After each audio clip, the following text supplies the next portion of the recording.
Yes, good afternoon, good evening, good morning, good whatever, brunch, dinner, breakfast, I don't know, I don't care. Hello to each and every one of you. I'm joined, very small squares. I'm so sorry. I had it ready with two, and then Dan, bottom Dan, I think you joined just as the show was about to start. So let me remove this and let me go to, should we go to that? That's much better, isn't it? Unless we go to, yeah, let's do that. Okay, big up. I am joined by the two Dans. I'm joined by Dan E from the Hotspur Hood. Dan, how we doing? Well, let's just hope it's not same Spurs, different day. Let's hope we win tonight. I fully expect us to. I fully expect us to. And also joined by another Dan. This is going to be interesting, isn't it? From the DA analyst. I don't know how you're pronouncing it. I'll let you go for it. How are you doing? Second Dan. Yeah, I'm good. How you doing, lad? How you doing? You good?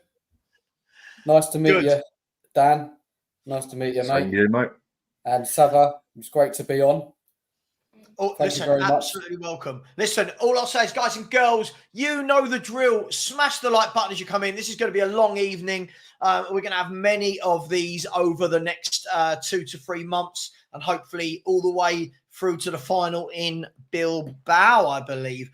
So hopefully that all happens. Look, lots has happened. We've got a lot to talk about in the next hour before the team news comes out, before I get into solo mode and all the pre-match analysis.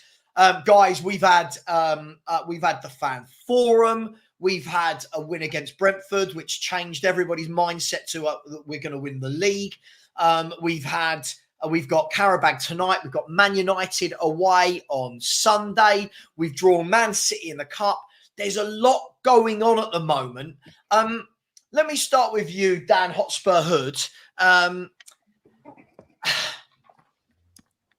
What do you make of everything at the moment? It feels to me that we're very reactionary at the moment. Win a game, we're the best team ever, and Ange Ball is the best style of football that's ever graced a football pitch. Lose a game, and it's Ange out. What do you make of Tottenham so far? We've had five league games, we've had one cup game, a mixed bag of results, mixed performances. What do you make of it so far? I mean, it's how do you put it, really? For me, I don't see much has changed because I think we're just sort of carrying on from last season by the look of it. We're not putting the goals in. Our defending don't look much better. But we did beat Brentford, and that was quite a nice win. They're not easy to beat. They're no mugs, but they are teams that we should be winning, basically. Yep. Getting Man City in the Cup, yeah. It had to be, didn't it? Yeah, we'll talk about it. We'll get to it. It had to be after us doing Coventry.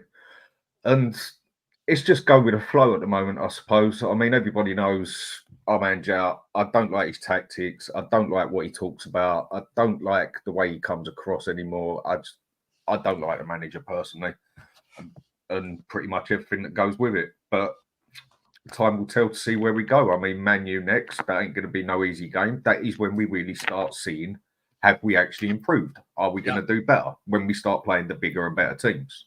Yeah. No, absolutely. Look, I'll call you Danny. Dan at the bottom, I'll just call you Dan. Does that work for both of you? So we're both there. Cool. Yeah, brilliant. Easy, nice and easy. That's how we like it. By the way, guys, girls, smash the like button. If any of my mods would be so kind, I think I've got about 4,000 mods now, just purely because I seem to be the most hated man on the internet. Please do me a favor and put in both Dan's channels, so the Danalist and also the Hotspur Hood. Please put their links, and guys and girls, show some love. Let's show some love, eh? It's just football opinion at the end of the day. Dan, we've not streamed properly before. I think you've come on as a guest for 5 minutes or so, but Tottenham, it always seems to be a bit chaotic, doesn't it? With the fan base, with what's going on the pitch. How are you finding it all? No, it's a shambles, isn't it? Fair enough. It's an absolute. Well, can we swear on this stream or not? It depends how bad the swear word is. All right. We'll just keep it. We'll keep it clean. Nah, mate. It's what do you want to know? My what I'm thinking right now, or when I Just your thoughts on it all. Yeah, just your thoughts. I mean, Danny's turned around and said, he is Ange out. He don't like the tactics, doesn't like the interviews, all that kind of stuff. Well, where are you with it all? Yeah, well, I've had enough of Ange as well. I've had enough of him. I mean, the results show it this season, last season, that transfer window, absolute failure. I just don't see us progressing under Ange. And do you know what gets it for me, guys, is the inflexibility of his tactics. He just never changes it up, doesn't he? Keeps playing the same way every week. And for me, it's just not good enough. I just don't know. I get he wants to stick to his system, but come on, man. You have to change it up in certain matches. It's just common sense. Dan, wouldn't you say? I'm guessing, people that really want to defend Ange would let me be them for the moment. I'm just for devil's advocate. Yeah. They'll say, well, hang on, we did change, right? We did change against Brentford, and the fullbacks weren't as inverting as much, and we weren't as far forward up the pitch. We had less possession. Would you say that's fair? Did we adapt, or little no? Bit. You're not having it. A little bit, yeah, maybe. Okay. But you've got to look at the opposition. Brentford were under strength. How many chances did we need to actually get that game over the line? It's just the same old, isn't it? Like, when we come up against anyone decent, then that really shows you where we're at. Yeah. And the transfer window, we're just not serious. We're not serious. It's shocking. I've got to calm down because otherwise I'll go off on a rant. So let's go back to you guys. It's only the first 7 minutes of the show, Dan. Nothing's happened. Relax. It's all right. Nothing's happened. Nothing's happened. Look, the thing is, you ask those questions, Savva, and when you start thinking about it, and you talk about it more, it winds you up because I see it. It's so simple. You sign quality players in the summer transfer window, and you push on this year. It's just like everybody, like the fans who are getting on board with this, they're all in denial. We've got to be honest. They are. Well, look, it's an interesting one, right? I think that we can go into the transfer window. We've got time. We can talk about all these things. And by the way, guys, don't worry. The team news won't be out for another 45 minutes or so. As soon as it comes out, I will let everybody know. I don't think anyone's really sure on what the 11's going to look like tonight. I would not put my mortgage on guessing it. But look, Danny, let me come to you. A lot of this stems from the transfer window, right? And for me, I think the difficulty that I have, look, I don't particularly rate Ange. I'm not going to sit here every stream and scream Ange out. I'm not. For me, I've said my piece. I've said that I will judge every manager by their results, right? And for me, for this manager to win me over, right, he doesn't get my respect without earning it. For me, for him to win me over, get in there, Fenerbahce have just scored 1-0. So I've got them in my acca. I'm not a Fenerbahce fan. I'm not supporting Jose Mourinho. Just saying they're in my acca, and everyone knows I like an acca.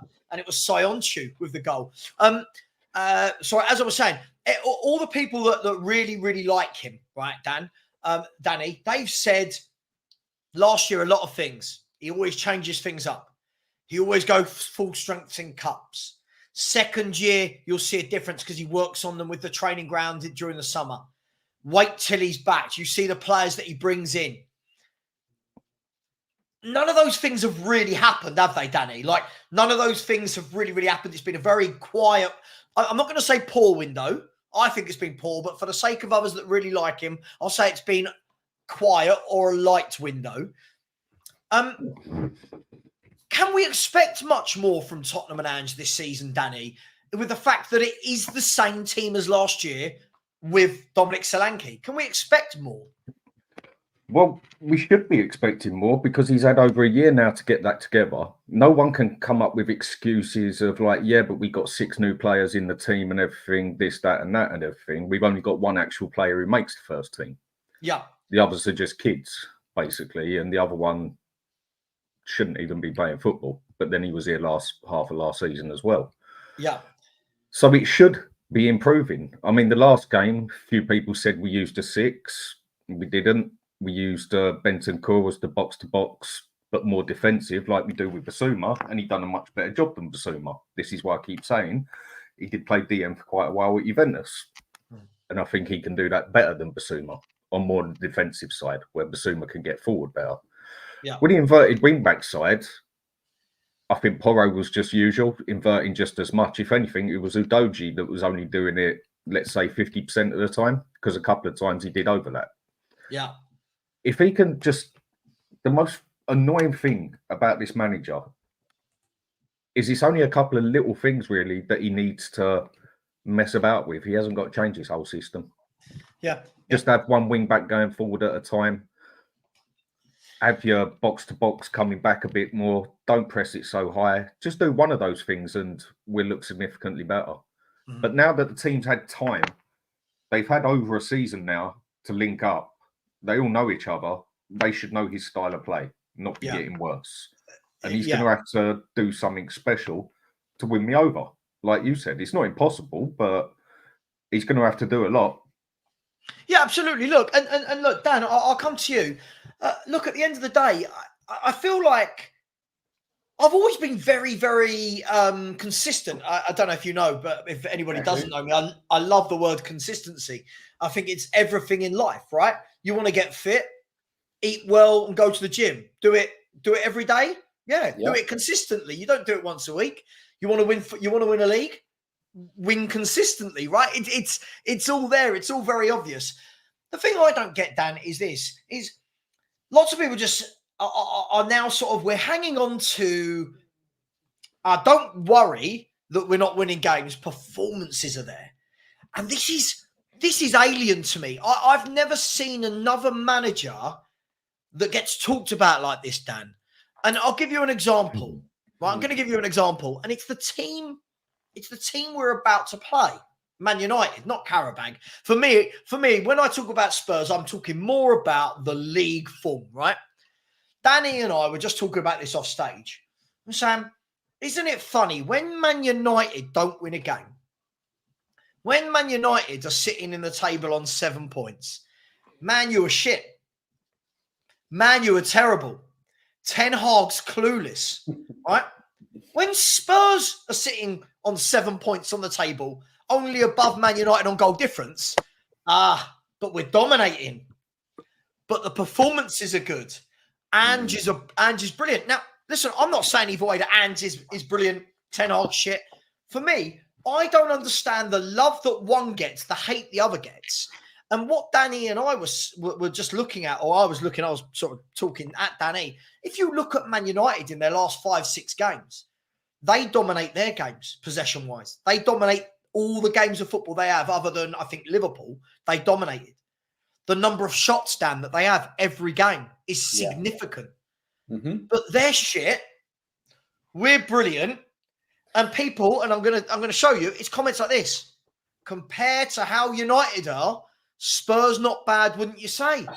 Well, look, Savva. Mental. You know, Man United compared to Spurs, the fans at Man United, they expect to win every season. Yeah, they've got higher expectations than a lot of the Spurs fan base. Not saying me, it's you and Dan here. We've got high expectations, I know. But there are fans who are just mediocrity is the word? Yep. They're just happy to be there, happy to play a bit of nice football. So that's the difference, isn't it? And the Man United fans, they don't have it. And unless their team's playing well every week and getting wins, and not just getting wins, actually playing well, that's the difference for me. Does that make sense? Yeah. No, absolutely. I mean, Danny, we were talking about Man United off stage. By the way, I'm not sitting here praising Man United. I just don't get it how fans are so blinkered that we look at one club that are pretty much doing the same thing as the other club, and they're shit. We're amazing. What's going on, Dan? Why? You tell me. That's more the thing. I mean, the only way you can look at it is the way Dan said. I mean, they've got a lot more history as such to look back on to expect better. But since Ferguson left, they have been pretty average. If anything, they've been very poor compared to what their standards were, let's say, 10, 15 years ago. Yep.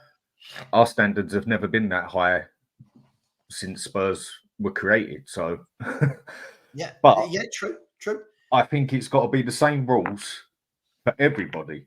I agree. Not results. Not just Yeah, not just Results. this.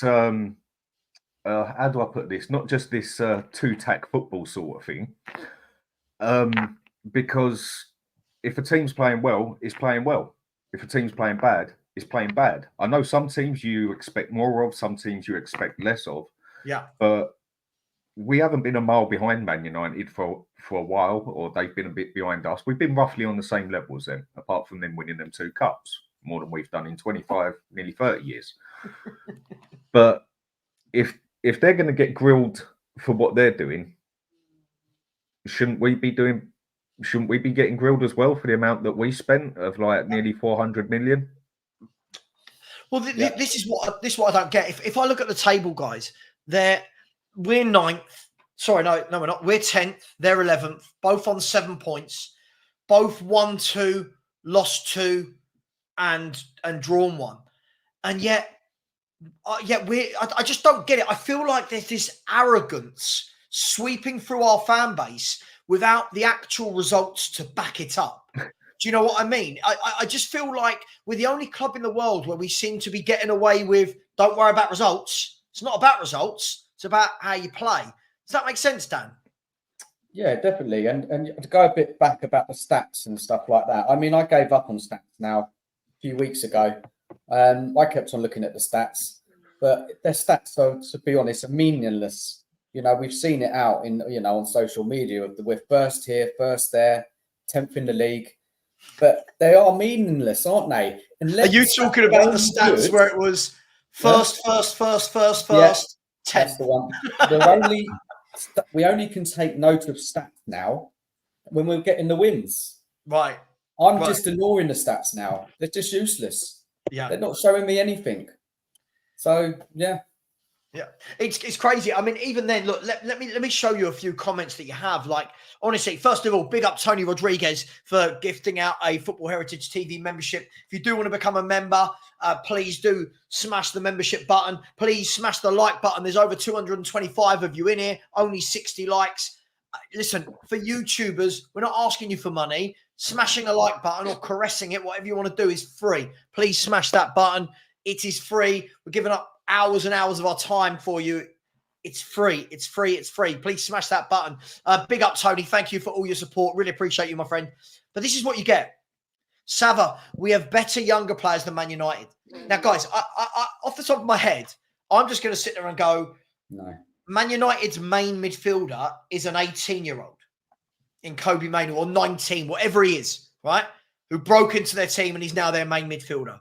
Garnacho plays week in, week out for them. Really good winger, right? They've just bought Lenny Yoro, who was one of the most sought-after centre-halves in the world. I believe he turned down Real Madrid, right, to go to Man United, right? So they've got some good youngsters there. There's some good Joshua Zirkzee, good youngsters. Who are the better young players that we've got? Because he's gone on to say, we have the best 18-year-old in the country. Who's our 18-year-old who's the best in the country? Can anyone?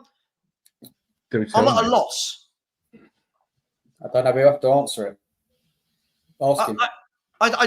Well, we're asking him now. Zigzag Nemesis. Who's the 18-year-old we've got that's the best in the country? I don't see any 18-year-olds. They've got Amad Diallo as well. Where are these amazing youngsters for Spurs?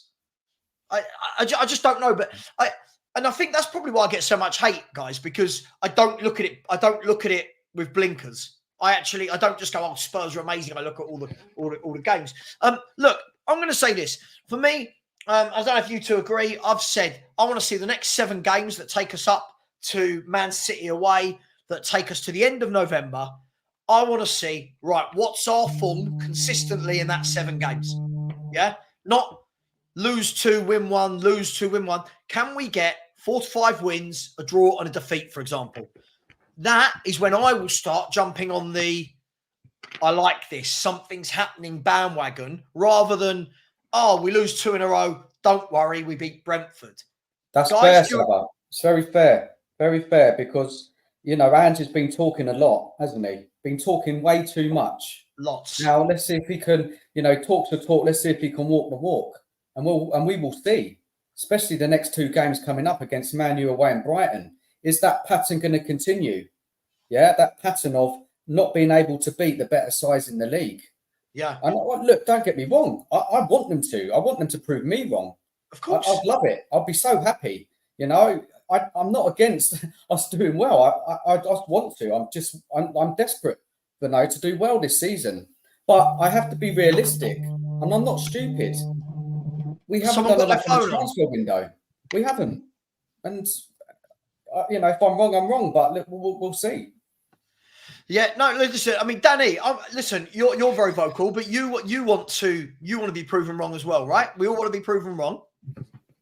Yeah, I mean, I want Timo Werner to score 20 goals and be able to turn around and call me a mug. I want Johnson, BJ, to go out there and get Player of the Season. I want Ange to win, go for the title, win Europa, and win the FA Cup as well. That's what I call backing your team. I haven't got to agree with the way they do it. Yeah. And until that starts happening, I mean, with Ange, somebody said something to me on a comment I left on one of the pictures I've done the other day. So someone left me a message on there this morning, and it did actually make a bit of sense. I hadn't actually looked on it like that. The way he does actually keep coming across, he's definitely trying to big himself up a lot all the time, isn't it? Yeah. When he starts talking, a lot of it is about me. He doesn't talk about Spurs that much. And I hadn't looked on it like that until this fella said that to me. I sat there and thought about it. I'm like, yeah. He does actually sit there and big himself up more than he does any player, more than he does the club. He talks about himself a lot of the time. He does. Like, what I've won, what I've done. It's like, hang on, mate, you're not in Scotland. You're not in Scotland anymore. You're in the Premier League. You're playing against Pep Guardiola and Unai Emery and Arne Slot. You know, I like it. Like if I watch Arne Slot being interviewed, I look at him and I think that's my type of manager. Calm, cool, collected, doesn't say too much, doesn't big himself up, just getting on with it. Every time I see Ange interviewed, I don't know, I just can't get on board with him. I don't look at him and think he's one of us, if that makes sense. I know maybe I'm being childish. I just Savva, it's because it's the North London Derby comments, isn't it? It's what he says about that, saying that it's no different to any other game. Yeah, he just needs to be, he just needs to be told by people in the club, come on, Ange, even if he doesn't believe it, he's got to say it. Yeah. Say what he wants behind closed doors to his players. But when he's speaking out in the press, I don't get it. I just don't get it. Yeah, no, absolutely. Big up to my man, Aaron Lawrence. Big up to you. Listen, Zigzag, you're starting to sound like a troll now. You're starting to sound like a troll. Please just share. Big up Jacob in the chat. I mean, listen, I've never listened to a manager and wanted to turn off his press conferences more. I just don't enjoy listening to him. He's arrogant. He's rude. I don't know. I can't. I don't know. There's just something I don't like about him. There's something. He's been getting ruder since. I agree. The press have started coming down on him a bit now. Ooh. The press have started questioning him, questioning the way he's done things. The fans are doing it. And he almost does it in a way like, who the hell are you to question me about anything and anything I've ever done and everything I do? Because I'm Ange Postecoglou. Yeah. He's seeming to that is the image he's starting to portray towards me. I don't know how others see it, but it is a sort of, he is starting to come across, especially the way he God's sake, leave me alone. Sorry, fine. And the way he spoke to that woman who asked him the question, the press one and that, you could tell he was in a bad mood and everything. But I'm sorry, he's not untouchable. Pep's had to take it in the neck a few times. Fergie had to and had to answer back.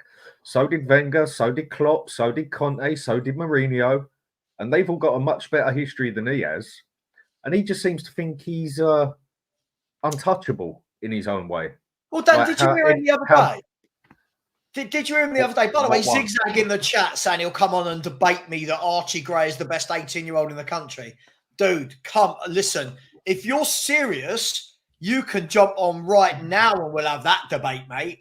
I mean, if you want to say a bloke that doesn't ever start games in the Premier League is the best 18-year-old in the country, I'd love to know what evidence we're basing that on. Look, Dan, the other day, he was asked about, basically, it wasn't a rude question. The reporter just said, look, it's not been a great start. This was before Brentford, I think. He said, not been a great start. You've had 1 win, 1 draw, and 2 defeats. It's not been brilliant.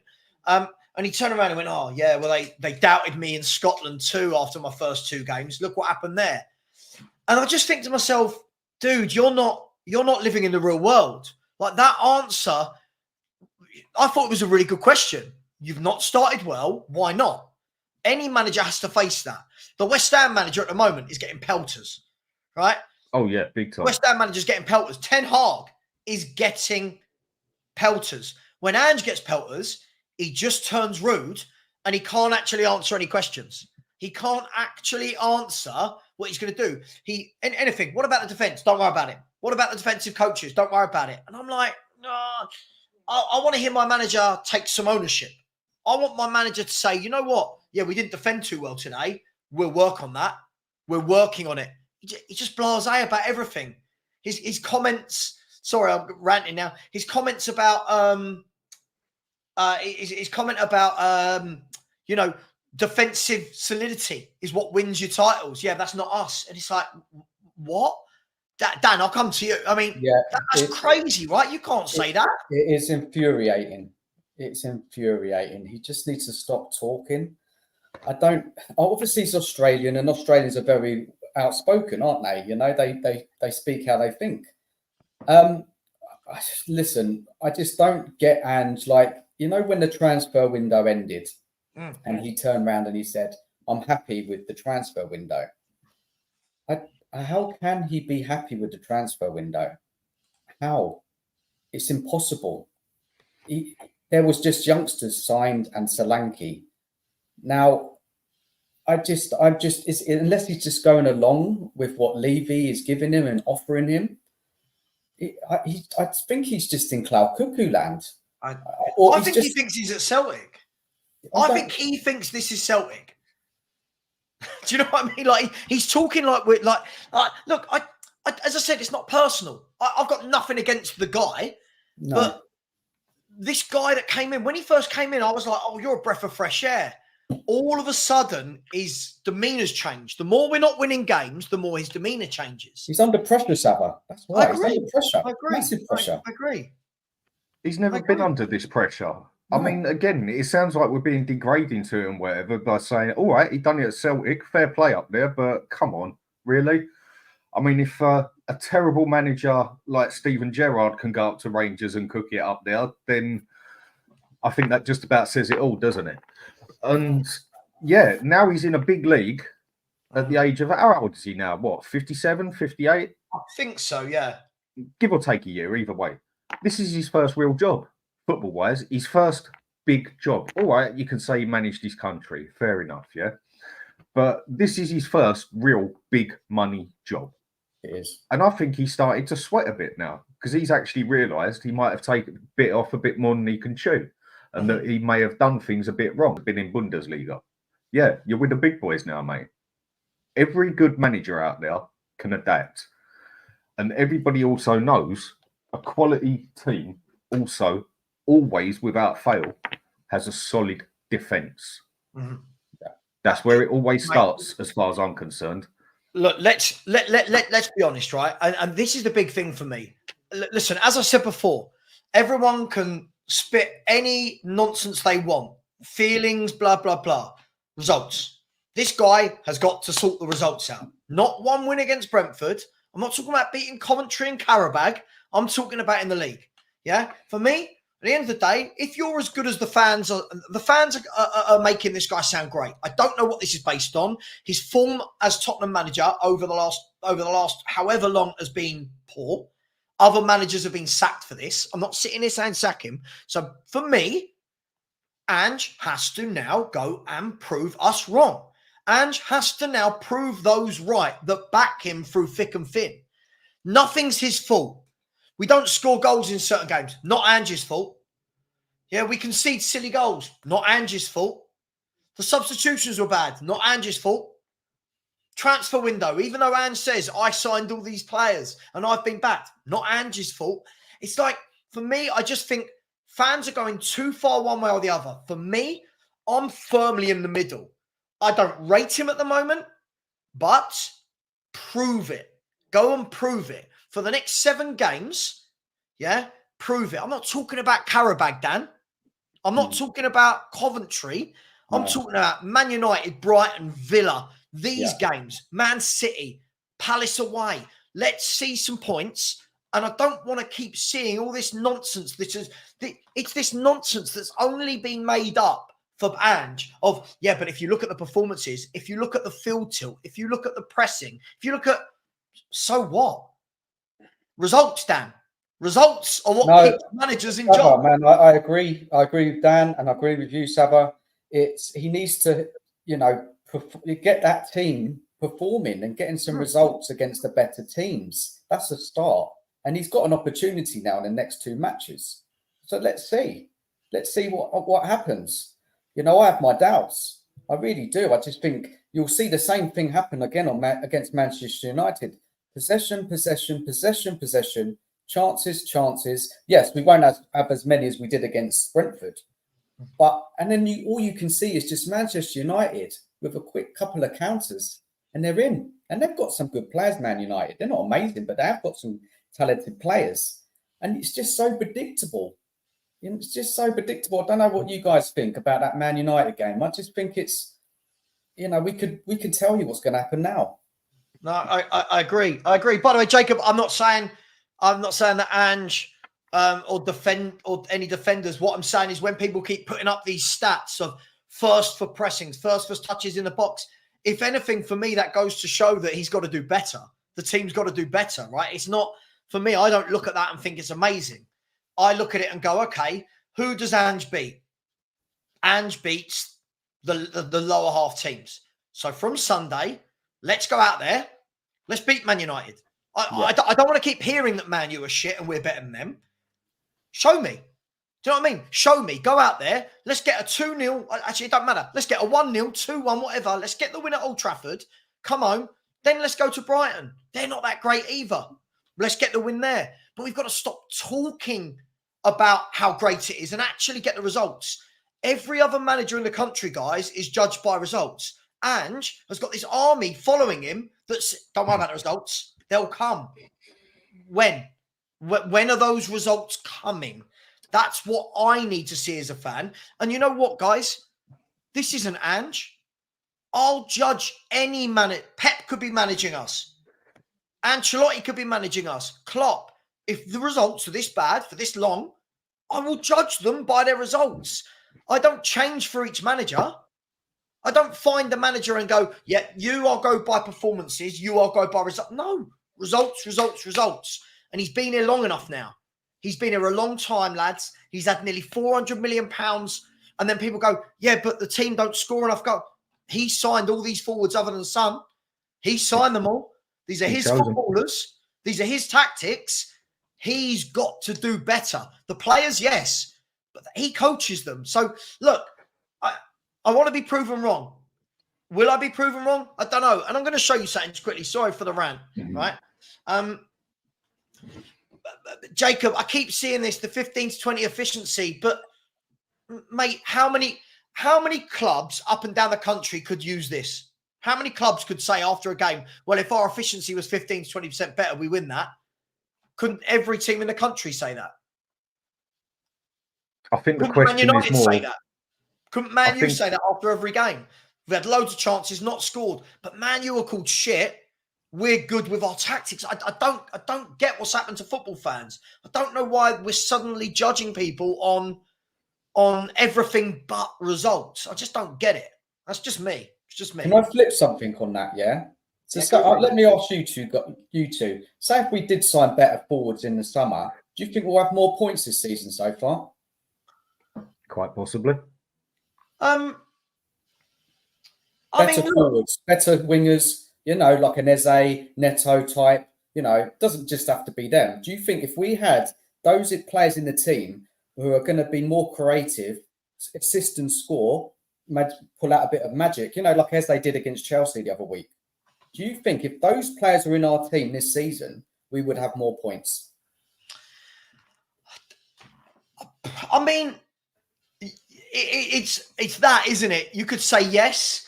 Again, I'll throw that. Couldn't every team in the country say that? Couldn't every team in the country say if we had better forwards, we'd have more points? At the end of the day, this manager's had a lot of money, Dan. This manager's had a lot of money. He's just spent 30 million on Odegaard. He's just spent 90 million on Odegaard and Solanke. So you disagree, Savva? Huh? You disagree? I just think it's hard to tell because everyone tells me Son is class. Everyone tells me Dominic Solanke is the one Ange wanted. Yeah? He plays Ange ball. He's perfect for Ange ball. People are raving about Brennan Johnson. Okay. So you've got your forwards. What it can't be for me, Dan, is they're brilliant when people want to back it, but then when we're not winning, it's their fault. It can't be both for me. It's like when people go, it's like with the signings he made. And people, oh no, Timo Werner definitely wasn't him. Oh yeah, Archie Gray was definitely him. He fits in the system. So was Solanke. We do that with every player. Exactly. And the other thing on the efficiency side, would any other team, the question is more with that, is would any other team or any other fan base actually even try doing that? Just to try and make it right. Oh, but if our efficiency was better, it seems like we try and come up with every excuse possible for Ange, when really he's on the rocks at the moment. If we want to be real, because if he don't get his act together soon, I'm only going by what I see here, and that's 25 years of Levy history. If he isn't close enough to the top four, and Levy wants his money for that, he'll be gone. He'll just go and get himself another little yes man. Sure. And that's what 25 years of history have said. Yeah. And I do feel that a lot of us look at excuses for things. Sorry, Dan. Sorry to interrupt. Maybe I didn't make my point clear. On this show, Dan, we don't do polite on here. Just say what you want. Look, it's the first time I'm on with you guys. Do you know what I mean? You've got to be polite. And I always will be polite. But I don't know if I kind of didn't explain it right. What I said is that I was hoping that we would sign better quality players in the summer to help Ange. Yeah, that's what I was hoping. So what I was trying to say is that, say if we did have those forwards in, are those forwards going to be taking those chances and creating better chances than the ones we have now? But let me ask you. Dominic Solanke, he's turned around and said that was our number one choice. That's the striker he wanted, right? So that's one of the three sorted, right? Son is our captain. He's going to play every God-given game, right? That's two sorted. So what we're talking about here is one position. We're talking about one position on the right wing, right? Yeah. I get what you're saying. Yeah, I get what you're saying. There's another problem with it as well. I just expected a lot better in that transfer window to help us this season. I just think that there is a problem on that right wing. So there is. Johnson for me is not the one, I'm afraid. I agree with you, mate. If say Son wasn't playing well, then someone else could come on and make a difference. Like look at Chelsea. Look at their forward line. Yeah, they can bring on. They got three good top starters. Then they just throw on another three, don't they? And the level of quality doesn't drop. Does that make sense? What I'm saying? Mate, absolutely. When you look at Chelsea's options, it's scary. When you look at their options, and for me, a player like the difference between Spurs and Chelsea. Spurs went and spent 30 million on Odegaard. Chelsea went and spent 25 million on Jadon Sancho. Right? Now, I'm not going to sit here and preach that I think Jadon Sancho's the greatest winger I've ever seen, Dan. But if I said to both of you and everyone in the chat, please, guys, girls, we're going to get to the lineup. Yes, the team lineup is out. I'm going to get to it in a sec. Let's get to that. Remind me, we'll come back. We'll come back to this. We'll come back to Chelsea's forwards. Yes, the team lineup is out, and it is Vicario in goal. Archie Gray, the £40 million midfielder who's going to only ever play at right back. Gray at right back. Dragoshin, Mickey van der Ven, and Ben Davies. Midfield three of Bissouma, Bergvall, and Sarr. So he's taken all the creativity out of that. Son, Johnson, Solanke, which is his best front three. That's the lineup. We'll come to this in a minute. Let us know in the chat, guys and girls, what you think. I would have loved to have seen Mikey Moore, but I think we know he's not going to play. No Kulusevski, no Maddison. It is what it is. But Dan, to go back to your point, I'm going to ask you two in the chat and you two on the show, everyone else in the chat. If I said to you, Odegaard, Sancho, roughly the same price, roughly in and around the 25, 28 million pound mark, who are you going for? Sancho. Same. Yeah. Everyone, if anyone says Odegaard, I think they're lying to themselves, right? But again, this is Anne just said we were chasing him all summer. Anne just said we were chasing him all summer. Anne just said we wanted Solanke. He was my number one target. So when we say, oh, no, the club bought in these players, hang on. We only ever seem to roll these excuses out when results are bad. Do you know what I mean, guys? When Mickey van der Ven's doing brilliantly, we all go, oh, what a signing. What a signing. When we struggle to score, it's, it's the signing. They were It's that word, consistency. It's the one you use and a lot of other people say as well. It's the consistency about it. Mm. With just something you said earlier, Dan, quickly, about would it be better off if we had better up front? Yeah. Quite possible. But then we still got the same problem. We still got Angie's tactics. We still got Angie's tactics where his defence is absolutely shocking.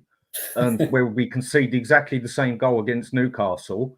Yeah. Exactly the same goal we conceded last season against them. And then people will turn around and say, oh, but they only beat us 2-1, not 4-1. Again, I get you, Dan, and it's a lot more to it. There is a lot more to it. I'm not just saying that. That's you can't just play in the Premier League. Everything. It was just like, it's what I wanted, and I think you can't play better. 38 games and you score 3, we score 4. You can't do that in the Premier League. Maybe in Scotland you can. It's ridiculous. What manager says that, Dan? What top manager comes out and says something like that? It's a joke. Absolutely, it's embarrassing. Yeah, it's an embarrassing thing to say. By the way, people in the chat, my comment about creativity are saying, "Oh, what about Bergvall?" Guys, again, I'll use the same thing. I've got to see it. I can't keep hearing he's creative. I need to see it. It's got to be done in games. I can't keep hearing it. I'm not knocking Bergvall, by the way. I'm just saying that you've got two playmakers in this team, two attacking midfielders, Maddison and Kulusevski.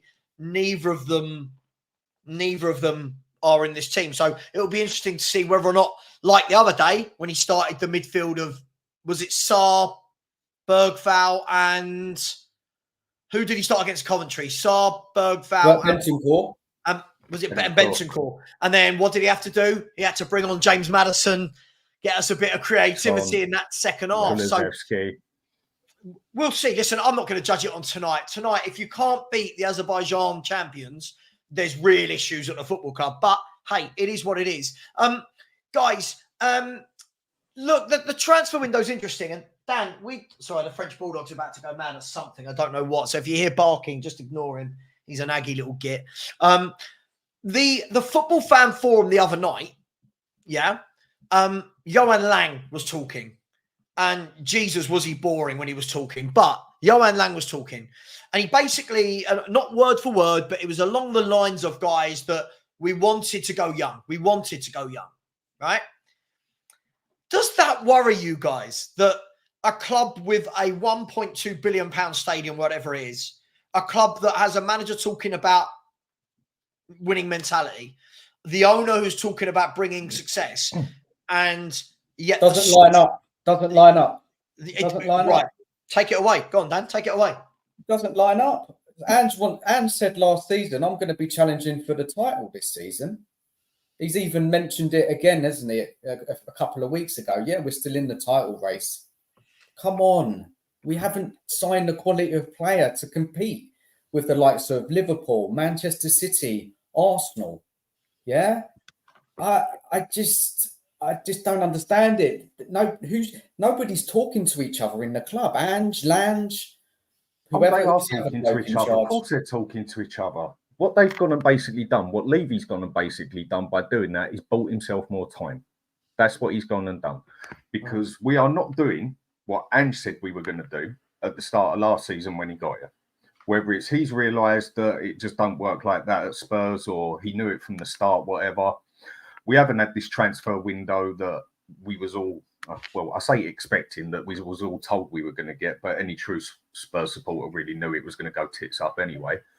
And then all of a sudden, he totally goes and contradicts himself, as he has done about 10 times I can name, and says, basically, we're building. We're going through the process now. We're bringing a young team into it. And then Levy goes and says it. We're going to do it with the young boys now. That's less money. That's less money that Levy has to spend, as such, on wages. And then that technically gives him 2, 3, maybe 4 years. Go with the process. Go with the process. And yeah, we've been going with a process for about 24 years now, and it's got us nowhere fast. He's just bought himself more time. I'm confused. I'm confused with it all. He's just such a mess, isn't it? It really is. I mean, I think what most people want to see, guys, and tell me if I'm wrong, what most people want to see is, when is going to be that year, you take this how you want it, when is going to be that year or that summer transfer window where you go, yeah, we're serious? When is that ever coming? This belief that every young player is going to grow into what Bale did, right? Every young player we sign is going to be the next Bale, the next Harry Kane, right? None of them, hardly any players turn out to that level of a Bale or a Kane. These happen so rarely, guys, don't they? Players that turn to be generational like that.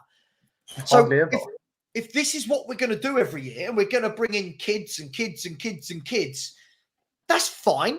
But tell us this is our plan. Tell us this is our plan. And then as a fan, I can decide whether or not I want to bother with it all. Do you know what I mean? It's just the facts on where it's gone back to front, basically. We're doing the exact opposite, basically, of what Ange said he was here to do. I know people will make excuses for him and everything, but I'm only going by what the manager said, holding the man to his word on quite a few things he said, because he's contradicted himself so much.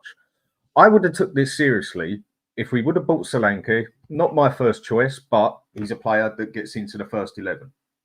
And we would have bought another 2 players that were good enough to get into that first 11. Not like Odegaard gets into it because there's no one else there to play, or he's got an option of Timo Werner. If we would have bought another 2 solid signings that improved that first 11, and then gone and spent the money on Archie Gray, maybe even Odegaard, Bergvall, I could have been more accepting with that. The fact that we've done, 40, 56, about 65, 60 million on Odegaard and Gray, when that could have just been put together and bought us one solid player who would obviously see a lot more football than them 2 put together, most probably, unless there's injuries. Why not? Yeah. You can't. I don't think you can build a club on young players, starting with young players. Yeah. I think you've got to have your solid team out there first for the young players to then grow into it. If we start it from the back, which we basically looks like we're doing, by the time these young players start getting good, Romero's gone, Son will be done and dusted. He's already on the way down slowly. Van der Ven will want to go. Van der Ven will be out. Udogie will be gone. Bentancur will be finished. Kulusevski probably still be there. And then these young players are going to come into it. We still won't have won nothing. We still won't be doing anything. And where we've just gone and signed the best young player in England, i.e. Archie Gray, I presume people was on about, why is he going to want to stay when he's seeing no quality? It doesn't have to be world-class because we don't get that, but no quality or very good players coming into Spurs, and we're not competing for anything. They're going to get someone like Man City, Chelsea, Real Madrid, Bayern Munich, or whatever, come in and say, "Yep, thank you, come with us. You'll come win something." And totally agree. Totally agree. And the other thing is as well, I think Romero's gone at the end of the season anyway. I think his eyes have already been set. I agree massively. And basically, as long as he does good for Argentina, Real Madrid will still snap him up because he can just turn around and say, "What did you expect me to do with those tactics that Ange had me playing?" And as long as he does good at Argentina, Real Madrid will still snap him up. Mm-hmm. And players like him must have been sitting there and thinking, where am I going to go with this club when I've won a World Cup, 2 other trophies with my country, not come close to anything with Spurs, and we're buying Archie Grays, Oderbert, and I'm seeing that prick Timo Werner in the squad again. He must be sitting there. Me as a player coming through that, I'd be like, get me out of it. Yeah. Because it looks like it's going nowhere fast. Yeah. No, absolutely. Do you know what? I think this is a brilliant point that Danny brings up. When fans talk about, I'm so bored, this word seems to only apply at Tottenham Hotspur. Project, right? Process, youth, right? This word only ever seems to be applied at Spurs. When we talk about it, Dan, as a fan base, that's one thing. But Danny's right. Christian Romero, Mickey van der Ven, right? I can't say too many because I don't think we've got too many great players in our team. But these players aren't going to sit around year after year and go, right, what have we done to try and compete with the big boys? Oh, he's 18. Oh, he's 18. Oh, his mum's dropping him off because he's too young to drive. You know, oh, like this is, they're not going to sit around forever, Dan, and do that. We've been here before. We've seen top players leave because we constantly think a youth project is going to suffice, and it doesn't. No, listen, Dan's spot on, and Savva, I agree with you as well. They're not going to hang about, these players, and bids will be coming in a couple of seasons. Could even happen in the summer. So it's like, what's the point of this all? What is the real aim of this project? Is it Project Youth? Is it win now? I don't know. I just don't think we're going anywhere, especially under this manager. I'm afraid he's not being tactically flexible enough. I'm lost for words at times, guys. You know, it's you kind of think about it so much. You try and see, is there a way that this can be successful this season? And yes, we'll win games, we will, but again, it will fall short. We will be falling short. We haven't got the squad depth. We haven't got the level of players to come on and replace. Like you said, Savva, you said about the Coventry game where Maddison and Kulusevski had to come on to get us the points. So that's it, isn't it? That's the evidence there in that Coventry match. And we're talking about Coventry Championship, aren't we? So, man. Yeah, look. To the point where people are saying we shouldn't have got rid of Højbjerg. I just want to answer a comment, guys, in the chat. When I see things like this, I find it hilarious. First of all, Frank, right, Spurs are about to play a game. So most Spurs YouTubers will be doing their own thing. Second of all, Danny, you'll back me up on this. How many times have I tried to get people with opposing views to come on my show and they won't come on? They won't. 99.9% of them will not do it. They won't do it. We're all willing to go on their shows. You, Stell, me, others out there are willing to do it, but they will not do it because they can't handle the truth. They can't handle the fact that they will be proven wrong with facts, not opinions. I just don't get it. I've literally said, Frank J, my channel, I'll invite anyone on. There isn't a single YouTuber out there, for example, that I say no to. If they pick up the phone to me and go, Sav, I want to debate you on this. Cool. When can you go? When can we do it? But I don't know. Frank, do you want to come on and debate what we're saying? I'm more than happy for you to come on. I'm more than happy for anyone who's in the chat right now, if they truly believe that we're wrong or they want to debate the Romero and Van der Ven might leave if we don't win things or the youth project. The world is your oyster. I make this channel accessible for everyone, don't I? If I'm not wrong, didn't both of you, before you were YouTubers, came onto my show? Mm-hmm. Yeah. Right. So there you go, guys. So please don't be saying that, right? By the way, Phil Coy. One thing, sir. Go on. You go on the nice shows as such. It's an echo chamber on there as well because they won't dare have someone on there who would question them. Love it. Good point. The thing is, very good point. We're open to have them on and get them invited on. They won't do it, and they won't let us touch their one either. Yeah, that's a good point. Yeah. Literally, I've got a show called Debate Savva. I invited the Zigzag guy on. Obviously Jacob's busy. Cool. I've invited Jacob on. Jacob's been on my show before.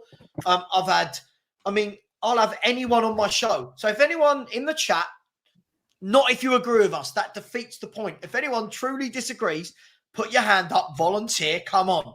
There you go.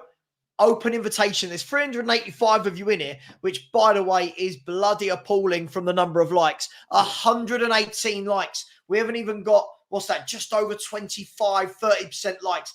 Please smash that button. Look, but again, Sarr, I think... Can I say something? Yeah, go on. Sarr, can I jump in now? I'm just saying, we, all of us here, and so many Spurs fans, we all want success. And we will criticise what we feel needs to be criticised. And it's only for the good of the club, isn't it? It's only for our own, people perceive us as negative. But it's just that we want success and we can see where it's going wrong. And all we're doing is pointing out the obvious. But Dan, I think the thing is as well, none of us are young. We've seen this before, over and over. I mean, I remember you guys remember this. You're of age, should we say? We all remember those people that were in complete denial. Bale won't leave. Bale's not going to leave. Why would Bale leave? I don't know. One of the biggest clubs in the world's come in for him, and he's at Spurs doing nothing, going nowhere. I remember going back to Carrick. Michael Carrick, I remember going, he's only been here 2 years. Why would he leave to go Man United? Why wouldn't you? Right. Modric, he won't leave. Yeah, he will. Carl Walker, why would he leave to go Man City? I look at the career. Sol Campbell, why would he leave to go Arsenal? Right. Exactly. So I think a lot of people, it's almost as though we're not, learning. And I'm all for a youth project. But if you're going to do a youth project, go full on youth. Don't bring in Timo Werner. Don't still have Ben Davies at the club as your backup centre-back. If you were going full on youth project tonight, Ashley Davis would be starting. Ashley Phillips would be starting. He wouldn't be on loan at Stoke if this was a youth project. So for me, I think the words youth project, guys, are being used as a kind of barrier between fans telling the truth about having poor transfer windows. I think we're pretending this is a youth project. Yeah, agreed. Is it an excuse, right? Agreed. Do you think? Agreed. No, I think there's another phrase for it. It's called ignorance is bliss. Leonard Tuz has said, at the moment, who do you rate more and think will be the better player at the end of the season, Bergvall or Gray? Interested to hear your opinions, Sav, at Football Heritage TV panel. Let me start with Danny. Danny, at the moment, it's a very small sample size you can go off, but Bergvall or Gray, what have you seen? Who do you prefer? Why? Dan, I'll ask you afterwards. It's hard to judge either of them, really, because we haven't really seen a flow of games as such. So you can only judge the player by the minutes you see him play. I think Bergvall looks more complete on the ball. I think he looks more ready than Gray. But that's only through the 40 minutes that I've seen him play for Spurs, sort of thing. Gray did not look good against Coventry, but then we can say I don't think anyone looked good against Coventry, bar a moment or two. I think it's going to be depending on what one we need more at the time. And at the moment, it's looking like Archie Gray's going to be needed more, even though he was meant to be this centre mid cross DM that we needed. And he's getting put as a right back again. Okay, he played right back most of last season, but I think he's going to get used more because he's going to be used to cover more positions as such. All right. I mean, Dan, again, I think Danny's correct. Really small sample size. What do you make of it? We haven't seen enough of them, have we? That's right. Dan's right. We haven't seen enough of them. And I think it's a bit unfair on these kids as well, because normally when you're bringing in young players and you're trying to develop them, you're bringing them into a stable team, a performing team. The team's doing well.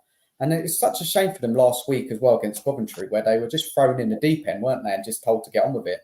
And we've got to be careful with these younger players, because it won't take long until people start saying they're rubbish and they're no good. And it's not fair on them. It's going to take them time to develop, get used to the team. So, again, which one do I think is doing better? It's really hard to answer because we haven't seen enough of them. I agree. Equally, it has to go the other way. So, for example, the same person that asked that question, Lena Tuz, I can't find it because there's so many, but basically said earlier, I followed Bergvall. He's going to be a star. He's going to go right to the top. For me, I don't think anyone's seen enough of any of them to think either way. At the moment, They're just 18-year-old kids. I've got no real. Do you know what I mean? I've not seen anything from either of them when they've played that makes me go, yeah, you're a top player, because they're kids. That's the argument I have with Archie Gray all the time, and people say you've got it in for him. No, I haven't got it in for him. The thing I say is when we do 40 million on him, okay, 30 and a player that could have actually helped us out right now, most probably.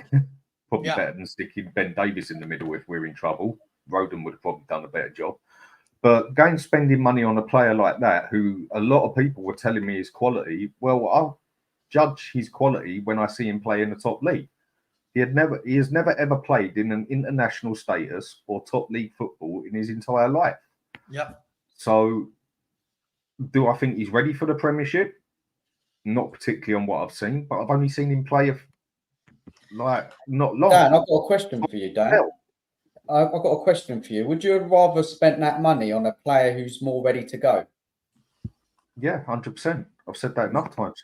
I'd have rather we went out and got a player who is ready for now for that first 11 than go and get a player that it's a hit and hope, isn't it? Really, nobody knows whether he can handle the Premiership or not. But Dan, my whole feeling of this, I've said this before, is I've got nothing against Bergvall or Gray. They could both be world beaters in a few years. I don't know. Problem is, I'm so old and ugly now that I've seen so many examples of young players that come in, fans christen them as the next best thing off the back of a couple of performances where they've managed to control a football. And you watch tonight, if Bergvall has a good game for this boy's ceiling, rather than going promising, we go from 0 to 100 in one performance, right? For me, what we should have done, and Dan, I don't know your opinion on this, not Danny. Dan, I've said all summer, we knew Bergvall was coming from January, right? We knew he was coming.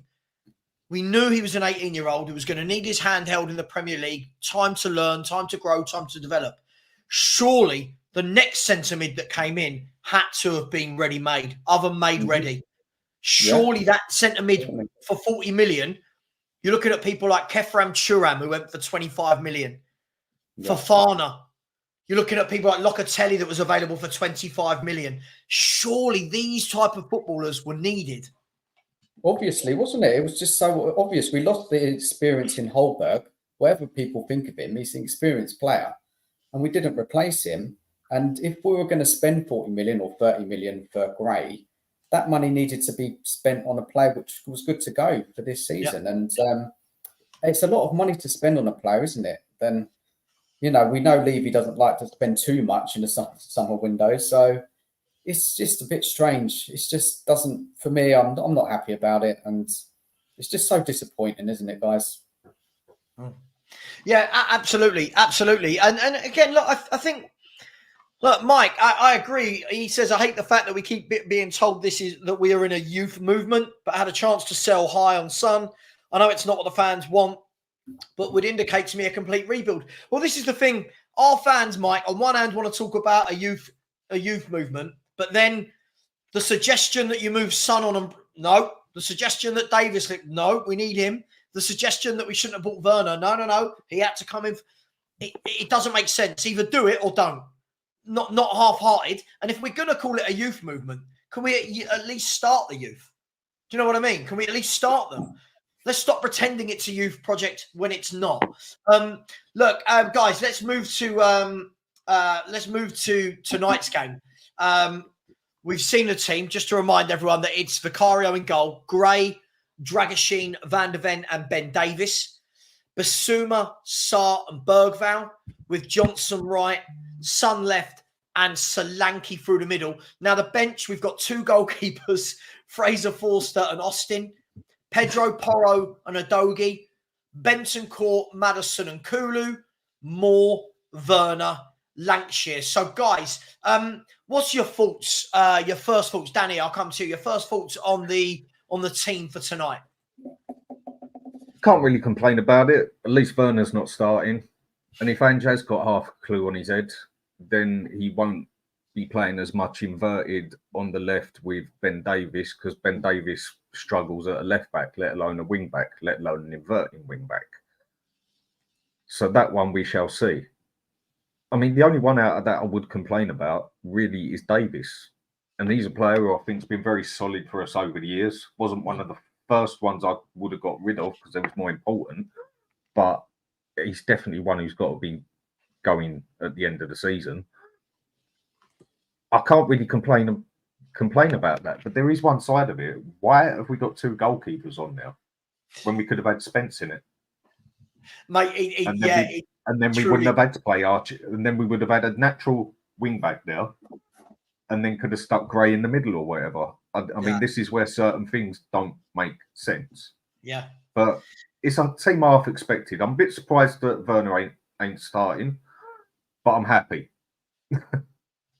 Yeah. I wouldn't want him starting. Dan, are you happy with the lineup? Are you happy with the team? Yeah, it's better than I thought it was going to be. Now, I was a bit worried because I thought he was going to make as many changes as he did against Coventry. Yeah, it's a lot better than it was last week. So I'm happy about that. There's a bit of concern over where the creativity is going to come from in the midfield. I'm just looking at the lineup here. I've got it in front of me. It'd be Ben on Davis again, it should be all right against Qarabag, surely. Well, Qarabag are a very interesting team, guys, because they seem to produce some very good results from nothing, and then they seem to get slapped as easily, if that makes sense. So this is a team that in the last 6 months were like a minute away from going through against Leverkusen in the Europa League. I don't know if anyone watched that. Leverkusen got 2 goals, I think 90 minutes plus to go through against Qarabag. I didn't see it, but I know what game you mean. So they did really well then. Then in this year's in this year's Champions League qualifiers, they got slapped by Dynamo Zagreb 5-0 over 2 legs. Then in the playoffs, they lost the first leg to Ludogorets 2-1 from Bulgaria. They've been in the Champions League, by the way. And then beat them 7-2 in the away leg. Like they lost at home 2-1, then won 7-2. Look, I find it difficult with games like this, guys, because what I don't want to do is be a typical English fan that's just like, oh, they're from Azerbaijan, they're shit. I don't want to do that. But if these players that we've put out tonight, if they're going to get the plaudits, if Bergvall's going to be hyped up, if Gray's going to be hyped up, Papa Sarr gets hyped up, right? Dragashin, everyone wanted him from Bayern Munich. These are the games, right, where these guys have to step in and go, right, we'll show you that we're better than Qarabag. Is that fair? Very, very fair, yeah. You can't take this team lightly, They've got to turn up tonight, put in a performance and build a bit of momentum for the weekend. So let's see. It's not far now. Sorry, guys, I've got to jump off. But I've loved coming on today. It's been really good. Lovely to meet you, Dan, and Savva as well. Big up to you. Big up to you both. Do you want to tell people your YouTube channel before you go? Yeah, so it's the Spurs Danalyst. You can just find it in YouTube. Just type that in, the Spurs Danalyst. I stream with Nige Pure Coys every week on a Tuesday. So yeah, if you're around, come in and join us. But yeah, again, big up everyone in the chat. Big up everyone watching. Thanks, Dan. Thanks, Savva. And hope I'll get on with you guys again at some point in the future. Always, man. Listen, love having you. Please go and subscribe to Dan. He's just making his way in this crazy, crazy YouTube world. Show him some love, right? There's over 450 of you in here. If 20, 30 of you went over and subscribed, one of my mods, please put his link in the chat right now. That would be amazing. There we go. George is always on it. Please, let's get that. Let's show some love because there's too much hate. Thank you. All right. Big up to you. Enjoy the game, Dan. Take care, mate. Bye-bye. Thank you.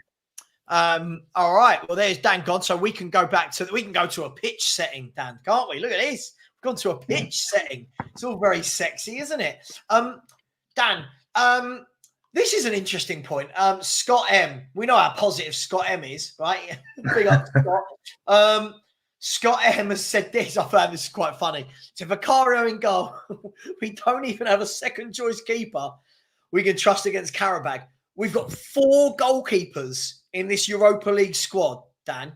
I believe a 5th goalkeeper was submitted onto the B list last night, I believe. and still Vicario is needed against Qarabag. Does this scream at the weakness we've got in backup goalkeeper? Definitely, but I don't think it's a bad idea to start him at all. He needs to have a good couple of games where he manages to keep a clean sheet, but on the other side, you can only be as good as your defence. But he has looked flappy as anything just lately. I mean, that last game, he saved our arse, no two ways about it, but he nearly cost us as well. To me, he's looking more of a liability than he did last season, without a doubt. Excellent shot stopper, excellent. But he's starting to worry me now. But I think this is a good game for him to play on where we can keep a clean sheet, hopefully, and give him a bit of confidence again. Because to me, I think he's looking very, very nervous at the moment. Yeah. Well, look, I mean, I'll tell you what, I was watching, big up to the lads at Tottenham Away. I was watching the show on Monday night. And for people that say it's an echo chamber, they were having a great debate, stroke argument, whatever you want, about Vicario. And it was really split, Dan. It was really split down the middle with people saying, yeah, no, look, Vicario good, and this stat and that stat. And the other people going, oh, no. And the question came out. I thought, when I heard the question, I thought to myself, what a silly question. Everyone knows the answer. And then I was shocked at some of the answers. The question was, who would you rather have in goal? Would you rather have David Raya or Vicario? And I'm sitting there going, that's not even a question. Of course it's Raya. And so many went for Vicario. So just off topic, who are you going for? Are you going for Vicario or Raya? As a complete keeper, Raya is better. As a shot stopper, I think Vicario is better. But when you add it all up together and, like you like to say, put the context into it and everything else, if you was to round it up on everything, who's good at disputing the ball, getting the ball out, who's better at throwing it, who's better at commanding the area, who's better at catching it, who's better at shot stopping, who's better at punching, commanding the area, list goes on, I think Raya wins it overall. Mate, for me all day long. Listen, I don't mind Vicario. What I hate, Dan, this is just my pet hate. Everyone's welcome to their opinion, as always. I hate the phrase, yeah, but he's a great shot stopper. I'm really concerned if anyone's playing in the Premier League and for their national team and isn't considered a good shot stopper, right? Surely, if you're not a good shot stopper, you should not be in goal or be a professional goalkeeper. But I just thought it was funny, Dan. I know I'd have. And Iggy might be joining me later, and Iggy was all for Vicario. And I've got a feeling that was all to do with the nationality rather than something else. But we'll have that out with Iggy when we see him. But look, I mean, that team, look, what are you expecting from today? Are you expecting Qarabag to come, sit in behind us and then try and counter us like most teams do? Is that what you're expecting? I don't really know what to expect with this lot, but I don't think they're going to come out no little mugs. I think they actually might come out and take it to us how we would want them to play, but also give us a bit of a shock in the process. Yeah. I really don't. I haven't seen them enough to. I mean, I saw a couple of the replays of when they played Leverkusen, but that's about all I've seen them play. Yeah. I mean, we've gone out to teams like Ghent before, for God's sake, with a much better team, and I honestly don't know what to expect of them, really. But I don't think they're going to come out there with being scared of anything. No. Well, listen, by the way, I'm hearing, by hearing, makes it sound like I'm in the Sky Sports studio or something. I'm hearing from people in the comment section that the game has been delayed due to travel disruption. And that kind of makes sense because on the Tottenham official X page, it does say that there's London Overground services from Cheshire and Enfield Town to White Hart Lane are current. The trains have been dodgy all day. I think you're frozen on there. Yeah, the trains have been dodgy all day. My daughter called me this morning saying that there was something wrong with the system, basically, that all the trains were going missing. And that's probably run all the way through. Kickoff is 8:30 p.m. 8:30 p.m. That means I've got to go another hour and 10 minutes before the game bloody starts. Big up. Dan, listen, you're welcome to stay as long as you want or leave whenever you want. That's fine, mate. But look, let's have a look. I want to have the Mikey Moore conversation, right? Apologies, guys. I'm fully aware that I might have frozen there because I just had a black circle spinning round in my in my box, so to speak. The Mikey Moore conversation. Lots of people want to see him. Lots of people want to see this guy play. This seems to be the one that all the eggs are in that basket, if that makes sense, Dan. We've heard all summer, me and you talked about it all summer, that everyone's going, oh my God, Jamie Donnelly, oh my God, Scarlett, oh my God, Hall, this player, Phillips. We all knew Mikey Moore was going to be the only one. Lancashire's on the bench as well. But do you want to see him playing games like this? You know, if Arsenal can rock out 16 and 17-year-olds last night, why can't we get one into our team? Well, this is, you would say, is a good game to do it. And you'd say Coventry would have been an ideal game to do it until you saw how we done against them. But it's getting the balance right, isn't it? Instead of making 8 changes, 9 changes, 7 changes, whatever, make a couple of changes and put the younger boy or the younger 3 of them in there with it, basically, with a relatively solid team as such. It's about getting the balance right. Yep. And I don't think it would have been a bad idea to start him. Yeah, I mean, maybe even rest on. Yeah, look, I agree. I mean, what would be nice for me, Dan, and listen, again, I don't want to be disrespectful to the other team. It would be nice to get a nice 2-0, 3-0 lead by half time and then give Mikey Moore a proper run out. Not 3 minutes at the end of a game. Yeah, I mean, it's really difficult. When, like the other day against Brentford, I think Bergvall, Gray and Mikey Moore all came on with like in the 89th minute, maybe. 88, something like that. Like, you can't do anything in that time, right? You can't do enough. You can't get into the game. By that point, Spurs aren't pushing for it because we've already won it. I just think it'd be lovely to see. And look, I watched Arsenal yesterday and they put in young, I don't know his first name. Is it Ethan Nwaneri? Now, not just that he scored 2 goals, he's a footballer. You can see it a mile off, Dan, in his feet, his intelligence, his movement, his runs. He's a player. And I thought, they can do it. Why can't we do it? And I think, do you think that's why some Spurs fans are getting frustrated and are constantly calling for Mikey Moore? Is it because we see other clubs do it and we don't seem to? Well, we're meant to be doing this youth project, isn't we? So bloody use them then.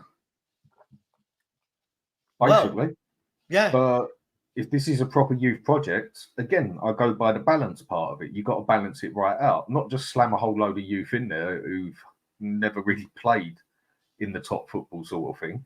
Yeah. But with this whole youth project, well, I think we had plenty that we could have put in the squad as such and used game by game.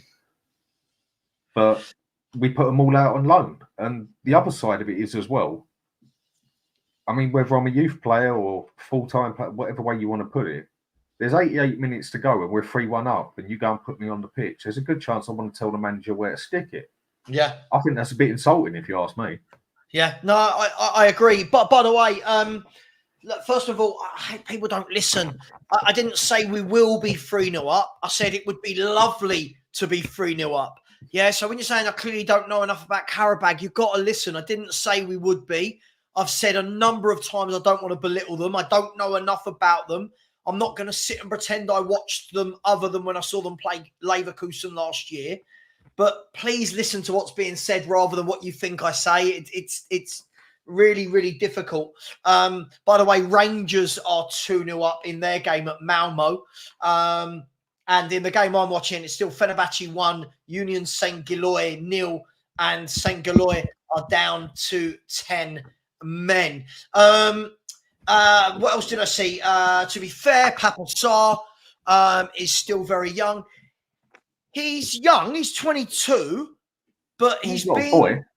He's not a boy. He's a man now. Well, he's been. This is his fifth season as a pro. You know, we're not talking about this is his fifth season as a pro. He's got multiple caps for Senegal. At what stage do we stop saying, "Oh, they're kids"? Like, this guy's played a lot of football. Talk to me about Sarr. I talked about him briefly earlier on today, Dan, with Jose from El Tel Cockerel. Papa Sarr, how good is he? Because I feel like this one is another one that 3 years ago, the things I'm hearing about Gray and Bergvall now, I was hearing about Sarr, and only my opinion, Dan, I don't think he's kicked on. I don't see that much in him. I don't see anything in him particularly. I think the thing is with Sarr is I don't think the manager or even himself knows what is his strongest position and what he's best at, really. Yeah. He seems to be one of these players that can do a bit of this, a bit of that, a bit of this, but he's not particularly special on anything in particular. And I just think he stood out that much more because last season, the rest of our midfield was absolutely shit. And I'm not saying he was great, but he was definitely the most consistent out of the midfield we had. Mm-hmm. So that made him stand out that bit, maybe that bit much more. It's a strange one with him because I don't actually, I mean, defending definitely isn't his strongest point. Yeah. I wouldn't say he's the best dribbler of the ball. No. I'd probably say passing is one of his stronger points, but it's not exactly great. The main thing the man has got on him is stamina. Yeah. Yeah. And he's a weird one, that one, because honestly, I don't know what position I would play him in. Yeah. Yeah. I just, again, by the way, I'm not, again, I always have to reiterate things, Dan, because people don't listen. I don't think he's terrible, but when I was told 3 years ago by people that, oh my God, like the same things I'm hearing about Bergvall and Gray. Now, every player is different. But again, it goes to show that when you hype these people too early, you never know how they're going to progress or not.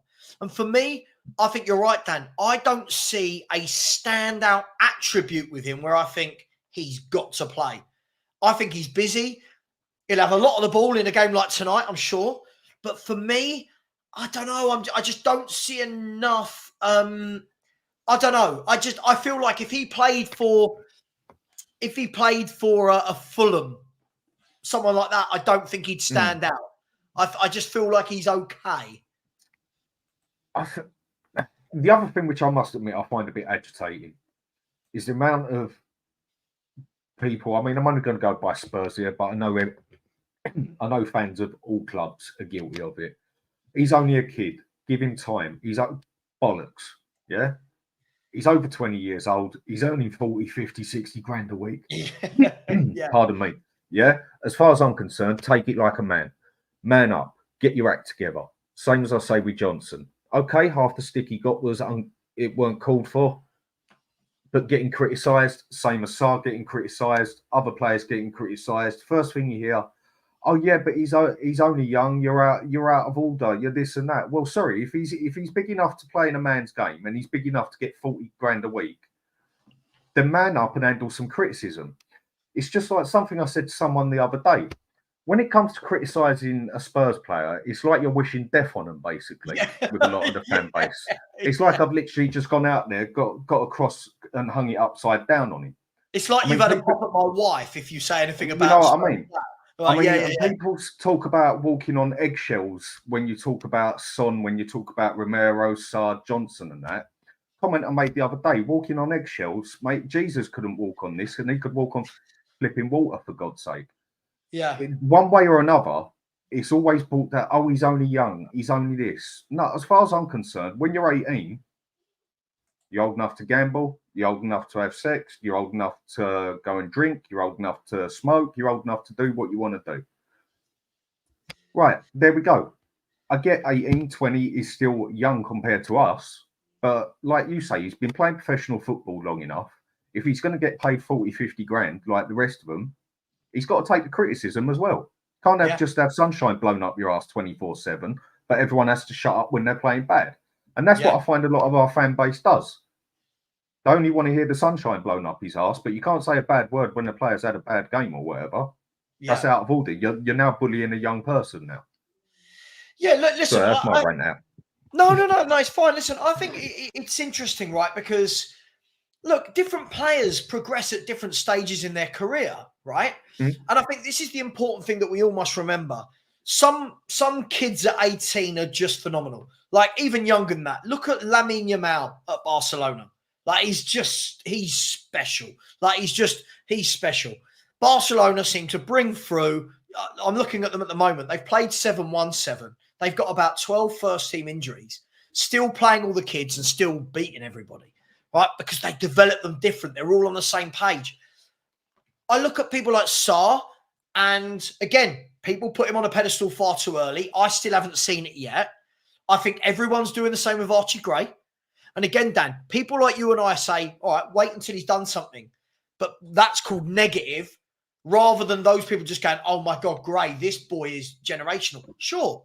Well, if he's generational, if he's that great, why is the manager not starting him? If he's that good, if he's generational, start him, right? So for me, I just think people need to relax when they see 18-year-olds. I think they really need to relax, stop claiming that everybody's the next somebody. Because I'll give you an example. When Declan Rice was coming through at West Ham, I remember watching him and thinking, yeah. You know what I mean? Like, he stood out. He was a kid playing for West Ham, centre half, centre mid, and I thought, yeah, you stand out like a sore thumb. I don't know what it is, but you've got it. I don't see that with Papa Sarr. And I'm not saying he has to be Declan Rice, but I don't ever come off the pitch. I don't ever finish a game, Dan, and think, God, Papa Sarr was sensational. And I don't mean, he won the ball and crossed in for a goal. I mean, bossing a midfield, running a game. Do you know what I mean? I think that for me is, where we get a little bit too trigger happy as fans. That's only my opinion. Yeah. Or this is where you get a comment like you see on here, like, what was it? Did I eat glass this morning? Jesus, did you have glass in your cereal this morning? Give him a chance. I'm giving him a chance. I'm saying I want to see it happen. I haven't stated anything about grade that you. Oh, Sarr. Well, okay, Sarr. Well, he's been playing 5 seasons straight. He's been playing international football. He's basically on his 3rd season at Spurs. Yep. Yeah, I want to see better now. I want to see him progress. Yep. I didn't say he's been shit. I didn't slag him off or anything. I just said I don't think even he or the manager knows what he is actually best at. Yeah. So give him a chance. 23. How long do you go and pay someone 40, 50 million, like over a matter of 10 years, before you start saying that's not good enough? Yeah. Yeah, I think it all depends what you want to be as a football club, right? If we want to constantly bring in Papa Sarrs and say give them 4 or 5 seasons, fine. But at the same time, let's stop bigging ourselves up. Let's stop with the arrogance. Let's stop looking at clubs like Man U and Chelsea and having a dig at them if they have a bad year, because we're not doing much different. What I will say, Dan, I'm really disappointed that there's nearly 490 people in here, only 200 likes, less than 50%. And we've only had 3 subscribers throughout the entire show. Dan, I think that's really tight. I don't know about you. I think that's really tight. Please smash the subscribe button. We're just 259 away from 14,000. Not going to happen tonight. But if we could start edging towards 13.8k, that would be amazing. And please subscribe to Danny at the Hotspur Hood as well. Dan, are you surprised when we look at this lineup?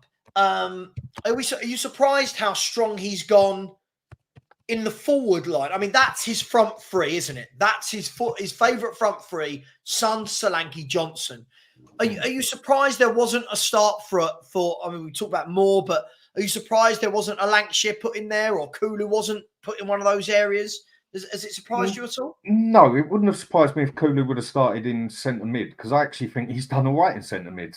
I think he's actually shown a pair there. He's actually got a bit of muscle on him, whereas none of our midfielders really do.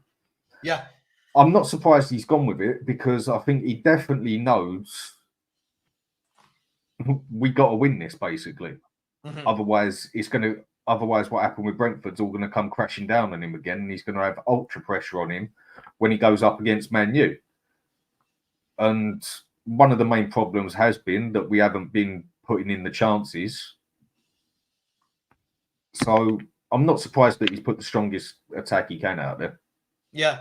Yeah, look, me neither. I mean, look, Dan, it's interesting, right? I was looking at the Europa League table earlier off the back of the games yesterday. And one thing that stood out to me was people aren't going to be able to get away with, well, look, we'll get a draw away from home and take them at our ground, because that's not how it's going to work anymore, right? You don't play the same team home and away. Do you think that makes it more exciting? Do you like this Europa League format with the 8 games and one big kick-ass table? I'm not sure about it. I'm going to have to wait until it finishes before I judge it. At the moment, I must admit, it looks quite... It's just the change, isn't it? Yeah. A lot of us don't like change, and as you get older, change is harder to do, so they say. Yeah. It just looks a bit strange in the aspect of you play Real Madrid at their ground, example, but they don't have to come to your ground. Yeah. But now Inter Milan have to come to your ground. I think what they've actually tried to do is... It's a Super League. Yeah, exactly that. Because we all know sooner or later, this Super League is going to happen. It is going to happen. But they're trying to counter it as good as they can. If they would have put it like they have, but you have to go to do a home game and an away game with it, that would have just been too much football, basically. Yeah. The only way that's working is if you totally take the Europa Cup out and just have a Champions League. That's the only way that could possibly work. It's interesting what they've done. It's interesting. Yeah. I want to see what happens with it. Do you know what I like about it? It's because now what you can't do, like, normally you look and you go, right, you've got 6 group games and you go, right, if I get 3 wins, 1 draw, I'm through. You can't do that this time because you're not just playing the same teams, right? You've got to look at 35 other teams. So when it comes to the last day, normally, and this was a great point that I think Dave, Irish Hotspur, brought up, said normally you get games on the last group games. Some of them can be a dead rubber, right? Because nothing's really happening. This won't, because it's a league table now. You could win 8 out of 8, but so could another 8 teams, and you could be the 9th one that has to go to a playoff because of your goal difference. So I think it keeps it interesting, it keeps it exciting, and there's going to be no home versus away form. I quite like it now. I'm interested. I changed my mind. I'm interested, and I think the other phrase you just used there, of a fact about it, goal difference. But our manager's not bothered about conceding goals, is he? Right. Absolutely. I've had people say to me, goal difference, what does it matter if you win? I'm like, well, goal difference can actually win you a league. And this is what this basically is now, isn't it? Look, absolutely. I mean, look, just quickly. Sorry, Dan, just quickly. Mark has become a YouTube member. Big up, Mark. Lots of Marks who are members now. Big up to you. Hope you are well. Thank you so much. And thank you for the 2 people who have subscribed. If we could get another 5 to 10 subscribers in the next 10 minutes, I'd be very, very grateful. It doesn't cost you anything. I must put that out there. It's a free product. And please go and subscribe to Dan at the Hotspur Hood as well. So big up to you, Mark. Thank you very much. Yeah, I just think it makes it interesting, right? Like, I'm looking at the Europa League table already. I know it's only been half the games have been played, but straight away you look at like Lazio atop of it with a 3 goal difference because they won 3-0. But you've got teams all the way down at the moment to 8th or 9th that have all won. So I don't know. I just think it's going to be. I think it's going to be quite interesting, and I think there's going to be a lot of shock results throughout this. I think there's going to be a lot of shocks. Yeah, I think what what's his name? What Dave said, because I watched that show. It is actually quite a strong point, because there's a lot of times where you watch the Champions League, and with certain games or certain groups, yeah, their last two games don't matter. Yeah, exactly. Because the other two in the group have been absolutely smashed to pieces by, let's say, Barcelona and Inter Milan, just to give you an example. And you always get that dirty group as well, don't you? Where it's like the group of death or whatever. Yeah. And then some of the others, usually the group that Arsenal manages to get every time, they're usually the only decent team in it. Yeah. And with 2 games left, you can literally put out your under 16s, and it doesn't matter if you get battered 20-0 in both games because you're still going through anyway. So I do get where you're saying, and definitely what Dave said with you and that. This could make it a lot more interesting because by the look of it, you can't just sort of, done and dusted when there's 2 games left. You've got to sort of keep looking over your shoulder. Yeah. So this could definitely make it more interesting. The only bit I'm not keen on is that I have to play at your ground, but you don't have to play at mine. I find that one a bit. I quite like it. I quite like it. I do. I'll be honest. I find it interesting. But richest man, listen. Don't worry about being confused by it. I can hear a dog. Don't worry about being confused by it. I'll break it down for you now. There are shush. Oi, shush. Sorry, that was Frank. Everybody likes to make himself known. There are 36 teams, Rich. The teams that finish 1 to 8, they go through automatically to the next stage. Whilst the teams that finish 9th to 24th, they will play a 2-legged playoff to see who gets through. So the bottom 12 go out, then another 8 teams will join them, right? For whoever loses those 2-leggeds, then the last 16 will start playing each other in a normal knockout phase. So what it means is, as I said, you could have 10 teams that all win 8 out of 8. It's not going to happen, by the way. You could have 10 teams that all win 8 out of 8. It doesn't mean they're all guaranteed to go through. Some of them might have to go to a playoff. Does that make sense? Does anyone need me to explain that again? Hopefully that makes sense. Steve's probably done that a lot quicker. Top 8 go straight through. Bottom 8 go home. The middle 16. It's actually 12. Steve, the bottom 12 go home immediately. It's crazy. The numbers there's so many teams in Europe now. It's unbelievable. I do like the way that no Champions League teams come down as well. I like that. Like they didn't do well in the Champions League, so they get put in the Europa. If you're out, you're out. I like that idea with it. And I think the thing that confused a lot of people, because it confused me until my mate explained it over the phone to me, was how they picked the teams that went in the leagues. When you looked at how they done that, I just looked at that, I was like, what the I remember. I think that is what confused people more than anything. Yeah, absolutely. Look, here's a good one from JK. JK has said, for me, I think it's a good one because I don't agree with the premise of it, but it's interesting, right? Good evening, lads and ladies. Good evening to you as well. Can you tell me why some supporters are adamant that Ange Ball is useless and doesn't work, yet simultaneously Spurs are favourites out of 32 teams to win it? JK, first and foremost, I don't think I've heard anyone say useless, right? I think you're over-egging that a little bit. Secondly, if Spurs are favourites to win it, that puts a lot of pressure on Ange, doesn't it? So I'll remind you and others of this then. If he is favourite to win it and doesn't, what does that mean, Dan? What do you make to this statement? I think Ange's football is useless to win a league. But that's I've different. I've always said that you could quite possibly win a cup doing it like that. Yeah. Because anything can happen. In a cup, you can play you score 3, we score 4. As long as you win, it doesn't matter. Yeah. Whereas over a league, 38 games, his tactic of football is useless because it will never win a big league. I've always said it, call it opinion, but I think it's pretty much a fair statement that I can't think of a team that's actually won it without a solid defence. And there is no way you're going to win a league with defensive tactics, if he's even got them, like he's got basically. In that aspect. Dan, let's ask everybody in the chat, what's the worst defence you can remember winning a league title? What's the worst defence you can remember winning the league title? This will be interesting. Let's see what some of the answers are. I agree with you, Dan. That's a solid question. Let's see what people come up with. Look, listen, Dan, you know me. I'm all about the action. I'm bored of hearing fans hype our players up, hype the manager up, hype Ange Boy. Sure, let's see it. If at the end of the season, Spurs go on to win the Europa League, fans like me and you turn around on a stream and go, fair play to him.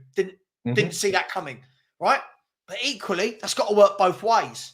For all the people overhyping, over-egging, don't then come with excuses when he gets knocked out, when it doesn't go right. Because that's what I'm seeing a lot of. There's a lot of love for it. When it goes wrong, there's a lot of excuses for why it's gone wrong. It's a lot of excuses. M has said Lazio, Porto, United, Fenerbahce, Olympiacos, Frankfurt, Roma, Sociedad, Ajax, Galatasaray, and no mugs. Yeah, M's right, yeah, Dan. I don't see how we've been put as favourites to win it. I don't. But I think they've done it more for the size of the club. But then I would have thought Man U are in front of us to win it, as they've won in 2 consistent years. They've won 2 cups. Just quickly, the Alex Scott experience. OJ had the best defence I think we've ever seen of any defending ever, didn't he? OJ Simpson's defence was impenetrable. Oh, how we laugh. Yeah, no, Dan, you're right. I don't see how we're favourites, but fine, go and do it then. Go and win it. What we can't have is if we get knocked out in the last 16, last 8, people go, it's a good cup run. But no, hang on. Can't be sitting here telling me we're favourites and then happy that we got to a quarter final or something. Let's go out. Let's win it. Because I've heard this all before, Dan. I remember under Poch, people talking about Spurs are favourites to win that UEFA Cup. I remember under Jose, Spurs are favourites to win that cup. Doesn't really mean anything being favourites if you've got no pedigree of winning, does it? Unless you actually go and do it. What does it matter? I mean, we got to a Champions League final. Brilliant, but we didn't win it. When someone in 10 years' time goes through it, they're just going to look at the winners. They're not going to look at who comes second, really, unless they want to check out the whole system of it. Yeah. So until we actually do win something, whether it's a League Cup, whether it's a bloody Europa Cup, whether it's an FA Cup or something, we still really haven't got a leg to stand on. But the other thing I do find, what I'm starting to hear off a few people, is I find people are now starting to get this attitude I used to have 6 or 7 years ago. And that was, oh, bollocks to it. It's only the Mickey Mouse Cup and FA Cup. Who cares? I want to see Champions League. I'm past that now. I've been past that for about 5 years. But I know for a fact there is still people in the Spurs chat, and there's probably people who do it on their shows. Can't say I've seen one yet, but there's probably ones who do it on their shows who sit there and say, the cup's been nothing, I just want to win the league. To me, anyone who goes and says that, I say it straight, you're an idiot. And if that's offended you, good. Because that is what someone is, especially when you're a team like Tottenham. Any bit of silverware should be good for us. That is an official cup where we have done absolutely nothing. And I feel people are starting to go more back to that side because it's just not looking like we've got a chance for the bloody cups anymore because we went out in the first rounds in them and that. And they're sort of like pushing the cups away like, oh, they don't matter anyway. If Ange does crap in that, it don't matter. They're only cups. We want to go for the league. But they know we're never going to get the league anyway because of Man City. That's how it looks like to me, how it's going. Absolutely. Look, listen, I'm seeing a lot of people saying the Leicester defence. So, of course, I went and got the facts. Leicester's defence, when they won the league title, conceded 36 goals in a season. You think that's 25 less than we conceded last year. On paper, possibly, but it goes to show, right? you've got to be solid. You've got to be set up not to concede more than anything. Teams don't win the league. I'll be interested to know, and somebody out there will find it. Has a team won a league in the last? Has anyone ever won the Premier League? Someone go and find this stat out. Conceding more than 40 goals. It might have happened. I don't know. I think there's 33 Premier League seasons or whatever have taken place. Who's won a Premier League conceding 40 plus? There's a question for somebody in the chat to go and look at. JK has said, I'd heard it said many times on this, and the ecosystem of disentangle Savva. Jesus Christ. I see the other top quality teams at fan forums. Question asked about fans. Ange and Levy did not disavow it. I mean, that's wow. Okay. Fair enough. Guys, I've started a few questions. Look, we've got a lot of time to kill. And as I said, Dan, always feel free to jump off, but feel free to stay on with me, mate. At the moment, I've got a screen. What time's kickoff now? Is it past? It hasn't said. So at the moment, we're just all having a great big chat about football, aren't we? To get the trains have been screwed all day. My daughter rang me at 9 o'clock this morning and said, like, there was something wrong at the depot in Dartford, basically. And that's one of the main ones. Mm-hmm. But look, yeah, my wife said to me the trains were a mess today. At the moment, look, they've got Glenn Hoddle and Peter Crouch on the pitch. Just talking. The players have arrived now. Qarabag have arrived. So apparently they're going to make a decision in the next 10 minutes what time kickoff will be. My guess is going to be 8:30. I'm just guessing. I reckon 45 minutes is enough time for them to get changed, have a 15-minute warm-up and go. Surely, right? Let's hope so. Guys, girls, get questions in the chat. I'll try and get to as many as possible. Obviously, the super chats will go first. Gus has said it'll be 9 p.m. I mean, Jesus Christ, that'll be like a 24-hour stream. But let's go to some questions. Keep them clean. Let's have a look, right? Big up Tony Rodriguez, been a channel member for 12 months. Well done, you, Tony. Big up to you, Tony. Roberto was put in a super chat and said, a citizen here. Glad you're back, Savva. Best of luck today in the Europa. You're rooting for Spurs and Ange. F Arsenal Bottle FC. Best of luck in the Carabao. Big up to a Man City fan there. Well, listen, I'm apparently a Man City fan as well. So big up to you, Roberto. Thank you so much for the very generous super chat. Much appreciated.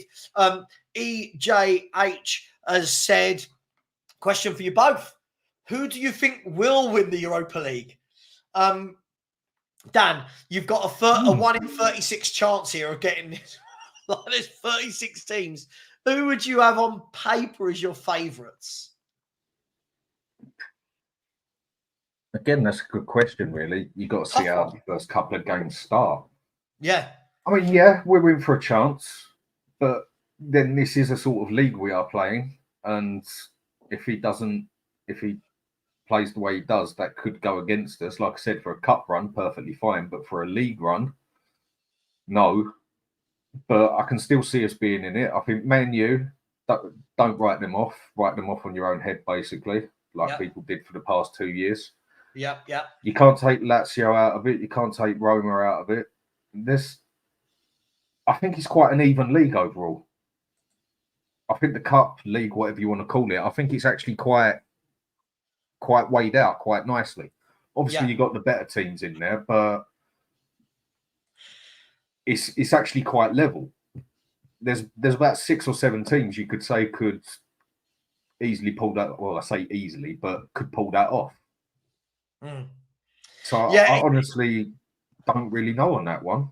It's so tough, isn't it? Because I mean, you've got to ask yourself the question as well. Some of those clubs, are they going to give their all in this competition? So, for example, when you look at Porto are probably going to be in a title race in the Portuguese league. What's going to be their preference? Spurs won't be in a title race. I can say that pretty much with full confidence. Not saying I want that to be the case, but does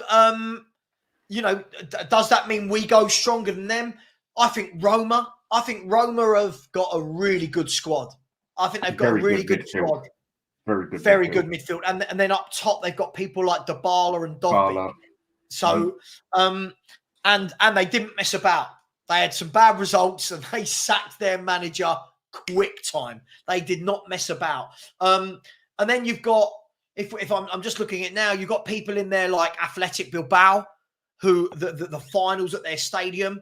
Can you write off? Can you write off a team managed by Jose Mourinho in Fenerbahce? He knows how to win things. Lazio are in there as well. Man United, as you said, some good teams in there. Yeah, I think you'll have to see it go a couple of games before you can start making a serious bet on it. I mean, this one would be like sort of flip a coin 10 times. Lanky is up top as well. No, absolutely. I really don't know. I mean, Porto, obviously. I mean, like you say, Fenerbahce. I mean, I know Jose Mourinho is technically past his best days, but he still knows how to win a cup as good as anyone. I mean, personally, I think he's the best manager there's ever been. He knows how to do it. He nearly got us to do it, for God's sake, and then we sacked him a week before the bloody final. Yeah. So he must be half decent. Alfie is okay. Lots of people now are saying that an 8:35 kickoff has been confirmed. All right, let's get some questions in. Ben, how wet and cold are you at the stadium? Big up to you, my man. Good chat we had earlier on WhatsApp. Hope you're well, mate. Look, it's going to be interesting, right? We're in game one of, I believe that the winners will potentially play something like 16 to 17 games to win the Europa League, if I'm not wrong. There's 8 games minimum in the group. Some will have to play 10 to qualify. Then you've got 16, so yeah, some teams might have to play between 15 and 17 games to win the Europa League. So it's half a season, Dan. That's a big old bunch of games.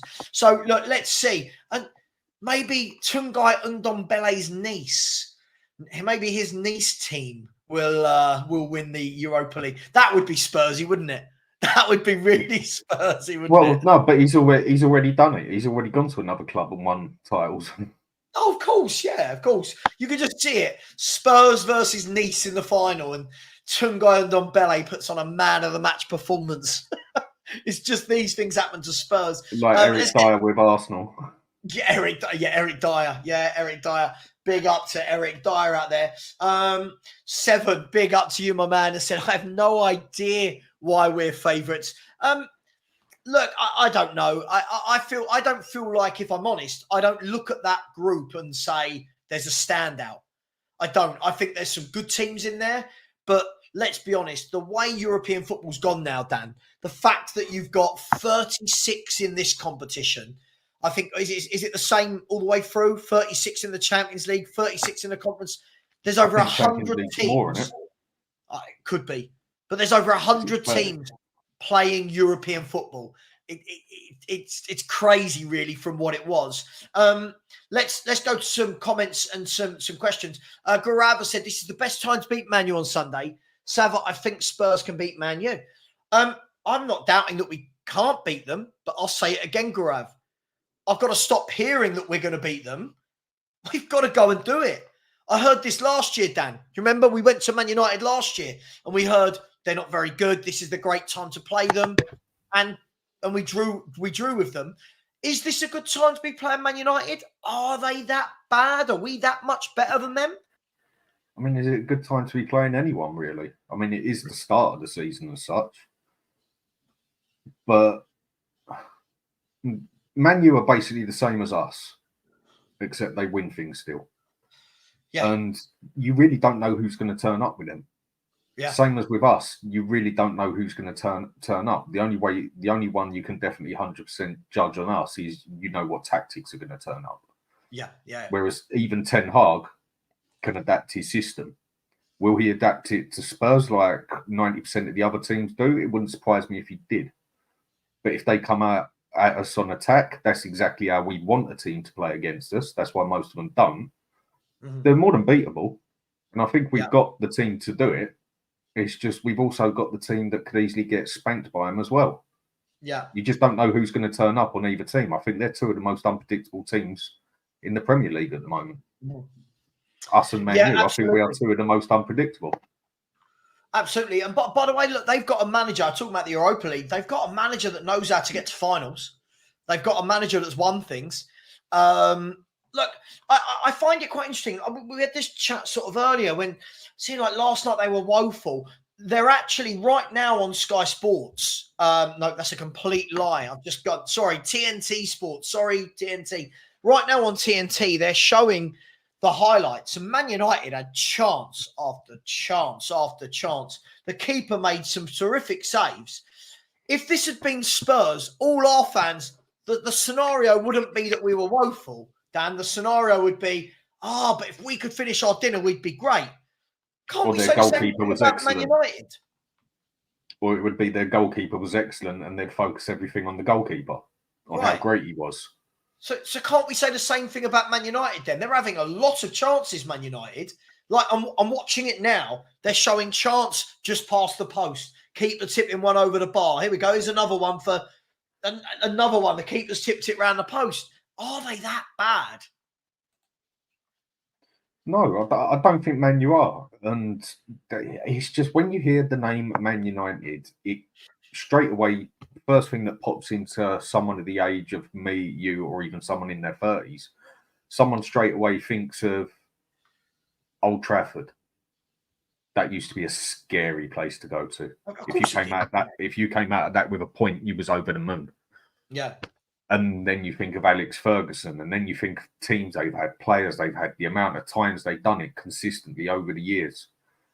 So obviously the expectations on them, they're still there, even though they shouldn't be there really anymore because they're not Man U of old.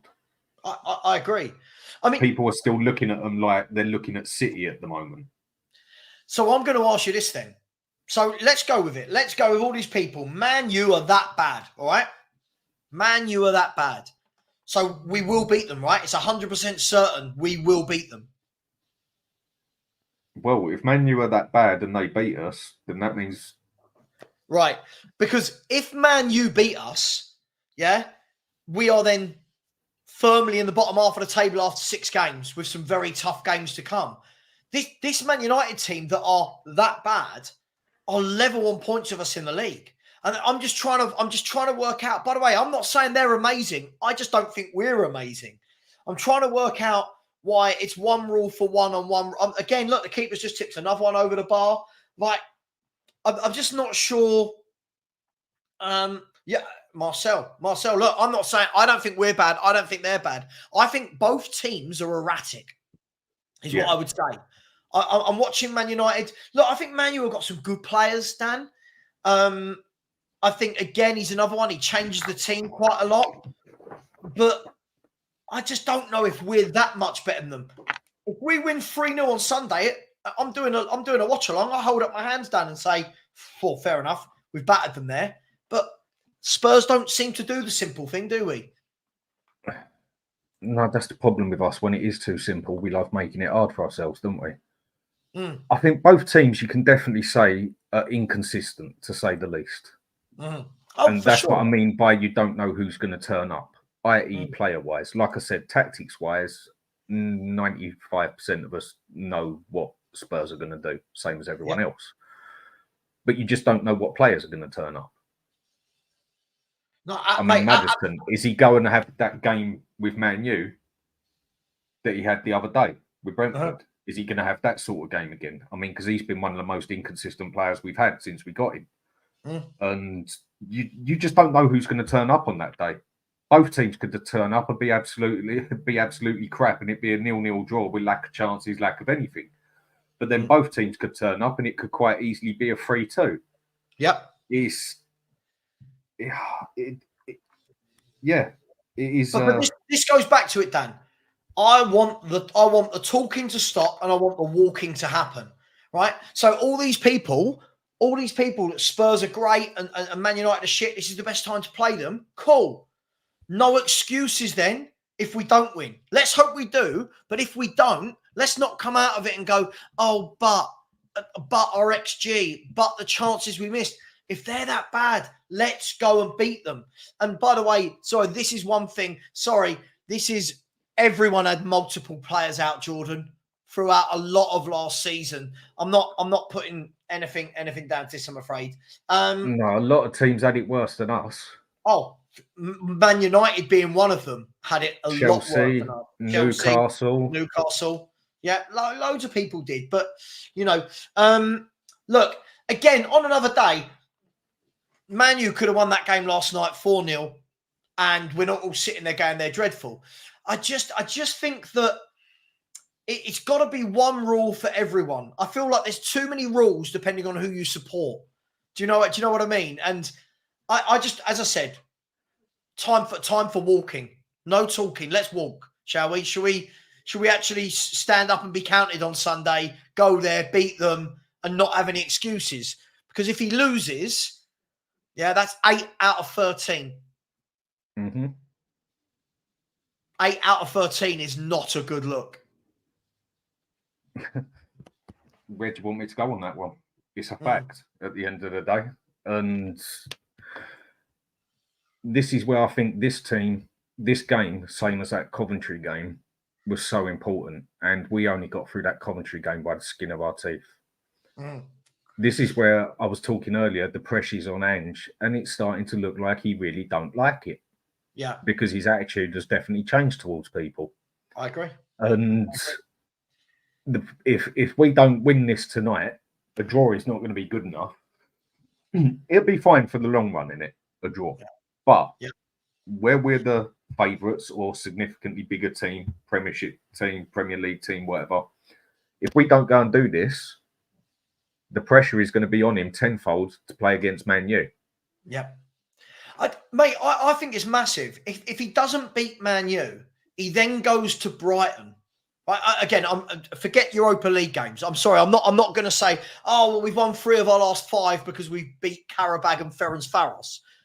If he doesn't beat Man United, he's then got to go to Brighton, who haven't been beaten yet. I don't know what they'll do this weekend, right? That's the thing for me. By the way, sorry, just quickly, where are your excuses for West Ham's chat? Why would I have excuses for West Ham? Why would I don't support West Ham. I don't care.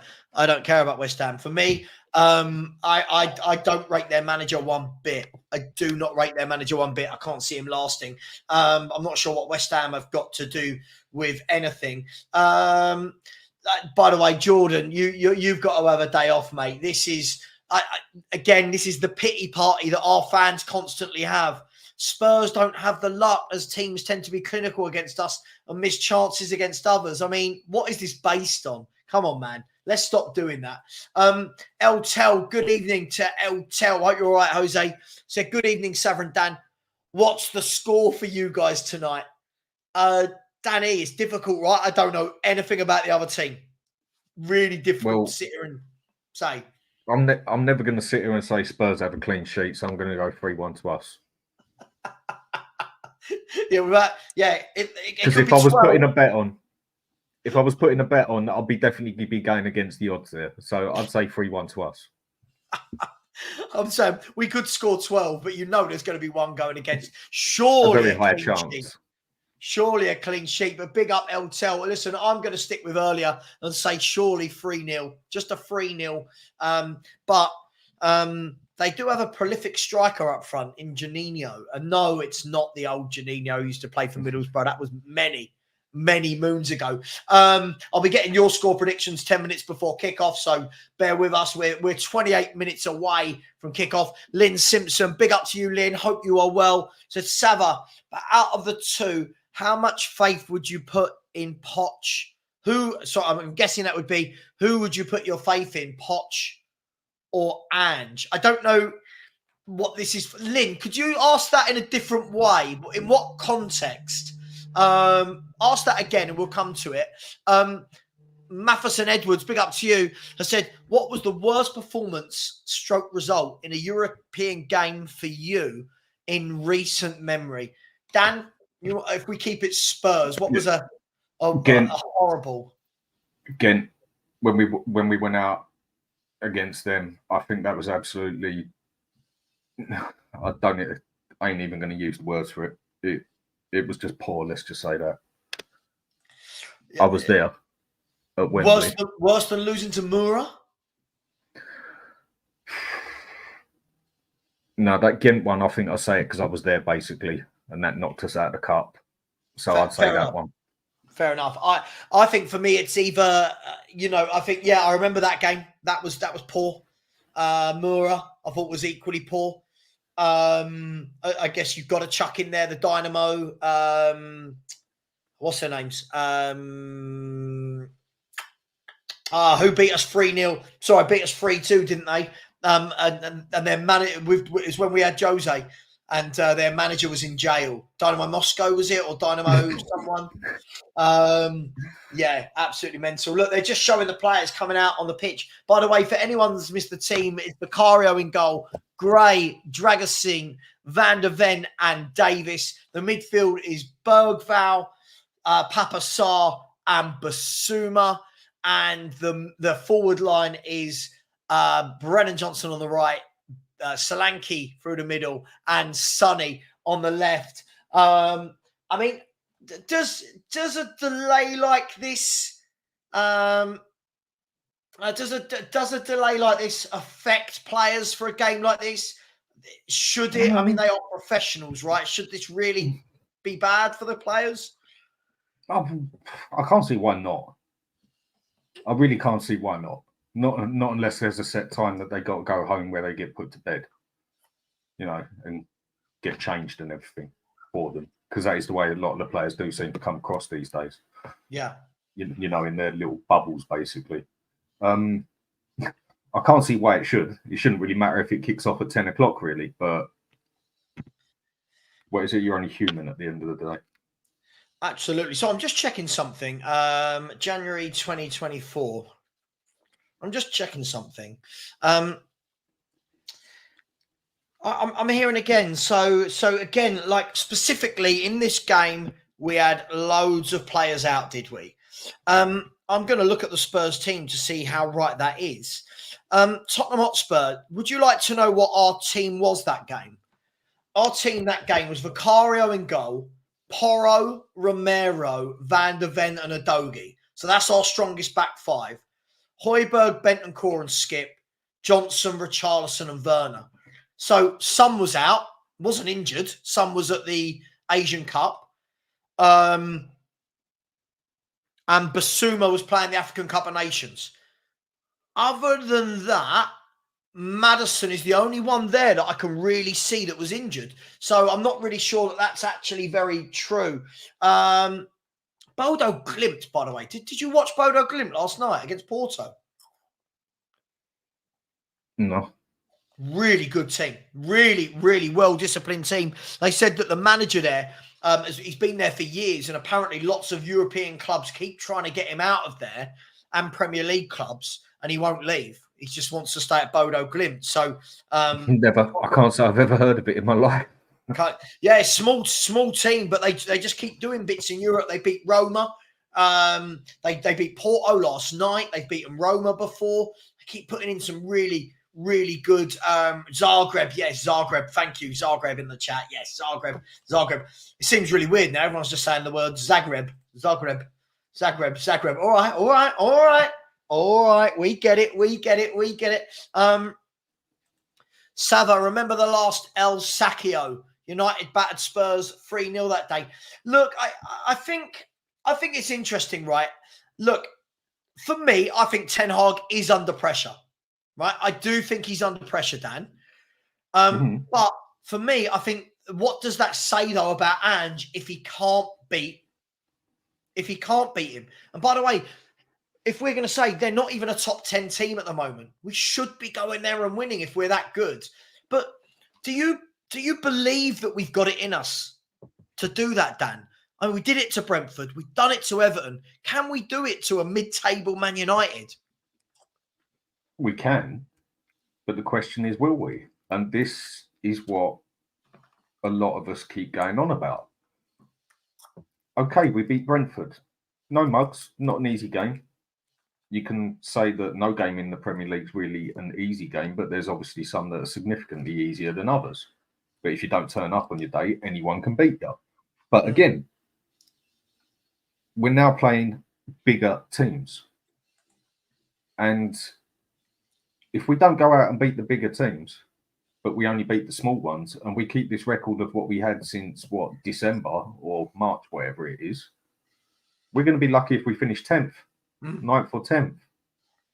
I mean, then what are people going to do? Start saying then is we've got to start seeing that this system, this tactics, this way of Ange ball, whatever you want to call it, can compete against bigger teams, better teams, good managers who've got tactics.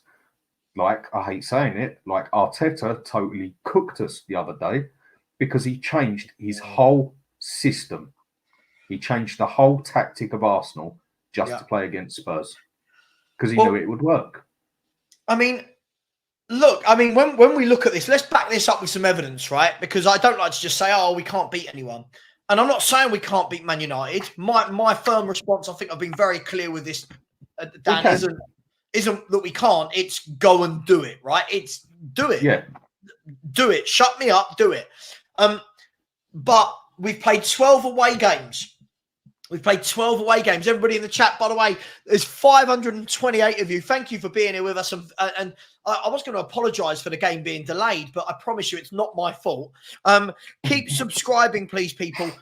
We are just under 250 away from 14,000. Be lovely to get that number. My aim is to get to 15K by the end of the year. So that's where we are at the moment. Sorry, just over. There we go. 13,744. Can we get at least 6 people in the next couple of minutes to get that up to 13,750? That would be absolutely amazing. Dan, our last 12 away games, right? And the reason it's 12 is that's the number of away games we've had in 2024. Yeah, we have won 3. We've won 3 away games in 2024. And as I told you the other day, one was Sheffield United on the last day of last season, who were already relegated. Yep. One was Coventry 2 weeks ago, 1 week ago, whatever it was, in the smash and grab. And the other one was the good win at Aston Villa when they went down to 10 men. Yeah. That's an appalling away record, isn't it, Dan? That's why I think people don't have confidence. Well, I said this at the very start of the season. The thing that we're definitely going to see this season is that Ange hasn't got the first 10 games to cover his backside anymore. Agreed. And that is what totally covered his ass last year. Basically put cracks over the paper, whatever you want to put paper over the cracks, whatever you want to call it. And if we keep up this consistency of playing how we are and getting the results that we are, which we don't want to, that's relegation standards. Yeah. I'm not saying we're being a relegation fight, but from how we played after them first 10 games, and let's say even from like December, that's relegated. That's a relegation battle. That's a 15th place sort of thing. Yeah. This is where we got to pull our finger out and get our act together. And this is where we want to see things happen.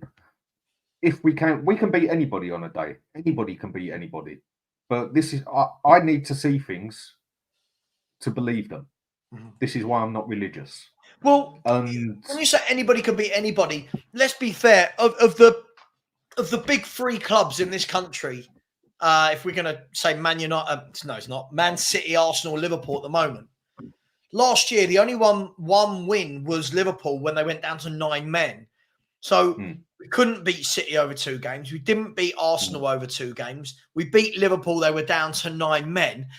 At some point, Dan, we've actually got to put those words into practice that anybody can beat anybody. Because at the moment, I think, and people in the chat will hate this, some will love it, some will hate it, I think we're becoming flat track bullies. The stats aren't lying on that, though, are they? Right. It's true. Right. I think we're becoming flat track bullies. I don't think anybody is particularly scared to play us. I don't even think Ipswich should be bothered about playing us. Because everybody knows how to play against us.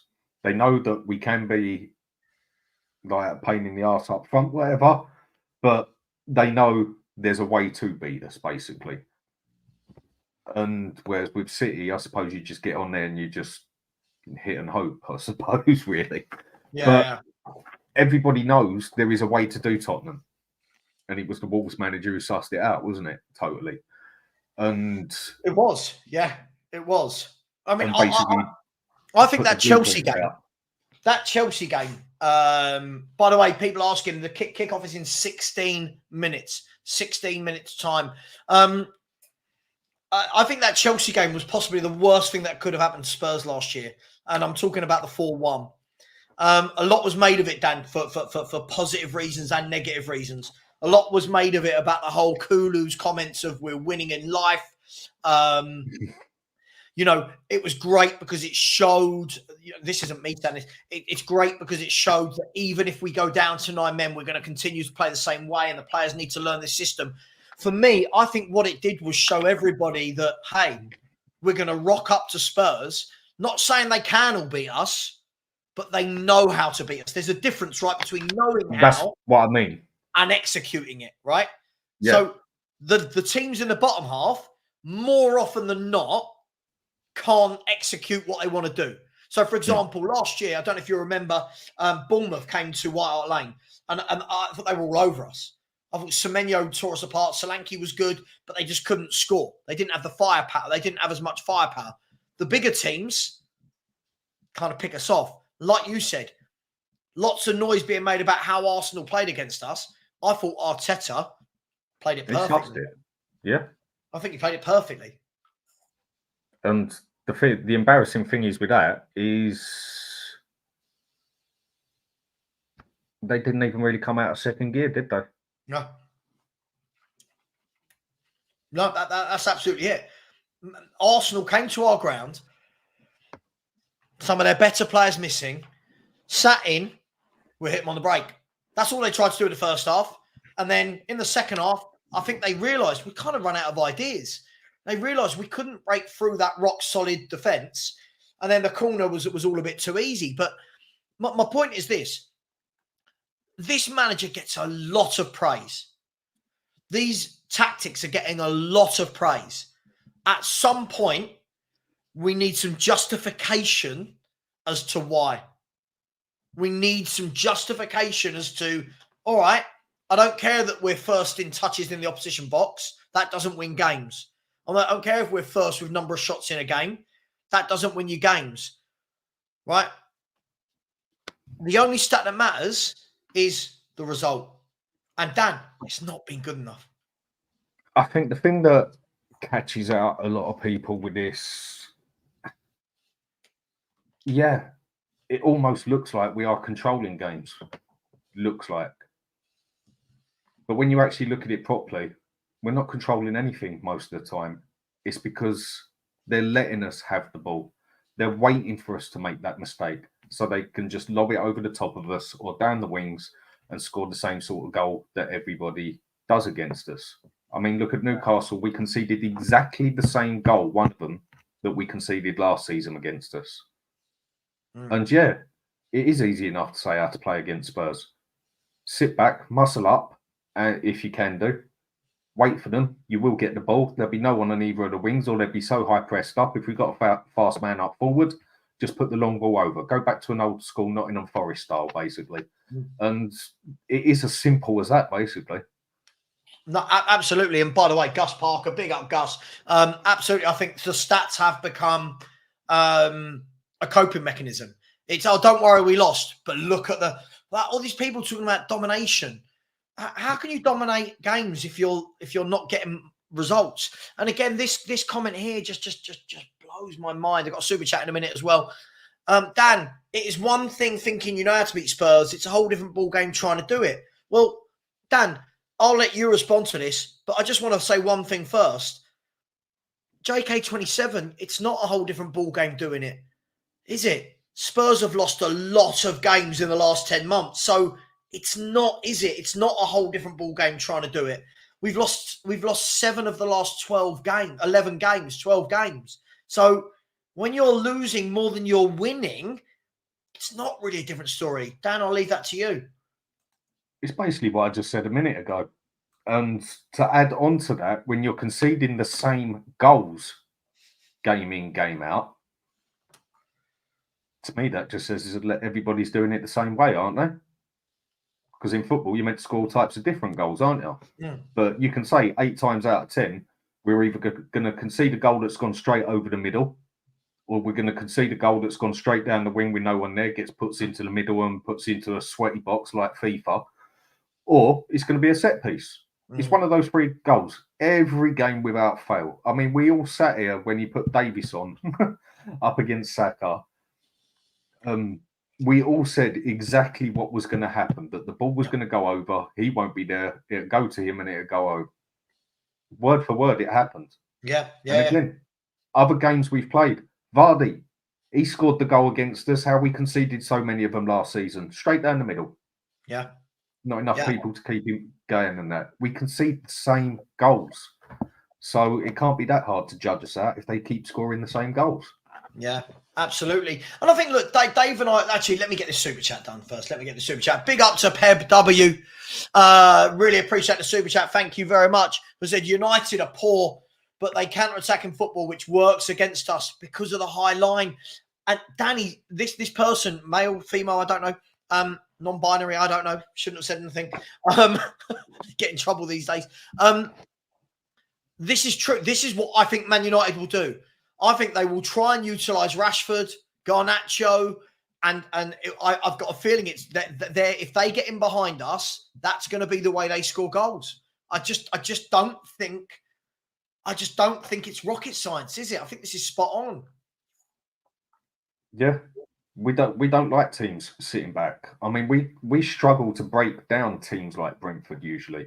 But the thing with the game against Brentford, I don't think they were playing that way against us. They didn't want to sit back. You could see Brentford wanted to come forward. And we closed them off quite nicely. Yeah. And if Coventry would have just used their brains a bit at the end of the last game and just basically put 10 men in the box, we wouldn't have got that. But they wanted to go and kill it. And they shot themselves in the foot in the process, I think. We struggled to break down some of the significantly weaker teams. So how the hell are we meant to break down a defence like Arsenal? How the hell are we going to break down a Man City or a Liverpool? Yeah, no, absolutely. This goes back to, we've got to see it. We've got to see it. We've got to stop talking about it. I mean, if Ange goes and gets, say, 7 wins out the next 10 games, I'll step back and say, all right, looks like he's pulled his finger out and he's learned something. Yep. Okay, I'll step back a bit and then won't just jump on him because he loses a game. I just don't think he's got the capability of doing it. Yeah. That is my personal opinion. I don't think he's got enough in his head to play any other way because he's played this way all his life, wherever he's been. And like I said earlier, as you get older, it's harder to learn and change. So a lot of people say. No, I just don't, and he's also bloody stubborn. Yeah. Yeah. Harry, you always get one. You guys are so negative. I don't believe any of us said we were going to lose, did we? I don't think any of us have given a score prediction. You guys are so negative. United will struggle against our system. Ugarte is horrible and won't handle the press. I mean, this is what you get, Dan. All we're sitting here saying is, all right, stop talking about it and actually do it. And then you get children like this that just say you're negative. Harry, you're more than welcome to come on, mate, and tell us how we're negative. But at the end of the day, Harry, we've got to see this, and not just against United. We've then got Brighton away, right? Go to Brighton, beat Brighton. If we're any good, go to Man U, beat them. Go to Brighton, beat them. Beat Palace, beat Villa. Do you know what I mean? We've got to start racking up some wins. Otherwise, before you know it, you're caught down mid-table. And before you know it, Levy's looking at the table, Dan, going, hang on, we're 12 to 15 points off the top 4. There's the trigger. 25 years of history. Maybe Levy's changed his religion. Who knows? But I very much doubt it somehow. Right, I'm going to shoot because I need to grab another beer and get the football. Big up, man. Dan, thanks for being with me for that Cheers long. for having I us on, mate. That's fine. Take care. Take care, man. Thank you very much. Big up everybody in the chat. Please do smash that like button. We've had a lot of people coming through here in the last 2.5 hours. The game we should be half an hour into the game by now. We're not, but the game is going to kick off in 7 minutes' time. We're getting there, people. I promise we are getting there. I'm just going to quickly double check. No, 1 second. Let me just double check something. Perfect. There we go. There we go. Perfect. I'm just double checking a few things. Thank you for being patient with me. Oh.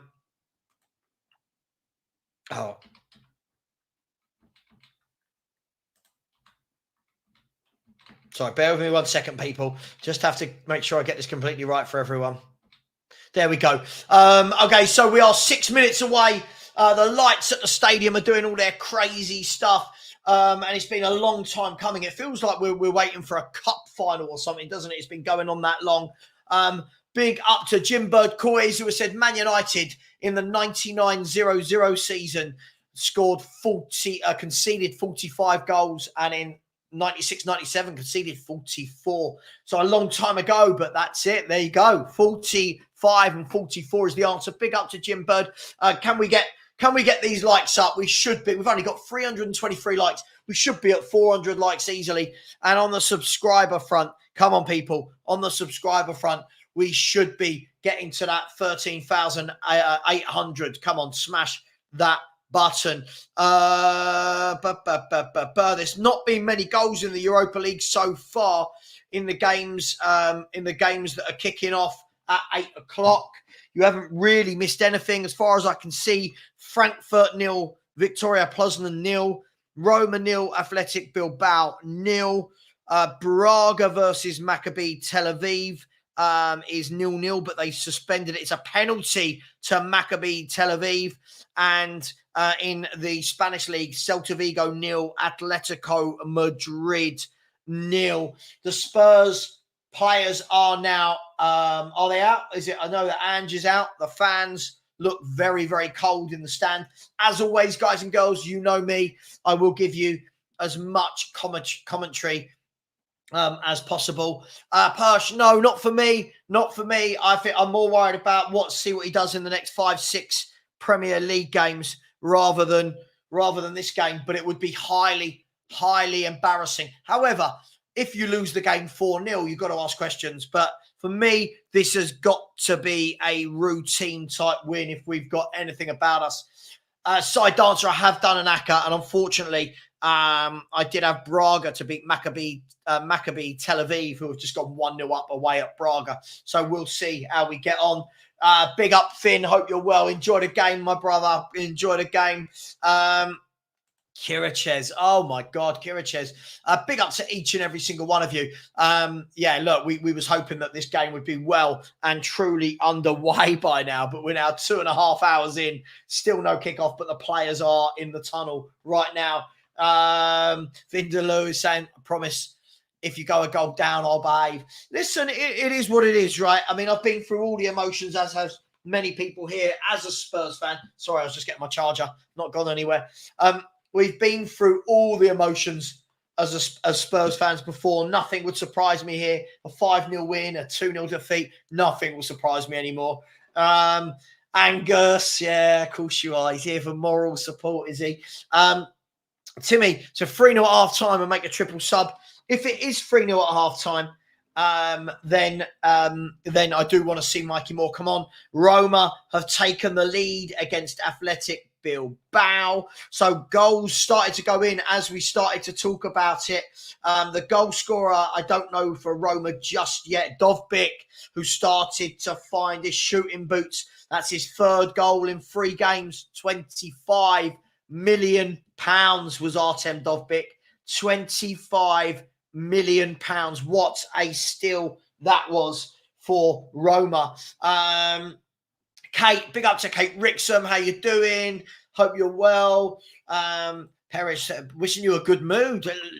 Yeah, listen, nothing wrong with my mood today. Listen, Spurs used to upset me. Now I'm just kind of like, oh, like, what do you do? I'm not one of those that thinks every time we lose, it's the end of the world. Patrick Thomas said, I just want to see Bergvall play the ball forward instead of laterally or backwards all the time. We have better players than Qarabag, so let's back ourselves and play attacking football. Yeah, I'm sure we will. I'm sure we will. Jamie Gitt said, come on, you Spurs, show some balls and don't tuck. Yeah, look, let's go out there. Let's get them, let's get this game from the beginning. By the way, I think there's been a goal for Atletico Madrid. Has there been a goal for Atletico Madrid? 1 second. I don't know. Bet365 has suspended something. I don't know what's happening. Doesn't look like there's a goal, but they have suspended something.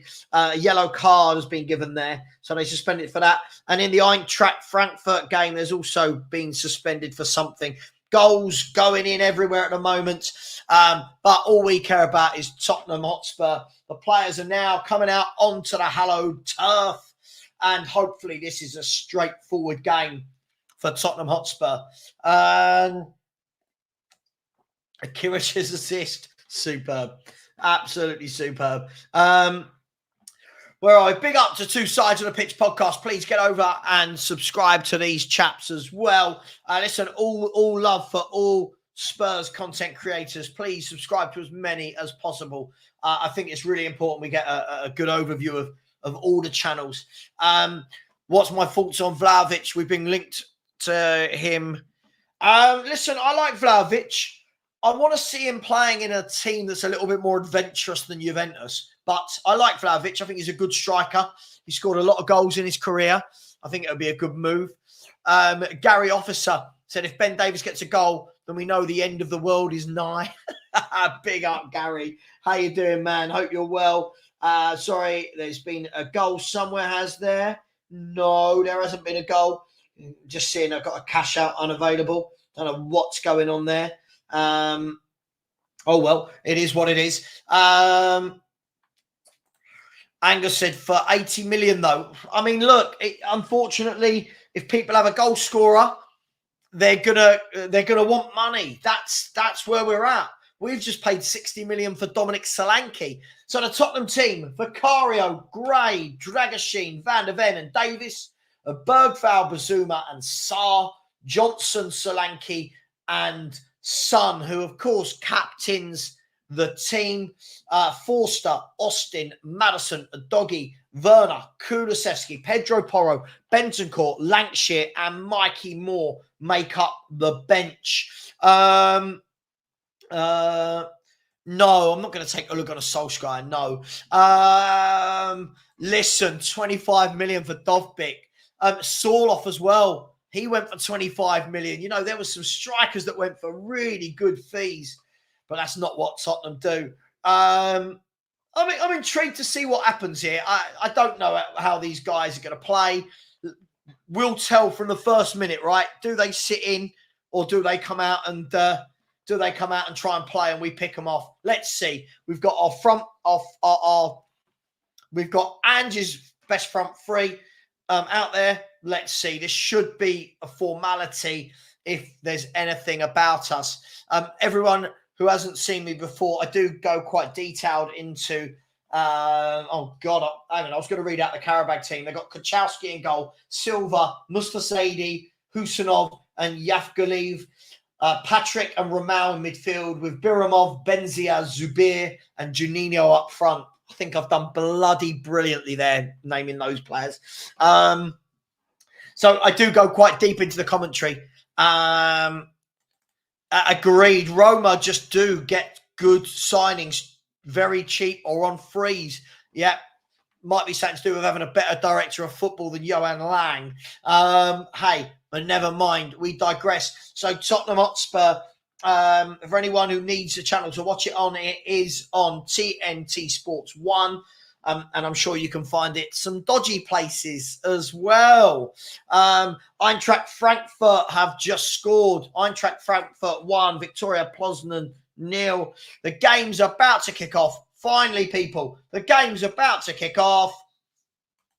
And we're underway. Yay, that's a small win. And the ball's gone all the way through to the Victoria Poznan. The Victoria Poznan? I'm looking at a different screen there. The ball's gone all the way through to the Qarabag goalkeeper. They've played it forward. Tottenham trying to play the high line. And I think the ref's given offside. Angus, he's going to be a pain in the arse today, isn't he, ladies and gents? He's going to be a pain in the arse.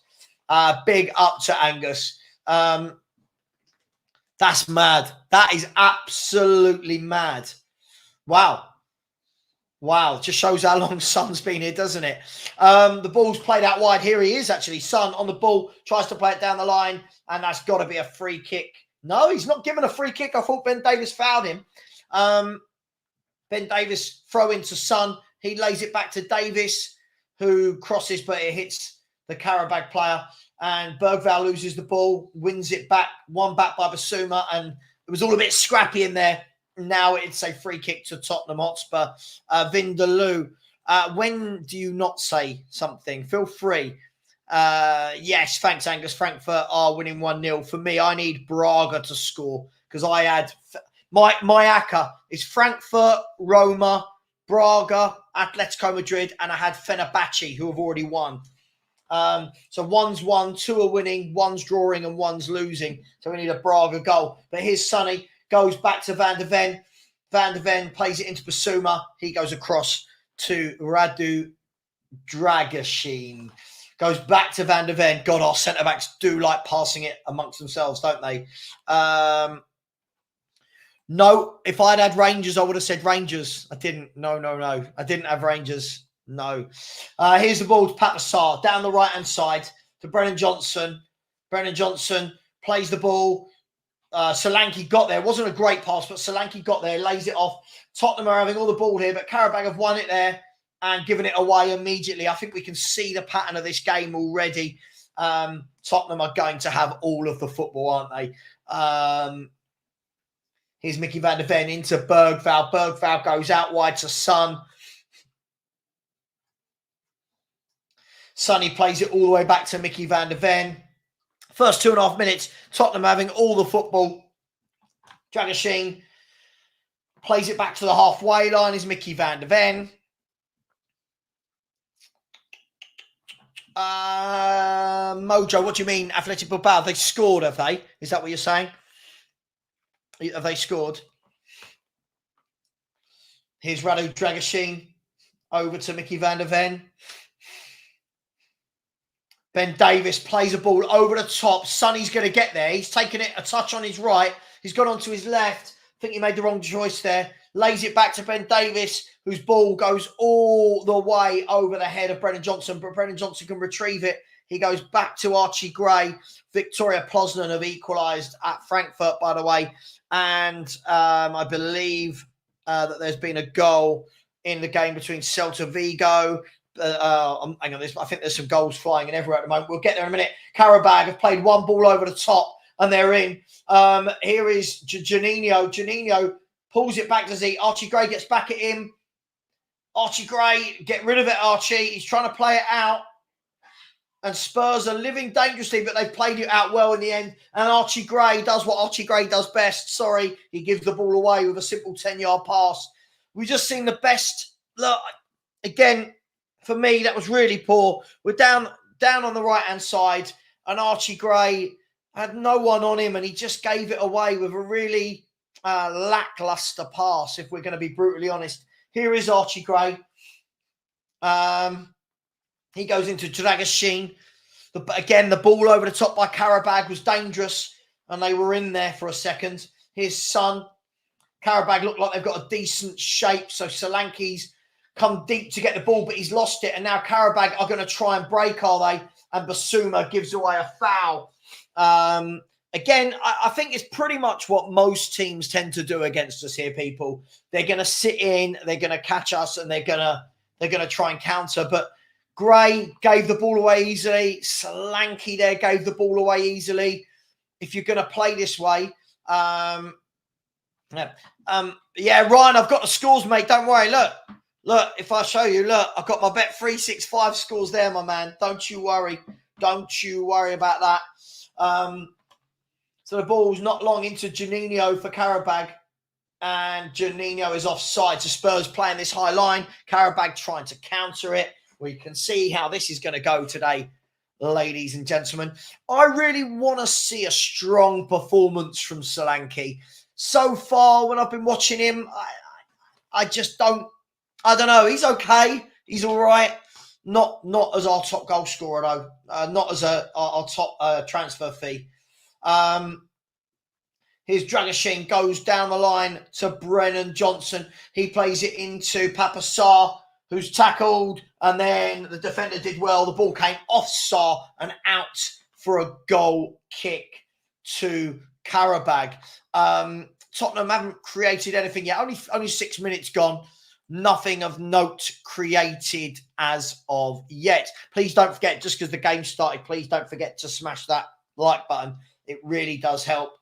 The Qarabag fans making a lot of noise in that North London rain. And the goal kick swept downfield. One in the air by Mickey van der Ven. Son gives the ball away. Again, we give the ball away a lot. Bergvall wins it. He gives it away. Bit of head tennis. And now they've given it away. And now their defender has bundled Solanke over for a foul. He's taking it quickly to Ben Davis. Ben Davis back to Dragoshin. You can see the pattern of the game, right? We can see the pattern of the game. For Dietrich's Kane. Dietrich's is not messing about. Sarr is a mix of a ballerina and sprinter. Horrendous footballer. And Qarabag through on goal. And Spurs are down to 10 men. Spursy. Spurs are down to 10 men. I need to see it again. The ball over the top. When will we learn? Dragoshin was in a foot race with Juninho. 1-on-1. And Dragoshin's brought him down. And Tottenham have got 10 men. Dragoshin let the ball run. What was he doing? It wasn't even a ball over the top. My mistake. The ball went into Dragoshin. He miscontrolled the ball. Juninho, yeah, it's a foul. It's a red card. It's a red card. Really poor defending.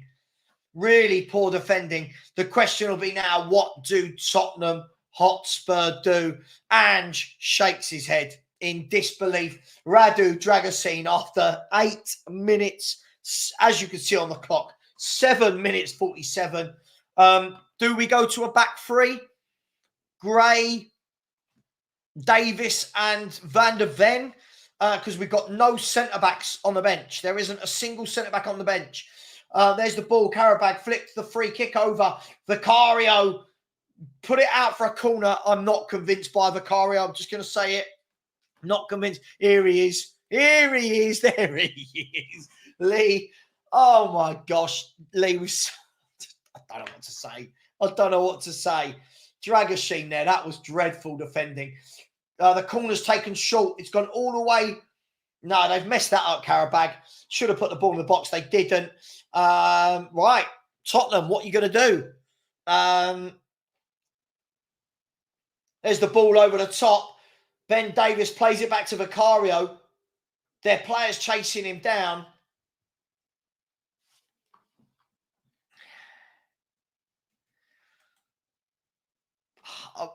Look, I just don't know anymore, mate. I don't know.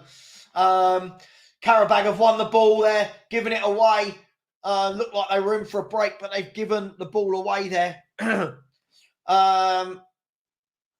And Sonny picks the ball up on the left-hand side. Look, it's going to be a long 80 minutes with 10 men. Let's see what we're made of. Does Ange Postecoglou change the formation? Do we just go to a back three? At the moment, it looks like we've gone to a back three. I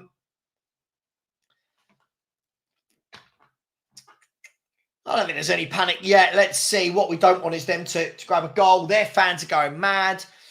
In the corner, here's Archie Gray.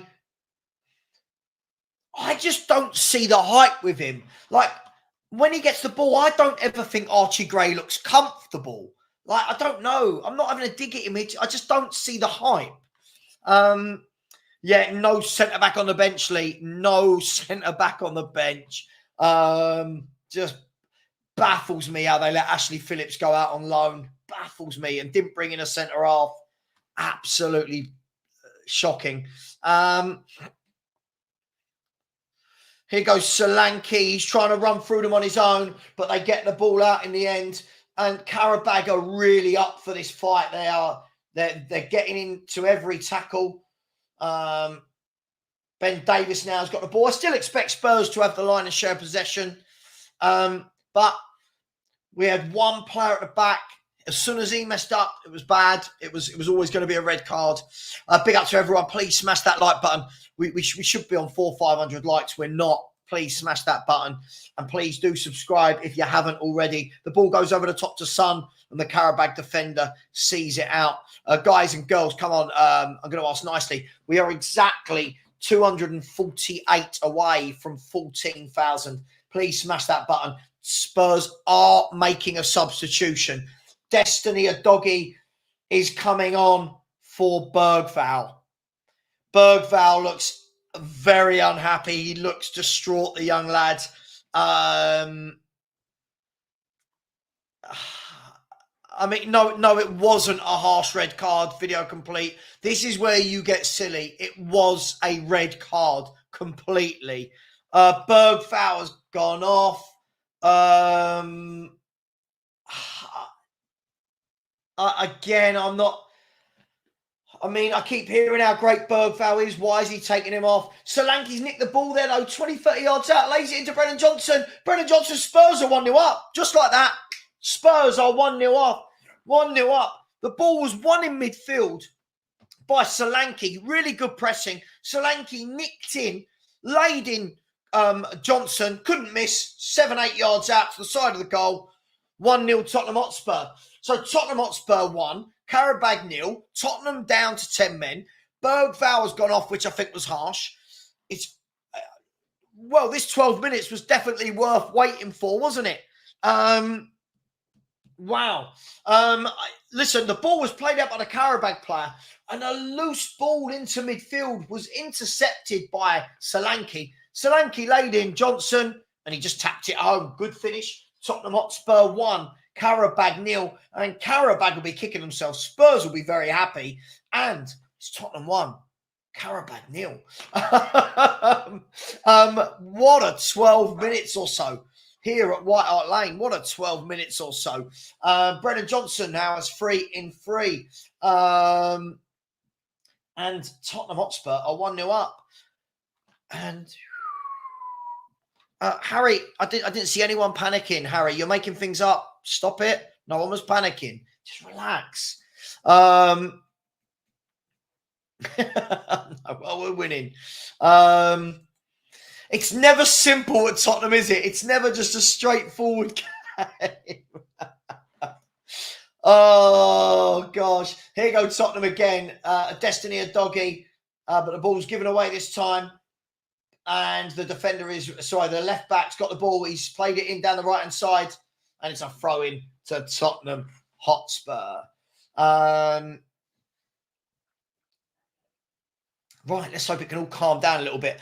I feel for Bergvall. I truly feel for him. I really do. Listen, I don't think he's a great footballer. I think every now and then he's going to score goals. Yeah, for me, this is his level. Qarabag, Brentford, bottom half team, Coventry, championship team.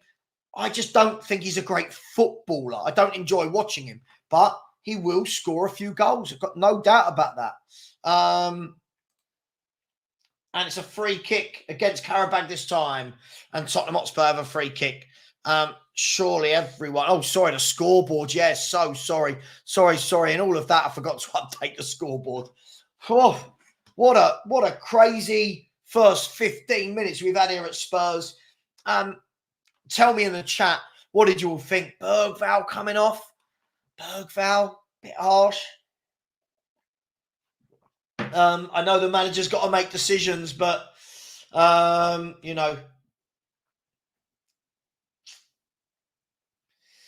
Van der Ven plays it out to Ben Davis, who hurries the ball down the line to Son. Son comes inside on his right.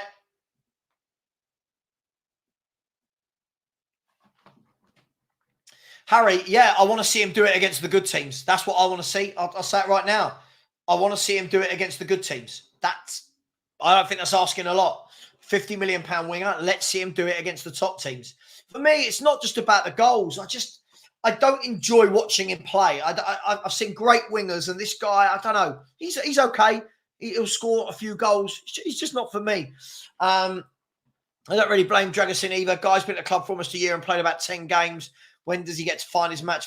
I agree, but, you know, this was a big chance for him tonight. And it looks like Tottenham Hotspur have a corner over from the right-hand side. Lots of people were looking forward to him. I keep hearing he's generational. It was the first one to come off. So it is what it is.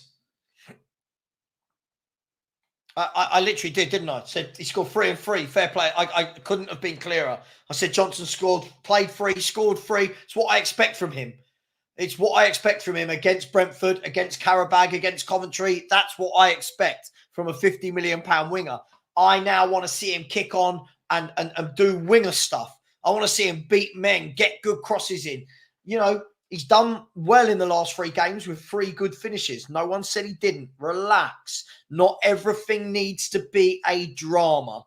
Jesus Christ. And if you swear again, you'll be kicked out of here. Just relax. Yeah? Calm down. Gee, what is wrong with people?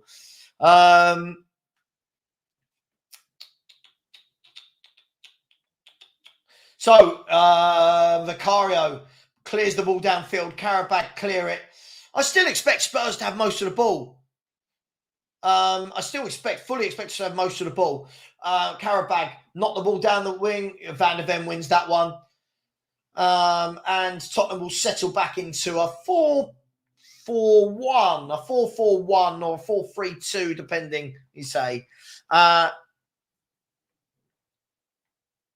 Where are my mods? I don't think anything bad's happened, does it? Again, what are you? I don't understand. What do you want me to say about him? I've literally just said fair play to him. He scored 3 goals in 3 games. I expect that. Credit where it's due. Now go and do it against the better teams. Now go and do it in the big games. What is going on with these? Why is it as soon as Spurs score a goal, these idiots come from everywhere and just chat so much shit? What is wrong with people? So Qarabag playing the ball through midfield. They're trying to knock it about. I just don't know if they've got the quality. I don't know if they've got the quality for it.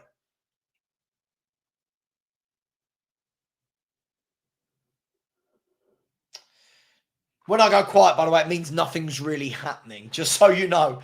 So the ball's played into the Qarabag forward. He tries to slip in. They're through on goal. He's one-on-one. Can Udogie get back? He can. He can. Brilliant defending from Destiny Udogie.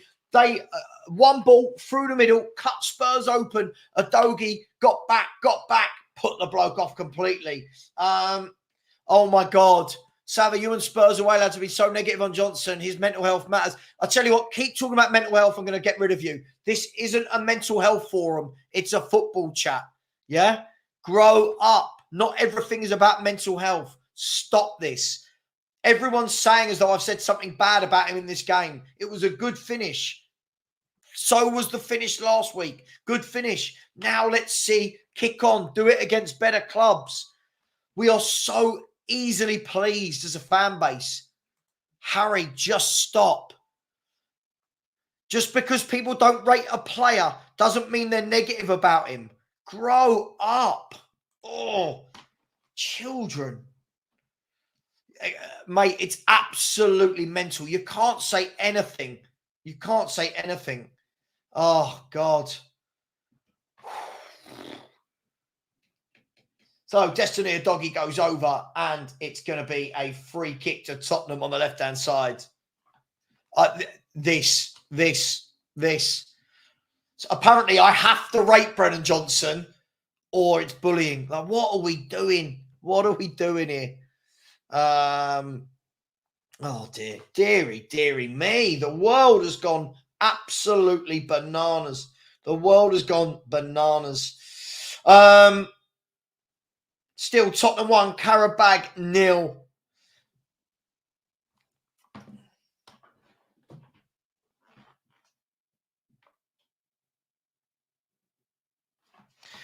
Carl, this.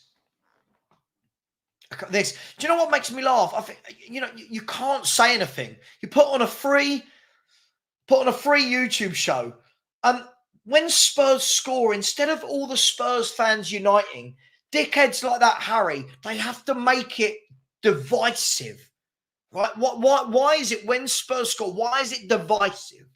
Why does it always have to be blah, blah, blah? Just slow down. Just slow down. It's ridiculous. Here's Qarabag with a 5-on-3. The ball is played through. Van der Ven cuts it out. Great defending, but they've still got it.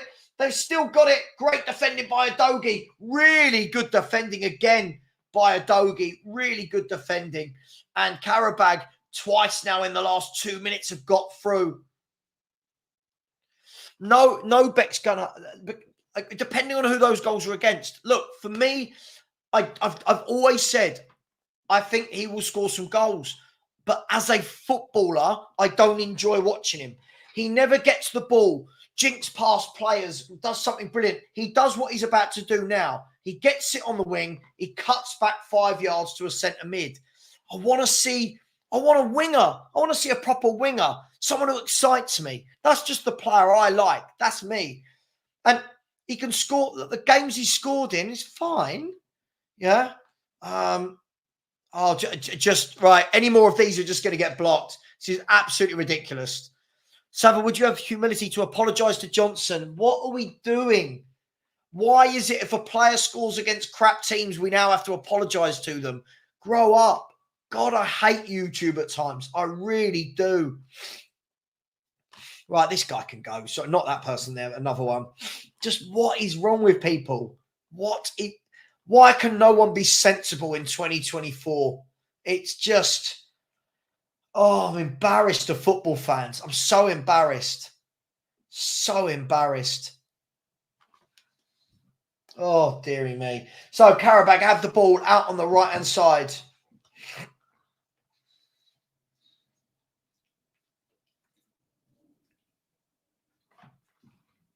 Oh, mate, our fan base is like anything.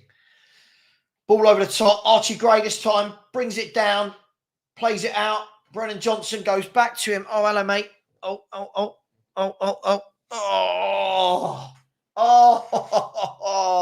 Hello. Look. Who's that? You say hello. Oh, don't lick me. Let's say hello. Yeah, I know, man. What I love is apologize. Do you know what? If somebody says I'm crap at my job and then I go and do really well in a year, who turns around and goes, you've got to apologize? What are we doing? Football fans are just, what are we doing? But have you noticed the idiots only arrive when Spurs are winning? Where are these people when Spurs are losing? Let's see Johnson do it against the top clubs. Absolutely. Spurs win the ball. Here's Sonny. Spurs have only got 2 players forward and Sonny gets tackled and it's a throw into Tottenham Hotspur. Stewie.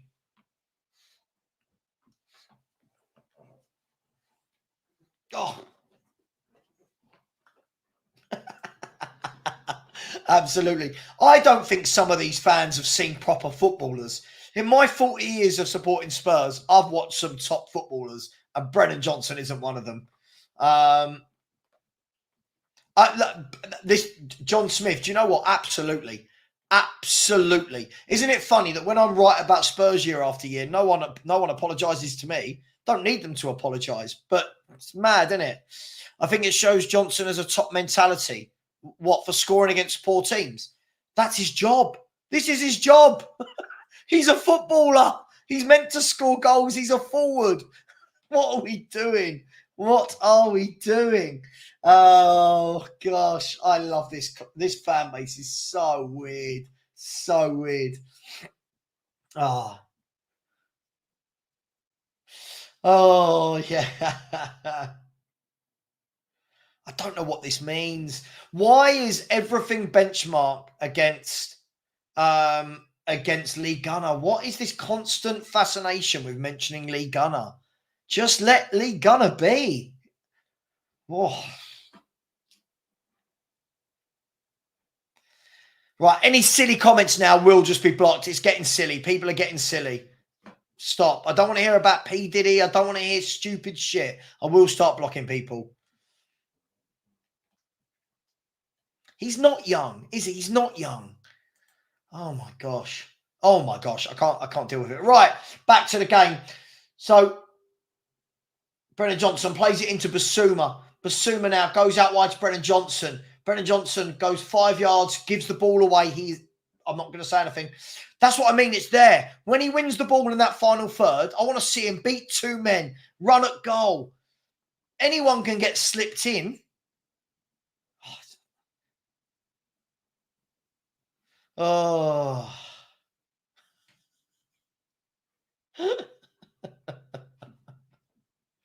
Son is struggling to score against the low teams. Yeah, I mean, Son's not had a good start to the season for me. Yeah, Trackersin's taking his chance. Here's Ben Davis, wins the ball in the midfield. Plays it into Solanke, back to Davis, back to Solanke. Solanke plays it back to Basuma. And Basuma is caught in possession. And now Qarabag off through on goal. He's offside. I think he knew it. I think the bloke knew it. He's offside. He's offside. You can see what they're trying to do. You can see what they're trying to do. You can see what they're trying to do.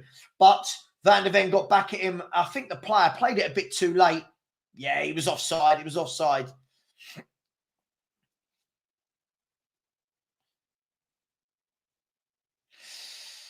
I'm not going to say anything about what just happened there. Brennan Johnson, the goalkeeper came out, missed it. And Brennan Johnson, it's things like that. Things like that. The ball over the top into Brennan Johnson. The keeper missed it. Brennan Johnson then just dinked it sort of waywardly. Oh. I don't know. Listen, he's just an average player. That's what he is. He's an average footballer. Let's be fair. He's at Tottenham for a reason. He's not at Man City. He's not at Arsenal. He's not at Liverpool. They've given it away again, but they've won it back. Luckily, they're playing a dangerous game. Look, we'll debate this at half-time, Cold Army. We'll debate this here. Go Qarabag down the left-hand side. Qarabag, he's taken his man on, but Basuma gets back and wins the ball. This is really end-to-end now at the moment in terms of just who's giving it away the worst. Exposure channel. I'm blocking this person. Don't worry. I'm blocking this person. Idiot. He's being overanalyzed. Who's being overanalyzed? I don't. Who? Johnson?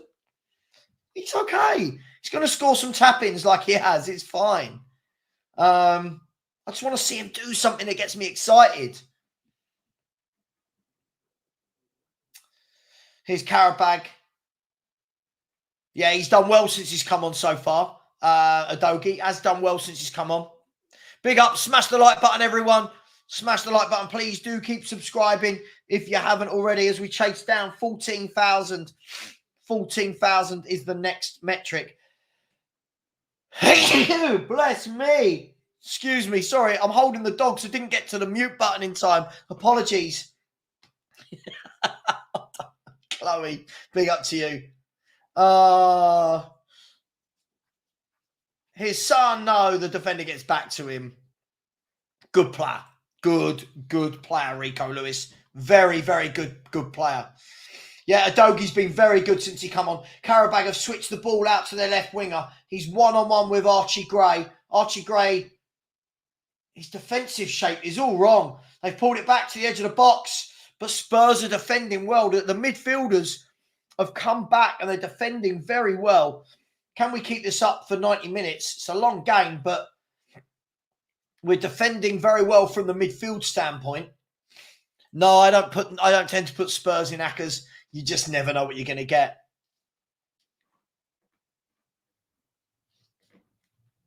I don't know what Ange Ball is. What does that mean? I don't know what that is. Alfie. So can anyone see Bergvall asking Ange if he's still... listen, he should have been loaned out. Loan him out. Get him game time. Get him game time. This. Oh, my God. Yes.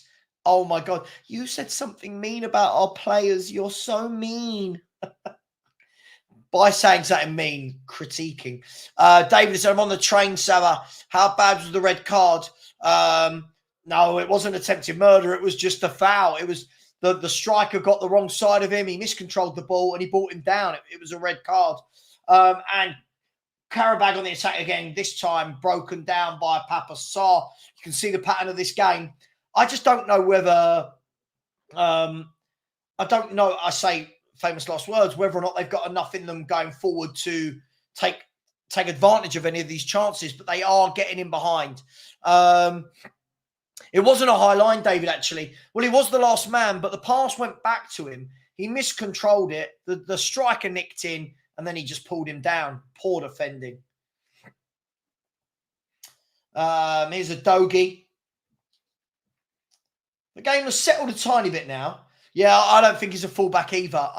I'm not seeing anything that makes me go, oh, yeah, now I see why we bought him. He's only young, but 30, 40 million, I'm not seeing it at the moment. They're getting on the ball. I just don't know if they've got enough to open us up. Long game, long way to go. Still an hour. Sorry, the dog is on me. It's so uncomfortable, but he is on me. So I'm trying to do the best with what I've got. Oh, Stewie, come on. Get in there. Get in your basket. Go in your basket. Come on. Good boy. Good boy. So here's Qarabag. They've got the ball on a break here, have they? Nice bit of skill in midfield.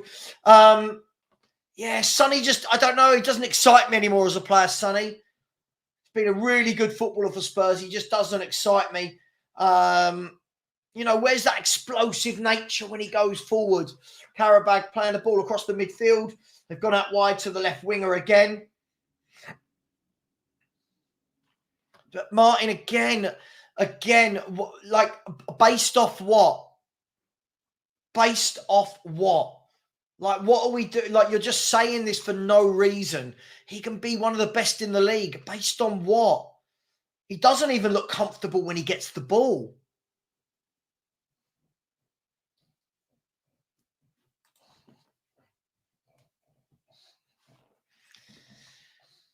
Ben sent me something. What's Ben Kaufman sent me?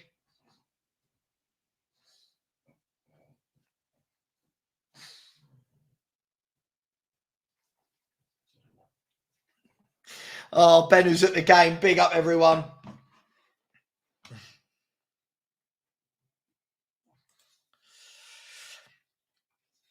Thing is, for people saying, well, he can only be judged when he plays centre mid, then Ange should play him at centre mid. What do you reckon?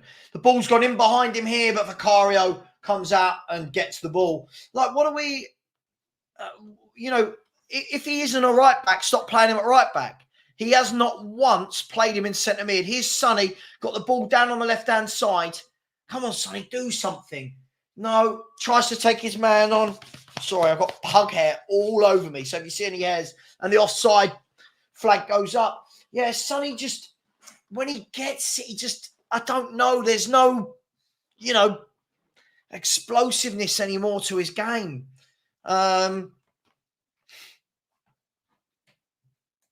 Soulboy says, Savva, I still don't think we have enough to win this game. Well, at the moment, we're comfortable-ish. But let's see how we go. I mean, the dog was on just now. I can't get him up again, bless him. He'll jump up in a minute, but just his madness.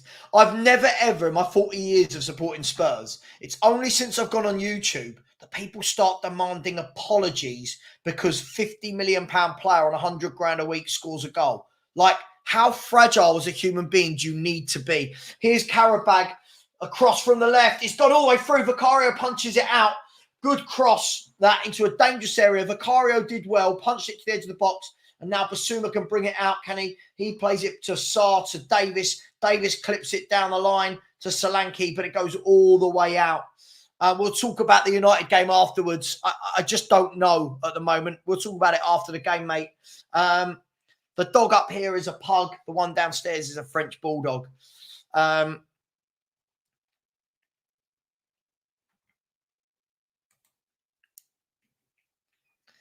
don't know. I don't know if this is this sarcasm, Belgrade Wanderer? I'm not. When he gets the ball, there's nothing about me that goes tidy. There's nothing. Here's Qarabag. He's trying to run his man. Destiny Udogie has got back to him and given away the corner. It's a corner kick to Qarabag. Udogie has defended really well since he came on, actually. But I do feel for Bergvall. I really, really do feel for Bergvall. Look, I'm not going to get on the young players' backs. I just think the people that overhype them, I don't know what they're seeing. Yeah. Okay, I'm asking you, what have they done to excite you? And why is Ange the perfect manager to develop them when he doesn't play them? I just don't get it. I don't get it. You're just making things up. Corner kick comes in from Qarabag. It's gone over everybody, flicked off, and it's going to be a throw-in to Tottenham Hotspur. The ref's giving it to Tottenham Hotspur. So 36 minutes gone. Tottenham 1, Qarabag 0. As always, never straightforward. It's always chaotic in a Spurs game, isn't it? Really, really chaotic.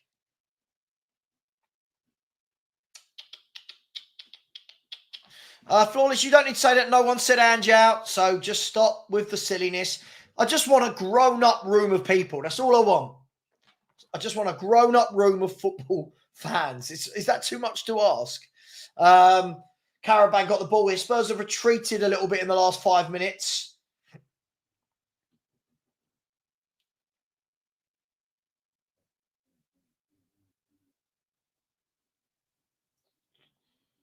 Qarabag, they're trying to knock it about. They're trying to knock it about, to be fair to them. There's the ball down the line. Easily. Archie Gray out of position again. The left winger is leaving. Gray for dead. And then the left winger slipped. And Archie Gray's got the ball. He's holding his man up. And he's run it out for a... It's got to be... It's a corner. He's run it out for a corner again. Sorry, guys. Archie Gray, I don't think he's ready. I just do not think this boy is ready. Flawless, any more silly comments, you're gone. This is your second warning. Any more, you're gone, all right? Just stop being silly, all right? Savva, do you think Solanke needs to do better? I think he presses well. I haven't seen anything to pull up trees, though, but here's a corner kick for Qarabag. They've played it short this time. Back to the corner kick taker. He whips it in, and it's at the near post, and Vicario down, claims the ball. Gus, absolutely. Absolutely. For me, I just don't see what the fuss is. I think for me, I think he really needs to, I think he needs to be out on loan, playing week in, week out in centre mid. Really, really do. Dinner? I haven't had a dinner, mate. I've been streaming since 6 o'clock and it's what, now 9:15 and we're not even at half time. Right, dude, I warned you. I'm not rattled. You're just being an idiot. See you later. People like that. I told you. I've lost patience with these people now. Lost patience with them. Swedish Chelsea fan. Being a right back doesn't mean he can't control a football. Sorry, I was told that he was a right back, come centre back, come centre mid. I'm sorry. I'm just not seeing even his touch, his control. Look at him. He looks knackered as well. The Qarabag winger goes up against him. It's laid back to the edge of the box. Spurs have got men back. And the ball, Spurs have managed to get men back now. And they're in here, and it's 1-0. Oh, no, it's not. How has he missed that? We have got away with one there. I've literally done the commentator's curse. They have missed. I don't know if there was an offside flag or what, but the ball was played in down the line. He's onside. The striker was behind. Oh, my gosh. Spurs have just been let off the hook. Who was it in here earlier said that Spurs don't get any luck? He has missed an open goal from about 5 yards. Wow. Wow. Wow. Madness. Madness. Tottenham have got away with one there. Again, everything is coming from Archie Gray's side. Sorry, I think he needs to go out on loan. I really do. I really do.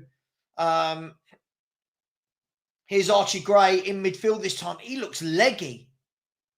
He looks leggy. Who's saying I'm 1 minute behind? How can I be 1 minute behind when I've got the game live on TNT? Stop being silly. Qarabag have won the ball again. They've got a break. They've got 2 men across again. Archie Gray is in treacle. He can't run. He can't run. He's only just got back. And it's a corner kick. I'll tell you what, they are having to cover. Archie Gray looks, I'm sorry, I'm going to say it. He looks dreadful. This kid needs a loan and quickly. Again, he looked like he was running in treacle. Wow. Wow. Everything is coming down that side. Everything. That's what I would do. Anthony, I've not seen anything. Every time he's worn a Spurs shirt, he just looks to me like a kid that's been put in there too early. A corner kick's come in, headed clear by Solanke. The corner kick taker wins it back. They're going to whip another ball into the box, are they? They have. It's gone to the back post. It's gone all the way through to the number 2. He dinks it across, but it's hit a Dogie, and Spurs can break. And Basuma has run it across the pitch, but we haven't managed to break. Is he going to lose the ball? He's done brilliantly there. It's a free kick. Basuma done brilliantly there to hold it up. No. If he's injured, why is he playing? No. Why is he injured? I'm sorry. If he's injured, take him off. You people like you seem to love Ange, but yet, he's being played out of position. He's injured. Again, Jed Spence should be playing in this game. No. Why do I want Spurs to lose that much? One more, you're blocked. Guys, I'm so sorry for the trolls that I attract. It's just, I don't know what has happened. Just think this person breathes the same air as us. Breathes the same air. It's ridiculous. He's not in the Europa League squad. Ange decided that he didn't want him.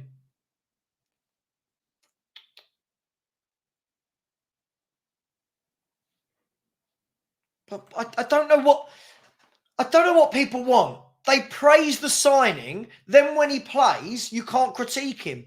What are we doing here? Qarabag now breaking down the right-hand side. The number 2's got the ball. They've got men over. Spurs have got men back. The ball's got across all the way. It's headed down. Brilliant defending that from Mickey van der Ven. And the shot comes in just wide. I tell you what, Spurs are starting to be opened up a little bit here. You would expect it with 10 men. Dan, it's our fan base. That's what we do. I agree. If he got a knock 15 minutes in, then he shouldn't be playing.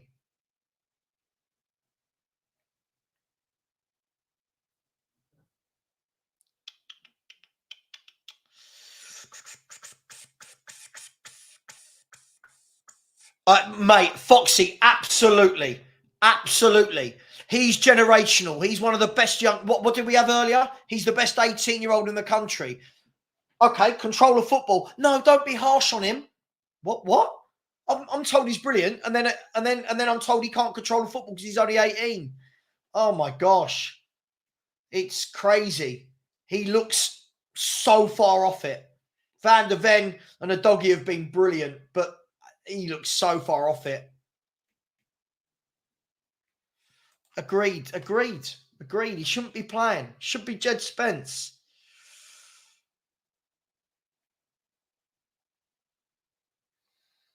Nothing's really happening, by the way. If I go quiet on the commentary side, nothing's really happening.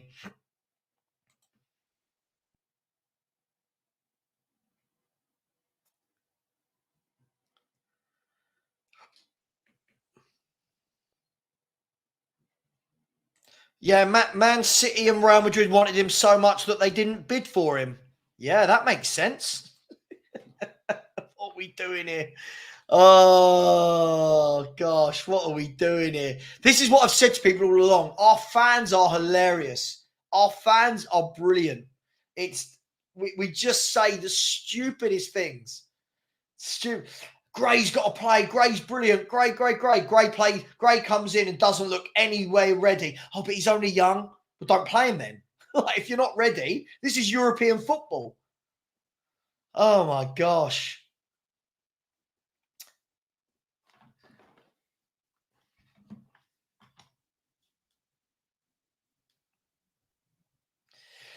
Vicario has come all the way out there to about 40, 50 yards out to stop an attack, and he got it right.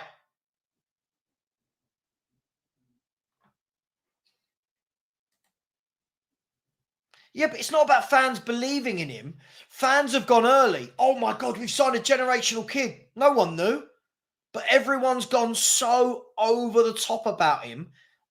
I just don't see anything about him. His touch, his control, his passing, his positioning.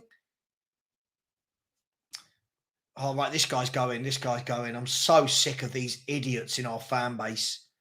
Sorry, there's so many idiots.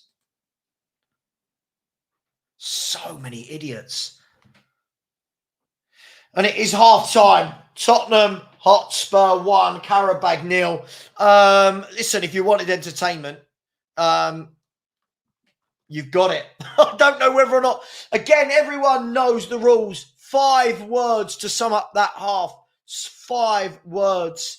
1 second.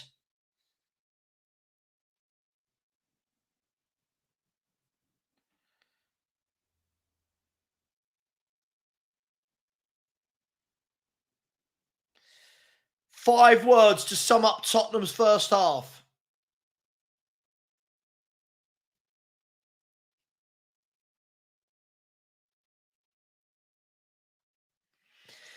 Frankfurt 3, Poznan 1.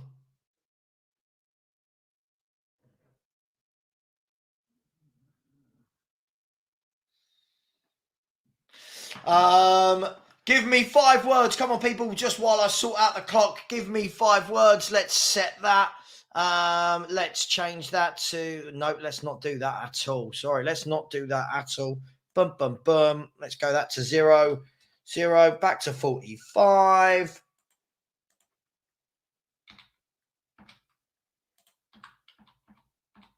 There we go. So, Tottenham Hotspur 1, Qarabag 0. I suppose going down to 10 men after 7 minutes didn't really help. Poor Bergvall came off, but Spurs scored immediately after. Brennan Johnson played in by Solanke, who was pressing up high, played him in, couldn't miss, bottom corner. Since then, it's been mainly Qarabag. Spurs have... We've huffed and puffed. I think we've defended brilliantly through the midfield. I think Basuma and Sarr have got back and defended really well. I think Doggy has been brilliant since he came on. Mickey van der Ven's been brilliant. Ben Davis has been okay. For me, Son, Solanke and Johnson need to do more when they get the ball. It's all a bit erratic. Gray, for me, looks like he's struggling. I'm sorry, I know people won't like it. I think Gray looks like he's struggling. I'll be surprised if we don't see Porro on in the second half. I think he's really, really struggling. So for me, that is the change that I would make. Qarabag, though, are starting to get in. They're starting to get in behind Tottenham more and more. I just don't know if they've got the quality to score, which is a good thing for us. But the chance of the game from Qarabag after the goal, the chance of the game, the ball was played in from the left and their striker couldn't have been more than 4, 5, 6 yards out. Open goal, put it wide, and they'll be gutted. But Tottenham can regroup. We got 15 minutes now to relax, 15 minutes to make any changes we want to make. Do any of you think that there'll be any difference in the tactics in the second half?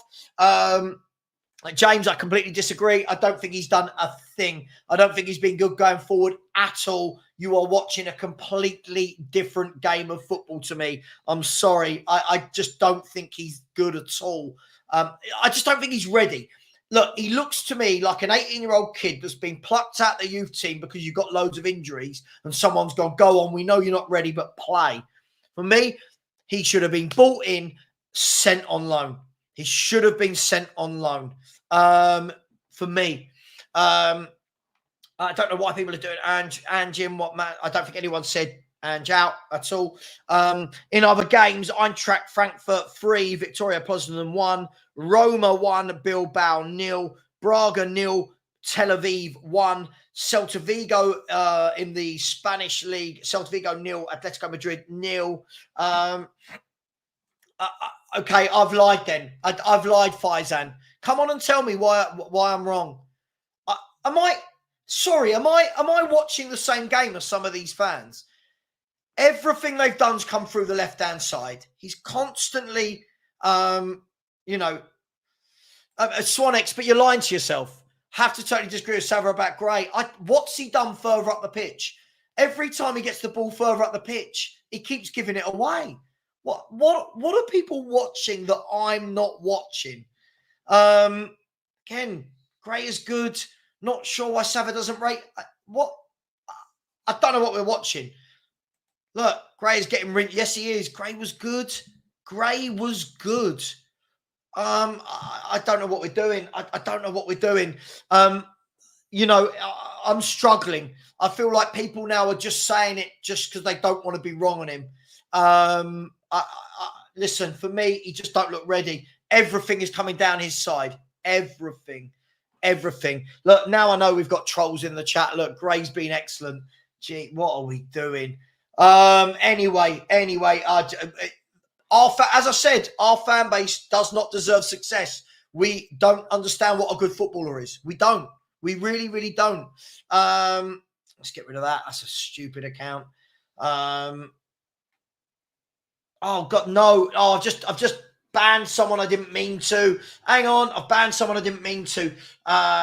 Gregorio. Bear with me, Gregorio. I did not mean to ban you. Bear with me 1 second, mate. I'm going to find you and unban you. If you can hear me, I did not mean to ban you. I meant to ban someone else and clicked the wrong one. Bear with me. I'm so sorry about that. I am so sorry. There we go. I've just unbanned you. You are now back in the room. I'm so sorry. I was trying to get rid of an idiot. Thank you to whoever unbanned him. I just don't know where you saw that in that game. I just don't know where you saw that in this game. I just think he looks so poor. I just think he looks so poor. Amari, not flustered at all. The comments come quick and fast. Cold Army, Savva, can we discuss the Dragusin point I brought up? As much as it's his fault, he lacks time on the pitch, confidence and backwards, useless passing destroys us. Look, I do feel sorry for him in essence. They've bought in a player, don't ever play him. And then we bring him in, expect him to do well. However, that was poor. That was really, really poor what he did there. He shouldn't be making those mistakes. That was simple. Control the ball, get rid of it. But hey, he did what he did. He's not taking his chance. I thought he was really poor last week against Coventry as well. So for me, I feel like the last two performances from him have been very, very poor. Ben, what are you watching? I feel like I've gone mad here. I feel like I've gone mad. I think he's been awful. I just think he's been awful. Agreed.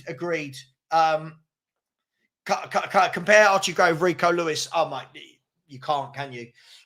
You just can't. Look, for me, as I said, Gray should be taken out of this and sent on loan in January. Spurs should actually go and buy a proper centre-back, right? A proper centre-mid, sorry. Jed Spence should be the right back that's playing here today. But again, we made mistakes in the transfer window. Ange, for me, has made mistakes in picking the squad for Europe. But it is what it is. Bergvall. And when you say coach, I think he's been poor. Everything's gone down his wing. He looks like he's running in treacle. So for me, I just think he's been poor. I'm sorry. I just think he's been really, really poor. He can't run. His positioning is awful. He's run the ball out of play twice. His passing keeps giving it away. But hey, it is what it is. But again, Dennis, yeah, we do. Yeah, we do. We do put people under pressure. I'll give you that. And agreed. Let's see him at centre mid. Yeah. Let's see him at centre mid. I completely agree with you. I keep seeing that he carried the ball well. I mean, this post that he carried the ball well. I've seen 3 instances in this game. One, he's run it off for a throw. One, he's run it off for a corner. And the other one, he just passed straight to their player. Yeah. Listen, at the end of the day, it is what it is. But it shows the level of what Spurs fans want from this club, doesn't it? Did he cry? Was he crying? Look, I feel for him. I don't think people should be crying. But yeah, you know, look, I think it's harsh. Someone had to come off though, right? I think someone had to come off. Bergvall was subbed after 8 minutes when Dragushin got the red card. It's tough. He's a young player who's good on the ball. He wants to be involved in games. He wants to show what he can do. But you know, he's come off after 8 minutes. And look, Ange had a decision to make. Guys, do you think he made the right decision? Do you think he made the right decision? Talk to me about Son. Lots of people saying Son's legs have gone. Some people saying that he's just lost it. Let me know. Just reading comments. They're coming thick and fast. The Diaconator. Diaconator? I said, we aren't strong enough as a squad to win anything. Don't think it matters who the manager is. I agree. We should have gone and bought some actual senior people. I'm not basing that off this game. I'm basing that off the squad. It's My Face said, yes, Son hasn't been good at all. I think that the interesting thing for me is Son's getting in all the right positions. But whereas Son used to get the ball, go past a man, now he just gets it, cuts back 5 yards.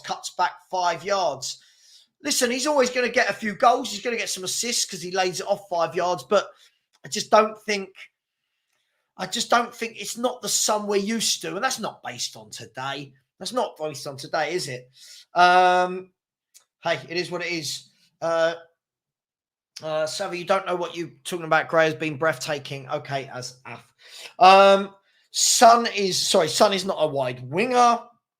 Daniel said Bish just keeps giving the ball away and Sonny is cooked. Son's becoming Grealish. I would rather Grealish, if I'm honest. Phil Coy said, yes, Ange made the right decision. Sarr and Basuma have more experience playing in midfield together, and it showed in that half. Sarr and Basuma played very well. Isn't it interesting? Some people are saying that Basuma was awful. Some are saying played really well. Henry has said Adogi does lose the ball a lot. Defensively, he's been very good, but he does lose the ball a lot. Swan X, big up bro, has said it's hard to say if Ange made the right decision because he took Bergvall off and we scored. I would have taken Sarr at first thought. Basuma has played well today. Isn't it crazy? I'm not saying you're wrong there, but so many people, guys and girls, Basuma, has he played well or not? I'm getting a lot of different reports here. Lots of different people saying different things. Yes or no? Yes, he's played well. No, he hasn't played well. Claire Gorey has said this football is shite. Phil for Van der Ven having to work in this stupid defensive line. Yeah, no, the defensive line isn't for me either. The defensive line is just not for me. Again, you go down to 10 men and most managers go a bit more pragmatic. This guy is just leaving us open. One of these is going to go in if he keeps doing this. Okay, no, he's not played well. Yes, he has. Yes, he has. Yes, he has. Yes, he has. Okay, Basuma man of the match. No, he hasn't. No, he hasn't. I want to see more. Yes, he has. It's a game of opinions, isn't it, this one? In a game with 10 men, this is where you should only push one fullback forward. Absolutely. Absolutely. Absolutely. By the way, Braga are going to ruin my acca at the moment. Bloody Braga. Biss has been poor. Someone just said Mikey Moore. Yes, he's played well. Yes and no. Cover all bases, Daniela. Biss has been average at best. Johnson hiding again. This is the thing for me. He gets the goal. Then I don't see him. You know, like and that's exactly the same against Brentford. It was exactly the same against Coventry. And it's great grabbing the goals and goals win games, but I want to see him get on the ball, take some pressure off the game for Spurs going forward. Not sure he needed to make the sub. Could have just gone 3-3-3, but Udogie has done well. I think Udogie has done well. The Rude Boy Sound said, which game are we analysing here? Yes, he is at the number 8 and coming back to help Sarr. So you think he's played well. Bobby has said, guys, we've got 10 men. Don't look at players. The reason we are leaking chances is because of the suicidal tactics Ange will not deviate from. If this continues, we will continue to leak chances. I agree, but those people love him. You can't say anything. For me, this is where you shut up shop a little bit. Look, they've had chances, Qarabag. They're probably going to get more. Can we score on a break? Listen, so many comments. I can't get to each and every one of them. Leah said, if Ange does not bring on Porro in the second half, I'm done with his managerial ability. Kulu is warming up. I don't know if that means he's coming on, but Kulu is warming up. I don't think we've made any changes. Hang on. Ignore that clock. Ignore that clock for 1 second. Once it gets to 45 minutes and 2 seconds, I will click it.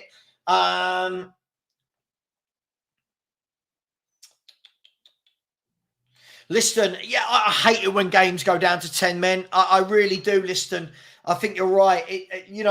For example, Brennan Johnson's come off for Kulusevski, by the way. Brennan Johnson's come off for Kulusevski.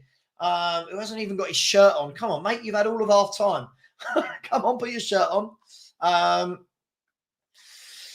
don't think he is coming. He scored a few goals against poor teams. I'm going to stand by it until I see this guy do something with the football. I thought after the goal, again, he was poor. Same as the weekend, same as last week.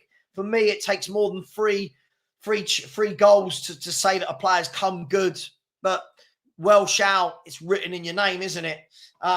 So Kulusevski has come on at half-time for Brennan Johnson. Hang on, let's start this clock. Archie Gray, Van der Ven, Udogie, and is Ben Davis out there? Where's Ben Davis?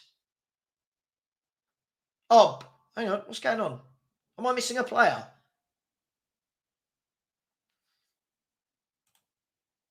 There we go, we're underway. Sorry, I thought I was missing a player there.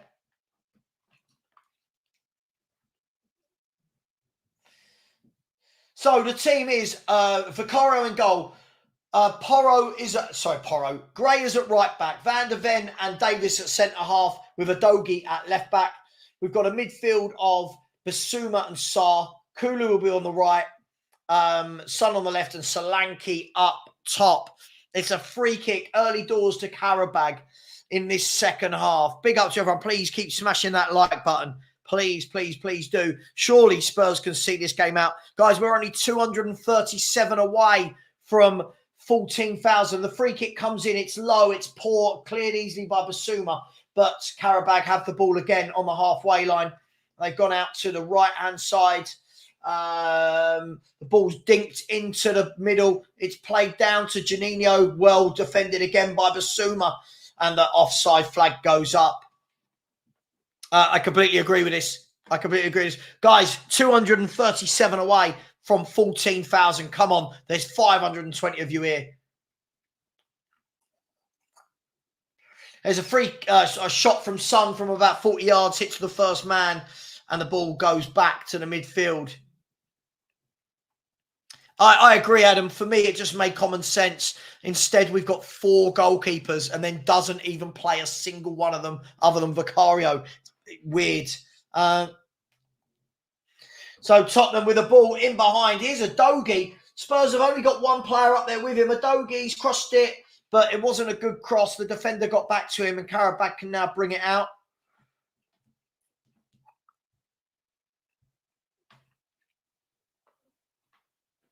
Qarabag now. Spurs look like they've got the shape looks a little bit better. The ball's come all the way across. Archie Gray heads it up in the air, gives it away. I'm just saying, Archie Gray gives it away again. And now Qarabag can come forward. It's cut out by Basuma. Done well there again, Basuma, to cut it out. And here's Solanke, a Son, running through. That's better. Run at them. Sonny is running through and then gives it away with a really poor pass. Sonny's just not... It's just not quite there, is it, for Son at the moment? No, Gray's not been subbed. Gray's still on. Gray still on? It was only Kulu on for Brennan Johnson.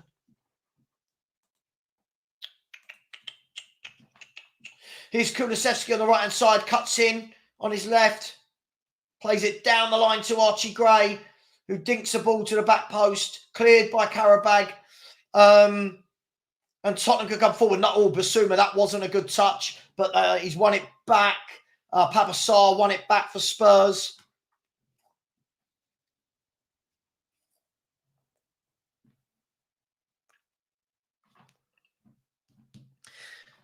Athletic Bilbao have equalised against Roma in the 86th minute as well, by the way. And Poznan, Victoria Poznan have pulled one back against Eintracht Frankfurt. Here's Adogi on the left-hand side. Carlos, it's been a typical Spurs game. Wide open, chaotic. The tactics aren't for me, I'm going to be honest. We have gone down to 10 men, but hey, the manager, when you go down to 10 men, got decisions to make. At the moment, we've got the ball. At the moment, they're sat in. And we're having a little bit more possession now. Ball's gone down the line into Solanke. Solanke is trying to run past his man, and the ball is cleared for a corner kick. People saying they hate the tactics. Andrew Seymour hates the tactics. Look, I just think we're just so... No one's ever going to win leagues and trophies like this. It's just so wide open. Better teams punish you. And in-game management, you got, you know... But at the moment, it looks like we're going to... You know, it looks like we're doing well at the moment. Corner kick cleared. Qarabag trying to get it out. And they have got it out this time. Basuma needs to make sure he doesn't give the ball away here. He's done well there, Basuma. He's done well again, Basuma. I think he's had a good game here, Basuma, in midfield, to be honest. Here's Archie Gray giving the ball. I don't even know. People will go, he's really good carrying the ball. Watch that. Did anyone watch that? I'm sorry. This is getting silly now. That, just whatever. We spent 40 million instead of buying a proper ready-made player. I don't know what we were thinking of. He might come good in a few years, but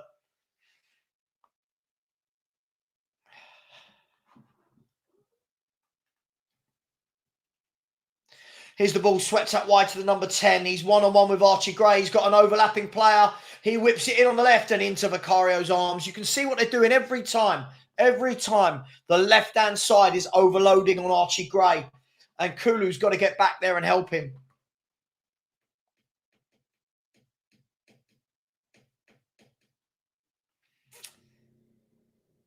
Again, we've got 10 men and already our fullbacks are so highly inverted. You've got to be careful with this. You know, if we get away with it, fine, but just, you know, at the moment, it just feels like they're going to catch us if we keep doing this. Well won by Solanke. Here's Archie Gray. Plays the ball out wide to Kulusevski. Kulusevski cuts in on his left. Does he? No. Goes to Archie Gray. He gives it back. That was a nice touch from Archie Gray. He goes back to Kulu. His cross is cleared for a corner kick. Roughneck. This manager needs to win me over camp. I'm in the, if he's sacked, I don't care camp. I just don't see what all the fuss is about. Every single Spurs game seems to be chaotic. Every game is chaotic. Corner kick from Kulu, whips it in, cleared by the keeper, and Spurs are 2-0 up. Spurs are 2-0 up. They cleared it only as far as Papa Sarr. Papa Sarr, they're about 7-8 yards out. Swept it home. Tottenham 2, Qarabag 0. And it looks like we're going to get the 3 points against a team that have no bite. But a very good start to this second half. We've kept the ball better. And Spurs have got their just rewards. Tottenham 2, Qarabag 0. Let's get a third, and then let's see Mikey Moore come on. Atletico Madrid have scored as well. The corner was cleared. The keeper has had a mare. The keeper's had a mare. He's come out. If you're going to come out like that, you've got to clear it properly. He didn't get to it, and Papa Sarr just pushed it towards goal, hit the defender, and in for 2-0. Papa Sarr, oh, he's gone through the defender's legs, actually. Tottenham 2, Qarabag 0, and can relax a little bit more now. Relax. Does Papa Sarr need apology forms as well? Now he's scored. Just asking for a friend, and Braga are going to ruin this acca, but never mind. I think he did, and I think he did. I thought he settled us. I thought he settled us against Coventry as well, didn't he? Here's Qarabag now. Surely Tottenham will see this out now. I don't think this team have got 2 goals in them, if we're going to be brutally honest. I just don't think they've got it in them. And maybe we've got a third in us. Oh, Malams. I love these. Malams. So the ball's played down the line. It's out for a Spurs throw-in.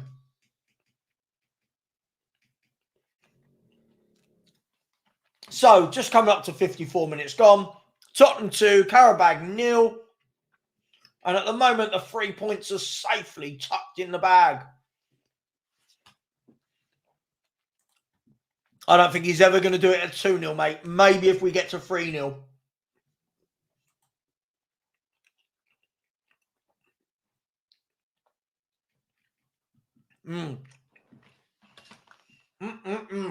So here's Qarabag. Spurs are pressing well, actually. But Qarabag have won the ball high up. The ball's gone all the way over to the right winger this time. They've slowed it down. They're going to drive through midfield, are they? No, they've pushed it out to the right winger. Frankfurt 3. Victoria Poznan 3. They've come back from 3-1 down. Here's the number 10 running at Archie Gray again. Standing him up. Back to the number 44. He's dinking. He's running. He's beaten his man. That's a penalty. No. Has he given a penalty? Was that a penalty or not? I think he's given a penalty. I don't think he needed to go to ground. I'd like to see it again. I think Victoria Poznan have a penalty. I thought he was pointing for a goal kick at first, but let's have a look. It was a good 1-2. Back into the guy. He ran. Did he catch him, Basuma? Let's have a look. It's hard to tell. He got the ball as he went down, but I think there might have been a tiny nick. I don't know. Well, Basuma's got a yellow card for his troubles. Good job we did that thing at half-time, wasn't it? As Basuma played well. I think when they showed it down there, you can see he's just clipped him on his way down. And Braga have equalised. So nearly all my acca are drawing. Guys, was it a pen? Was it not? I don't know. I can see why they want it. It's soft. I don't know. I think VAR are looking at it. VAR could overturn it. He's given a penalty. I just think if you're going to dive in, you've got to get it right. And he hasn't. They've given a penalty, a lifeline for Qarabag. And I've just said I can't see them scoring. And they've got a penalty. Vicario could make himself a bit of a hero here.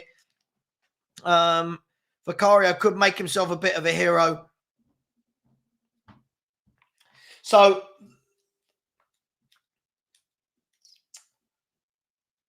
left-footed, never trust a lefty. Left-footed, he's going to step up. He's taking a 5-6 yard run up here. The referee blows the whistle. He steps up. And he has ballooned it over the bar. That's a dreadful penalty. That was an awful penalty. You've got to hit the target as a pro, but Tottenham are still 2-0. So Spurs so far, we've given it away again. Hang on, they're back in here. And Vicario with a good save. And again, Basuma at fault. Wow. Guys, the penalty went our way. The penalty was poor. They've missed an open goal. Surely this is going to be our day, isn't it? We're riding our luck here. But we've won the ball high up. Tottenham are on the break. Here's Sonny. Lays in Solanke, and he's missed a one-on-one with a keeper. The keeper saved it. A really poor finish. And now Qarabag are on the break. All I want to do is put this in my mouth. I've wanted to for 2 minutes. Here's Qarabag and a tackle this time from Ben Davis. Oh, it's happened here tonight. Red cards, penalties, open goals missed. Oh, my days. So, my 3-0 prediction is still on.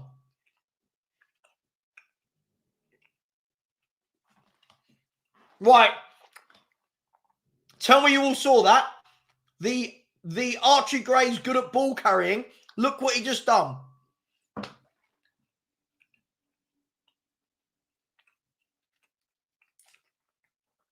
Oh my gosh, it's just so painful watching him.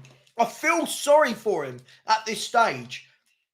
I feel sorry for him. Keep hearing he's comfortable on the ball. Here's Qarabag again.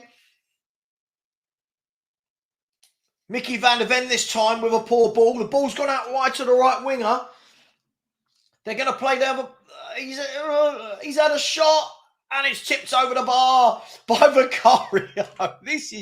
We are chaos, aren't we? Spurs under Ange Postecoglou. It's just chaotic. That's all it is. It's just chaotic.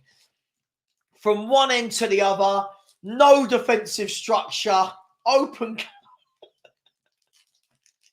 Oh, Tottenham. Oh, Tottenham. Mate, all he's done this half again is give the ball away. I'm not making it up. I'm watching it here, right? Corner kick comes in. Spurs clear it. No, they don't. Qarabag have won it back. Qarabag still got the ball. Spurs have got a lot of men back, though. There's the cross to the back post. And Vicario claims it. And can Tottenham now relax? Oh, there's a bit of argy-bargy. The rest just saying, calm it down. Oh, it's just never calm, is it? I just want some calm to Tottenham Hotspur. I just want some calmness.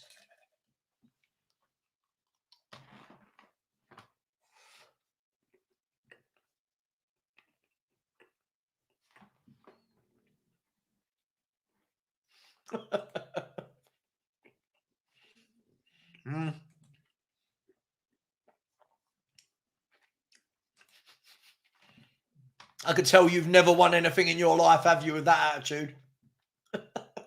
And Spurs are giving it away again. Qarabag are in. They dink the ball to the back post. And the header down into the arms of Vicario. This is hilarious. Most teams would go a bit more pragmatic. Just stop giving. Savva, you left me read there. I'm embarrassed. You left me red there. I'm embarrassed now. Oh, red. Yeah. Oh, man. Most teams would just keep it sensible for a minute. This whole, oh, I admire him. He's brave. I mean, all we're doing is there's another ball pulled back. And it's a goal kick. I'll tell you what, just why don't we just calm it down for a second? Stop losing the ball in midfield. Just calm it down. Just calm it down. Like, I don't know what we're doing. Someone's crying in the chat because they missed a penalty. Sorry, crying in the crowd. They're showing Solanke's chance again. Yeah, should have done better. Again, we're giving it away again, and this time they've not capitalised again. I mean, this comment, yeah, Tony, it's the same thing over and over again. I've no idea. Yes, I would get him on and just say, stop giving the ball away. Can we hit them on the count? No, given away again by Solanke. Slow the game down. They are now running down the left-hand side again. The number 44 gets the ball in, does he? And cleared this time by Ben Davis. And it's no free kick given. Qarabag going to come forward again. I mean, listen, if they could finish their dinner, we're in trouble here. But it's just so... Yeah, you're not allowed to say that, Enigma 6. People in here get very touchy about it. We just got to... Most teams are sensible when they're down to 10 men and 2-0 up. Just there's no need to keep bringing pressure on ourselves. We don't need to go forward and desperately try and score. If we nick one, we nick one. But like this, we've just nicked the ball in midfield. Papa Sarr plays it into a Dogi. Go on. Someone get to the back post for him.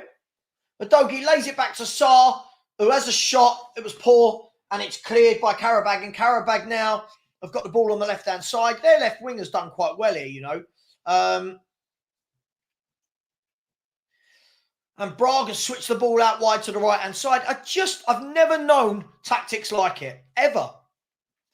Jamie Pike, yeah, it was a red card. It was a red card. There's the ball played in for the Qarabag player. He's hit the post. He's hit the post this time. Tottenham Hotspur just do the simple thing. Just stop with these nonsense tactics.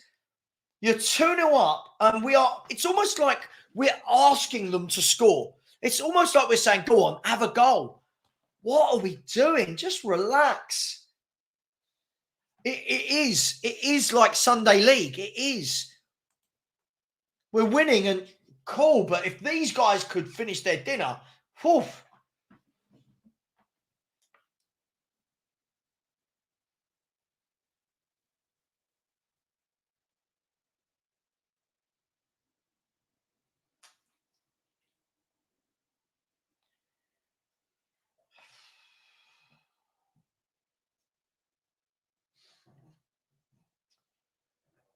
Qarabag got the ball in their own half.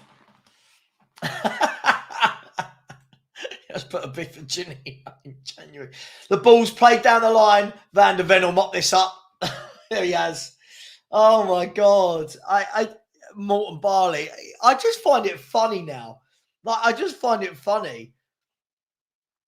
No other manager does these crazy things, man. It's just so crazy. But hey, all the while they've not scored, it's fine. But oh my gosh. Oh my gosh. Can we keep a clean sheet? 25 minutes to go. Oh, this is funny. Oh, it's just funny. I'm enjoying how funny it is. It's just, oh. So Kulu, couldn't keep it in, and it's a throw in to Qarabag down the left-hand side. Can we keep a clean sheet? Here's the number 10, plays it in. They're going to go out wide to the right where there's a lot of space this time. Energy, man. I have no idea what you are talking about. There's another header just wide. What? I don't understand what you're talking about. I genuinely won't answer. Again, Agin read that backwards. I don't know what. Am I being dumb here? Bro, I asked about Piddy. What? Piddy? What happened because some dude was talking? I didn't. I don't know what you're... Mate, it's like you're talking a different language. I have no idea what you are talking about. Oh, right, okay. He's talking about P. Diddy. Oh, I don't know. I don't care. What are we doing here? So Qarabag are bringing on 2 players. It won't work in the long run. It's fine against teams like this. It's fine. It just won't work in the long run. Oh, so I just didn't understand. I didn't understand it at all. I'm sorry. If he is, people will feel free to block him, but I just didn't understand it. He's trying to get you to say the N word. Oh, God. Luckily, I didn't understand it then, innit?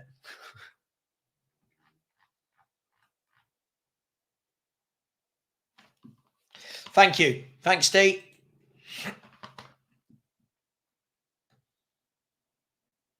So, Tottenham, can we calm it down a bit now? Let's just see this game out calmly. Let's see this game out calmly. Here's Ben Davis. Dinks the ball over the top. Good run there in behind by Papa Sarr. Papa Sarr lays it back to Kulu. He lays it back to Son. Son has a dig. Saved. Keeper's really poor. 3-0. They're asking for offside.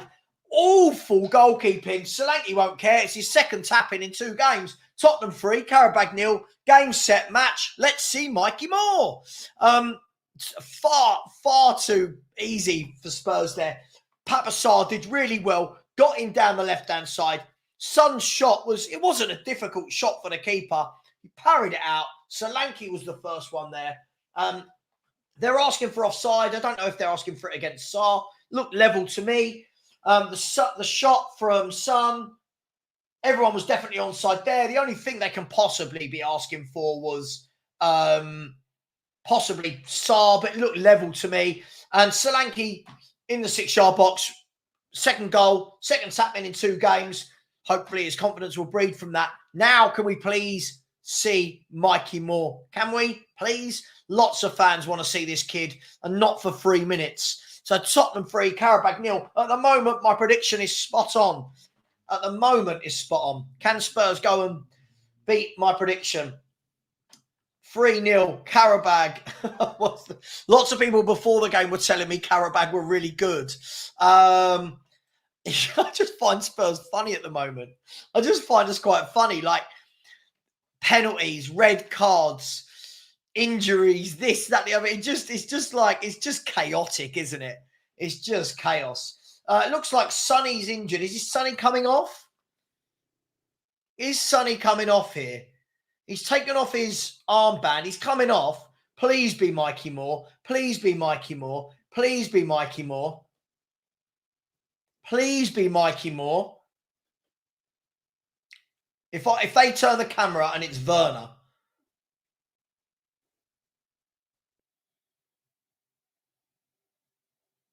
They haven't shown who it is. Oh, it's Timo Werner. It's Timo Werner. It's Timo Werner. And Bentancur's coming on as well. Still don't get to see Mikey Moore for 20 minutes. Oh, my God. What are we doing? What are we doing? Why couldn't he have brought on Mikey Moore? 3-0 up. Comfortable. Home game. Come on, Ange. You can give him 20 minutes, can't you? Oh, Sarr was well onside. I don't even know why they VAR'd it in the end. Yeah, Kuva. People are going, Sav, don't disrespect them. They're really good. Listen, they play some decent stuff. They can't score at all. Yes. Werner is better than Rashford. Yes. See, Sav. Yes. Oh, man. I agree, man. Why can't we give Mikey Moore 20 minutes? Oh, that would have been really nice for the lad, wouldn't it? Timo Werner. Corner comes in from Qarabag all the way to the edge of the box. The volley into the hands of Vicario. This game is done and dusted. Even Spurs can't lose from this position. Oh, come on, man. Come on. Couldn't he have... I'm really disappointed. Listen, Mikey Moore might come on, but he had a real chance to actually, get some game time. Not 3 minutes at the end of the game, but some real game time. Werner, his first action is to give the ball away. Qarabag now on the attack. They've played it out wide to the left wing, the left back. He's one-on-one with Gray. And the ball's gone to the back post and a shot just wide. A shot wide at the back post. They've had their chances, Qarabag. They've had their chances. No one can say that. Again, the winger, Archie Gray's not a right back. I'm going to say it. It's defensive positioning there. He's not a right back. I'll give him that. Guys, girls, let me know in the chat. How disappointed are you all not to see Mikey Moore? But listen, for all those that wanted Werner signed and said that it's not a bad signing, I suppose they're going to be happy.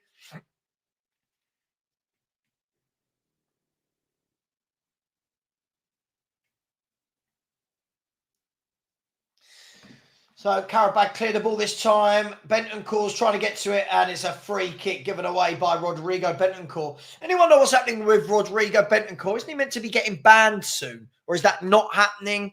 I don't know. I'm not up to date with that.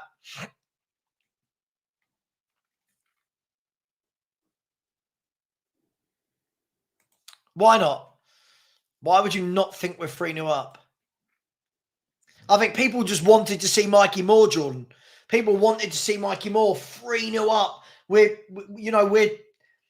comfortable. We're 3-0. The points are in the bag. Could have given Moore some minutes. Could have given Moore some minutes. But listen, game one at the moment, 3-0. We'll take 3-0. I think that would. Let's have a look at the Europa League table.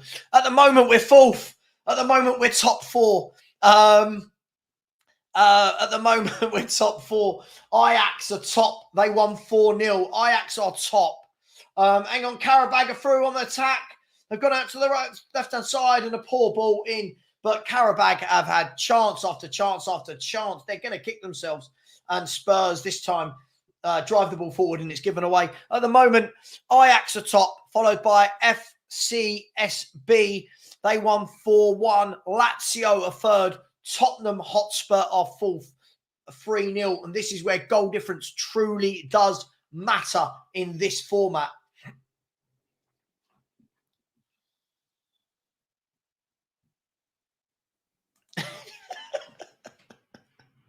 I just can't believe we re-signed him. I just can't believe it. I can't believe it at all, but, you know, we did. Here's Qarabag again. You just get a feeling they can't score even if we take all our players off. They're having all the ball, all the chances. Hang on, as I said that, they're through on goal. No, they can't finish their dinner. They can't score. Here you go, Frank J. Please don't underplay this performance. What did I say? It's been comfortable. 3-0 up against 10, with 10 men against European sides, a great display. Unlike Arteta, who parks the bus with 10 men. Oh, please go away, Frank. One was playing the best team in the world. The other one's playing Qarabag from Azerbaijan. Get real. What are these people doing? I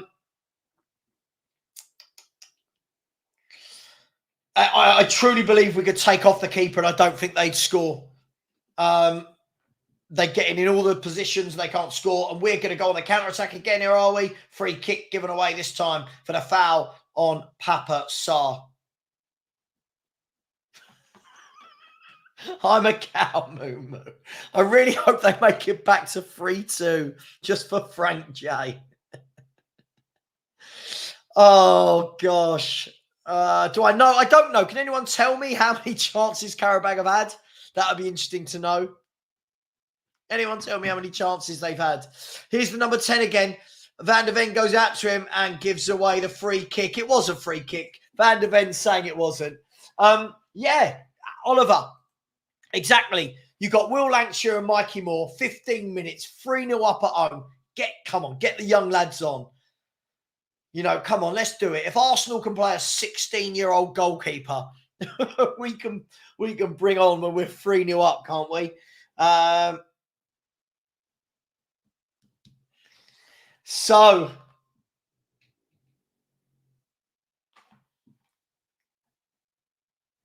he probably will. He probably will.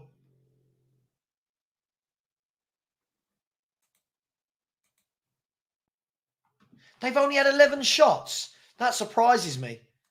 That really surprises me. Only 11. Interesting. They're going to take a free kick here. Whipped in very quickly, and Vicario claws it away for a corner kick. I think it was going wide, but I think he did the right thing. He had to make sure. Is there a worse player in the league than Werner? No. And Spurs signed him once. Nope, sorry, twice. It's only Spurs. There's a ball to the edge of the box. Oh, great save. What a worldie of a save that is. That's a fantastic save, Vicario. The ball was about 20, 22 yards out. The ball dropped to the player. It hit the defender on the way through, I think, and he's clawed it from going in the top corner. There's another ball dinked into the box. They scored. If they scored, no, it's offside. They can't score a goal. I actually feel sorry for them at this stage. Sorry. Oh, bless them. I just feel sorry for them. This game's so funny. So, what was that disallowed? Was it offside? Yeah, he was offside. He was offside. He should have held his run. He should have held his run. Oh, gosh.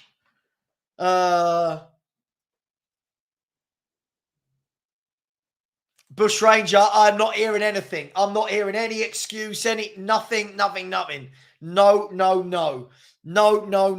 It shouldn't be in this squad. The moment Ange said yes, to Werner again, nah, he lost me. But I don't know why they're checking. I think are they checking this VAR? It was clearly offside. I think it was clearly offside. Yeah, offside. They can't score. Honestly, we could play all night. They won't score.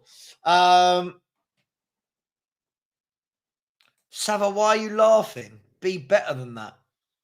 What? You don't have to be here and watch, mate. See you later. What do you mean, be better than that?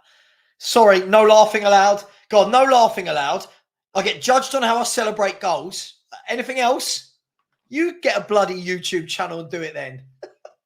Jesus Christ. What is wrong with the world? So a comfortable win here at White Hart Lane tonight. There's about 10, 11 minutes to go. And look, Qarabag are going to keep trying to play, but they're not going to get 3 goals in the last 10 minutes. I know. Savva, you're miserable. Savva, you're smiling too much. Savva, stop laughing. Savva, apologise. Yeah. I don't know what to do. Oh, God. There's another ball in and they've headed it. Okay, they can't score. Oh, go away. I haven't been disrespectful to anyone. Bush Ranger, I read your message. I was just saying from my point of view, no. I'm not like giving him time to get him a goal or an assist. No. What, Soulboy, what are you talking about? You've gone weird in the last couple of messages. I'm allowed to laugh if I find something funny. Dan, why do we do this? Dan, I don't know why we do this sometimes, honestly. I know.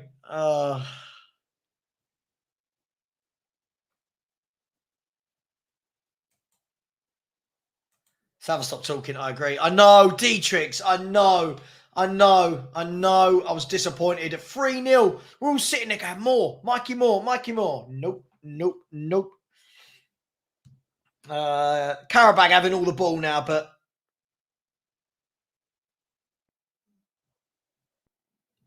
has somebody blocked 7? I hope they haven't. Hang on. He's just emailed me.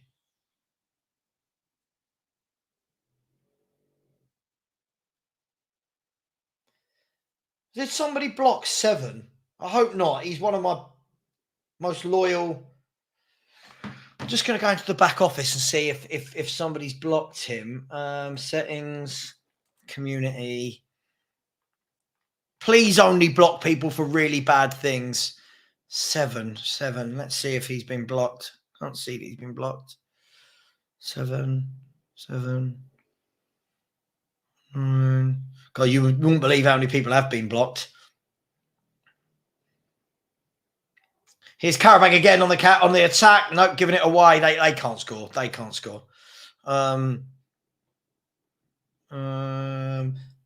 Yeah, Spurs have just we're non-existent as an attacking force now. That's fine. We don't need to be an attacking force, but it would be nice to see Mikey Moore get a run out.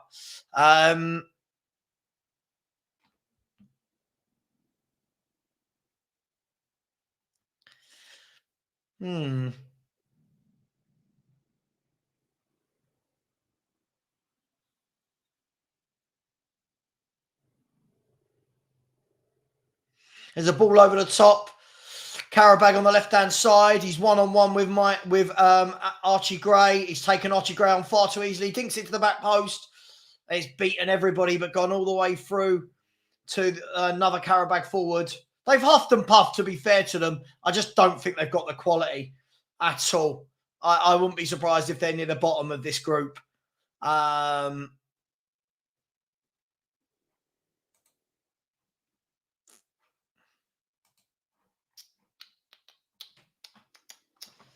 Oh, a mistake by Davis, and then Van der Ven and the striker kind of fell over each other.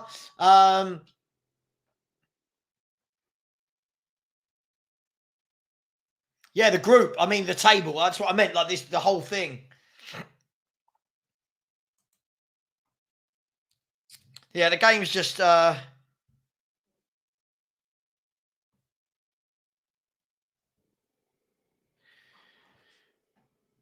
7, if you're watching this, I just got your email. Yeah, you're not blocked. I've just checked, mate. You're not blocked at all. I can see who's blocked, and your name definitely isn't. 84th minute. We're struggling to get out now, but you would expect that. Our players are going to be tired. It's been a... Oh, there's a shot from the Qarabag player. They've resorted to like 30, 40-yard efforts now. Mikey Moore's going to come on. He's going to get 6 minutes. 6 minutes. Really hard to judge a player in it in 6 minutes. He's going to come on for Dominic Solanke, who's got his goal. He's got the tap in there. He was in the right place, right time. No one can knock him for that. We've seen in the last 2 games that he's in the right place at the right time. And fair play to him. 2 goals in 2 games. Fair play to Brennan Johnson. 3 goals in 3 games for him as well. Arcus has said Davis and Gray have been shocking. I'm not saying anything. Ed M has said our defending is batshit crazy. I just feel sorry for him. Like, he's got 5 minutes. He's got 5 minutes. I don't know what he's meant to do. Damn right. Justice for 7. I don't know. There's something wrong with his account. Anador said, I judged Dragusin in 7 minutes. Here's Kulu having a shot. No, they've got too many bodies back there. But I'm not even worried anymore when they counter-attack. They've got nothing in them. Sav, your thoughts on Archie Gray? I know he's a kid, but sorry, this boy isn't a right-back, right-wing-back. He cannot defend for Tottenham. Mate, I said it all summer. When I was told he can play right-backs while we bought him, versatile. Am I right in saying Spence wasn't even named in the squad? You are right. Yeah, look, I mean, maybe if he's better at centre mid, but for me, it's just the basics that I've been really disappointed in. The passing 5 yards that can't make its destination, carrying the ball and running into people. Defensively, he's completely out of shape. Here's a Dogie in a foot race. He's been beaten. Fair play to the bloke there because Adogie's not slow. Qarabag going forward again. Are they going to get a consolation? I don't think they are. No. I feel for them. I do. I love Spurs, but I feel for them. Again, the balls come all the way into the box. Let's see. The cross comes in. Bentancur swipes at it. And then their striker completely mishits it and it goes wide. Really poor defending from Bentancur. Ledley King's laughing in the stands. Someone tell him off. I'm not allowed to laugh. Neither can Ledley King. Ledley, stop laughing. Look at all those Spurs legends there. Wow. See some right old legends. David Howes, Ozzy Ardiles, Pat Jennings. Wow. There's some real proper stars there. TC Barton said Gray is atrocious. I just don't. I feel for him. He should be out on loan. He should be out on loan. No, I don't ever want to see him against a decent left winger. I don't. I don't know. I think United will have a lot of chances, and United will not miss that as many as Qarabag have here tonight. That can be sure. But look, this has been a nice, solid, let's be fair, a solid win. A nice, solid professional win here. 3-0 at the moment, unless either team gets another goal. The most important thing is we get the Europa League off to a flyer. 3-0. We're in the top 4 of this 36-man group. 30-16 group league table. Sorry.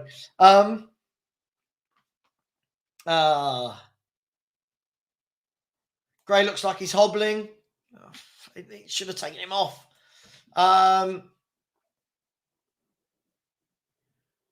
I mean, fair play to them. They're still going. They're still fighting to the end. You've got to give it to them.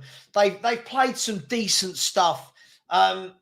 It's really difficult. What would the game have been like with 11 men?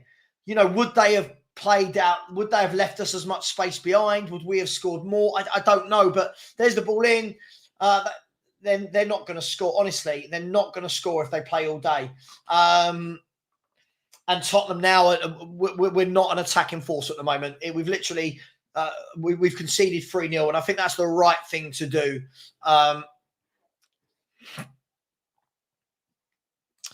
Jamie Pike predicted 5-0. Yeah, I predicted 3. I'm going to say, yeah, I'm all right. I predicted 3-0. Have you noticed my scorelines are never, ever too far away?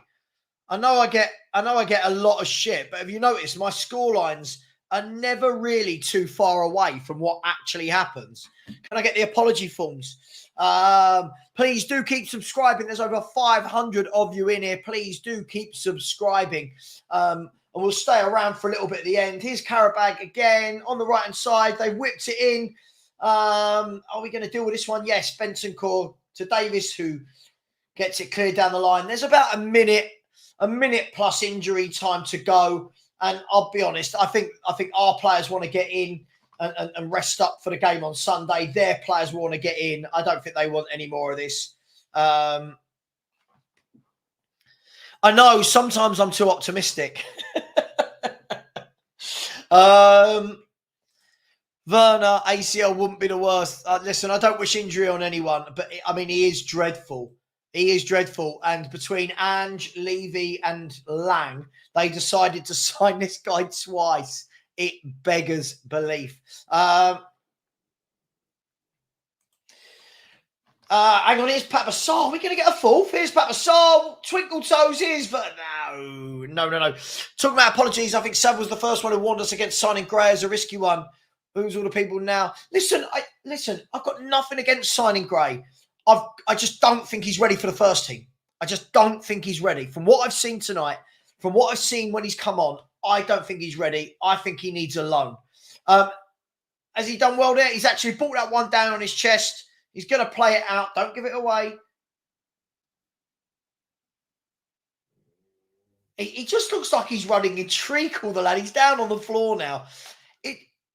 I don't want to be rude, but he kind of looks like, I don't know. It just looks like he's won a competition to play for the day. I know that sounds rude, but he really looks out of place. He really does. Yeah, it's difficult. The thing is, when you bring on a player like Mikey Moore with 5 minutes to go, you're 3-0 up, you're not attacking anymore. What's he really got? What can he show us? Can Spurs keep the clean sheet? There's the ball over the top. Archie Gray done well there. Shielded it back to the keeper. I know. Why am I so negative predicting the right score? I know. Yeah, agreed. For me, that should be on loan. For me, I would be ringing Leeds and saying, do you want Archie Gray for the second half of the season? That's what I'd be saying. Leeds, do you want him? I think I've had a great time tonight. I've really enjoyed this tonight.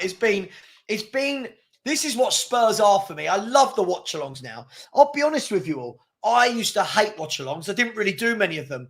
I find them hilarious under Ange because we are so chaotic. It is so chaotic. Listen, it's a good win tonight, but penalties, red cards, no one's defending ever.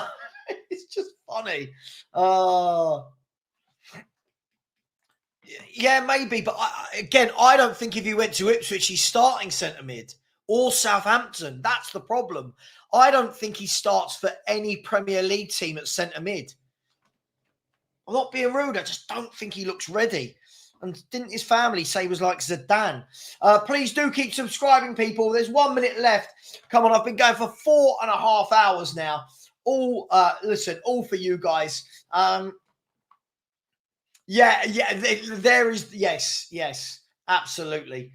There's the ball played through. Qarabag are going to have a corner in the last 45 seconds of the game. Qarabag have a corner. Spurs, come on, keep the clean sheet now.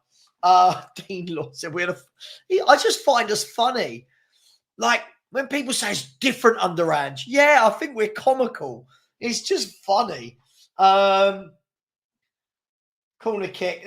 This is going to be the last action of the game. Corner kick is whipped in. It's headed clear by Bentancur. The ref's going to blow the whistle. Is he? No, there's still 15 seconds to go. Here is Kulu. Kulu plays in. Mikey Moore down the right. Go on, Mikey. Go on, Mikey. Mikey Moore. Oh, he's giving the ball away now. Can anyone not give it away? And it's full time. Tottenham 3. Qarabag 0. What a game. I don't even know where to begin with that game. Where do we even begin? Let me stop the timer. Tottenham 3, Qarabag 0. Where do we begin? Like, I don't know. What do we do? Do we start with the red card, with Brennan Johnson's goal, with the penalty, the open goal, the keeper flapping twice for our goals, Solanke's tap in? I don't know what to do. Oh, God, imagine two of me. God, can you imagine? Oh, gosh. Right, guys, girls, I'm going to ask very nicely. Here's where we are. 13,762. Can we get that to 13,800? That is 38 of you. Please smash that subscribe button. Would one of my mods be so kind? No, I tell you what, that's really lazy. I could be so kind, couldn't I? There you go. I'm going to put the link in the chat. Please do smash that button and subscribe. It really, really does help. I see Harry's being an idiot again. Harry, just be happy we won. We didn't change our values. Who wasn't happy we won? I think we're all laughing and joking. What are you doing? Yes, it was very entertaining in the end, wasn't it? People like Harry need to get a grip, don't they? Hotspur, big up, Dan. It's a clean sheet. 5 in 30 games. Listen, we move on. We go to Man United now. Man United away is going to be a very different game. Let's see what happens. By the way, I'm still going to go live until 11. So we're still going to be here for half an hour so we can all catch our breath, relax, take it in, see how many trolls we attract in the next half an hour. But thank you to the 3 or 4 people that did just subscribe. 35 away from 13.8k. Come on, people. Show that love, please. And please do smash the like button if you haven't already. We've got over 500 likes. And I always like for likes. Listen, I'm not somebody who gets many super chats. So likes and subscribers mean more to me. But not that I say no to super chats, but I'm not somebody who gets many. So the likes and subscribers really do make it up to me. As Josh said, please do subscribe. Big up, Kate. Hope you're well. Good night to you. Guys, girls, you know the drill. 5 words to sum up that crazy, crazy game. I think it was always going to be crazy, right? From the fact that it was delayed by half an hour, then a red card in 7 minutes, then Bergvall being subbed, Spurs scoring immediately, Qarabag missing an open goal. It all happened, didn't it? But at the end of the day, you really hate when others have a different opinion. What are you talking about, Harry? You're the only one digging me out for nothing. I don't know what you want. Harry, what do you want from me? Tell me what you want and I'll give it to you. You tell me what you want. Am I not? Listen, Savva's smiling because we won. Naughty Savva. Savva doesn't look happy enough that we won. Naughty Savva. Give me a break, Harry, or I will block you. Big up. Justice for 7, everybody. Justice for 7. He's back. For some reason, couldn't type in the chat for ages. Thought I got banned, but must have. Listen, if you ever feel like you've been banned, just do what you did there. Email me. I can look straight away. I can assure you, you weren't banned in any way. Vicario, man of the match. People, let me know. Let me know. 5 words. Scoreline of false hope. Oh, and I get called negative. Daniel Huang said Vicario saved Spurs a bunch. Listen, I think when we play Qarabag at home, first game of the group, you're looking for a nice 3-4-0 win, aren't you? We got it. We're happy. We move on to the next game. 5 looked shaky in defence. Listen, I think we're always going to look shaky in defence with this manager. Jordan Beckford, big up Jordan, has said Bergvall should get loaned in January. He doesn't play enough. I think both of them should. And in January, go and buy a couple of midfielders. That's what I would do. I would have done it in the summer. Yeah, lots of people. Dragoshin, guys, girls. It wasn't a good performance for him against Coventry. Today he got the red card. Where does he go from here? Where does he go? Harry, do you know what? If you just kept it normal, everything will be fine, man. Just relax. Dina said, terrible, mate. You know it. We could get battered very soon. I mean, look, let's take that for what it was, right? We went down to 10 men. We knew the other team were going to have a lot of chances. For me, what's more important is let's just not play wide open against teams like Man United and Brighton. But let's take tonight for what it is. Let's enjoy being Spurs fans for the night. Oh, super chat. I hardly ever get these. This is lovely. Anyone else wants to super chat, please do. A user said we were very lucky. Qarabag were unable to finish. Yeah, look, I mean, yes, we were. But, you know, you expect that. I don't think anyone in their wildest dreams thought that Qarabag were going to rock up to Spurs and score goals. But listen, we did what we had to do. Look, other teams would have punished us. These guys didn't. We move, right? We just move on. But big up to you. Thank you, a user. I really appreciate the super chat. Keep subscribing, people. Mark has said, why do we care? The only thing that matters is the result. Us Spurs fans, yes, moan when we lose. That's okay, but we won. Be happy. Mark, I don't know who's not happy. I think most people are happy, aren't they? Most people are happy in the chat. I think everyone's just having a laugh and a joke. Mark, are you getting grumpy in your old age? Are you? Hey, hope you're well, man. Not seen you for a while. Hope you're well. Polarized said, why are people in the chat analysing the game as if we didn't play with 10 men? I don't know. People in the chat, he's talking to you, not me. Why are you analysing it like that? Look, guys, we knew, right? You always know. You go down to 10 men, teams are going to have opportunities against you. What I think people are disappointed about is the fact that Ange doesn't try and mitigate that. That's fine against this lot. You're going to get away with it. I would suggest, though, if that happened against Roma, for example, you don't want to do that. But they're not Roma, right? Bobby has said, is Romero fit for the United game? Yeah, Romero's fit, isn't he? I think he was suspended today. Happy year, nervous wreck all weekend. Is that your 5 words? Oh, that's 6, but okay. Big up to you, my man. I hope you're well. I'm a cow. Moo. So I need some wise words from Cam Timley. Dan, how are we doing, man? What a funny stream. It was entertaining, let's just say that. What, me or Spurs? Spurs. Oh, thanks. Cheers, mate. Mate, I don't think you could be as entertaining as that. Oh, mate, I tell you what, as I said in the chat, Dan, you know me well enough. You know me for a few years now, right? I used to hate watchalongs. I used to hate them. Watchalongs with an Ange team are just, you just don't know what's going to happen. You know it's not going to be dull because you know we're going to do something silly, or you know we're going to smash a team, or you know there's going to be red cards and high lines. It was just fun. It was just fun. That's what I said earlier, wasn't it? You just don't know what's going to happen in that aspect, who's going to turn up. I mean, Absolutely. Yeah, same tactics. Don't think we were bad today. I just think it's a bloody good job they couldn't finish come love nor money. I mean, I think even Werner would have put that one in the back of the net that they missed. I mean, that was absolutely shocking. That was harder to miss than to score.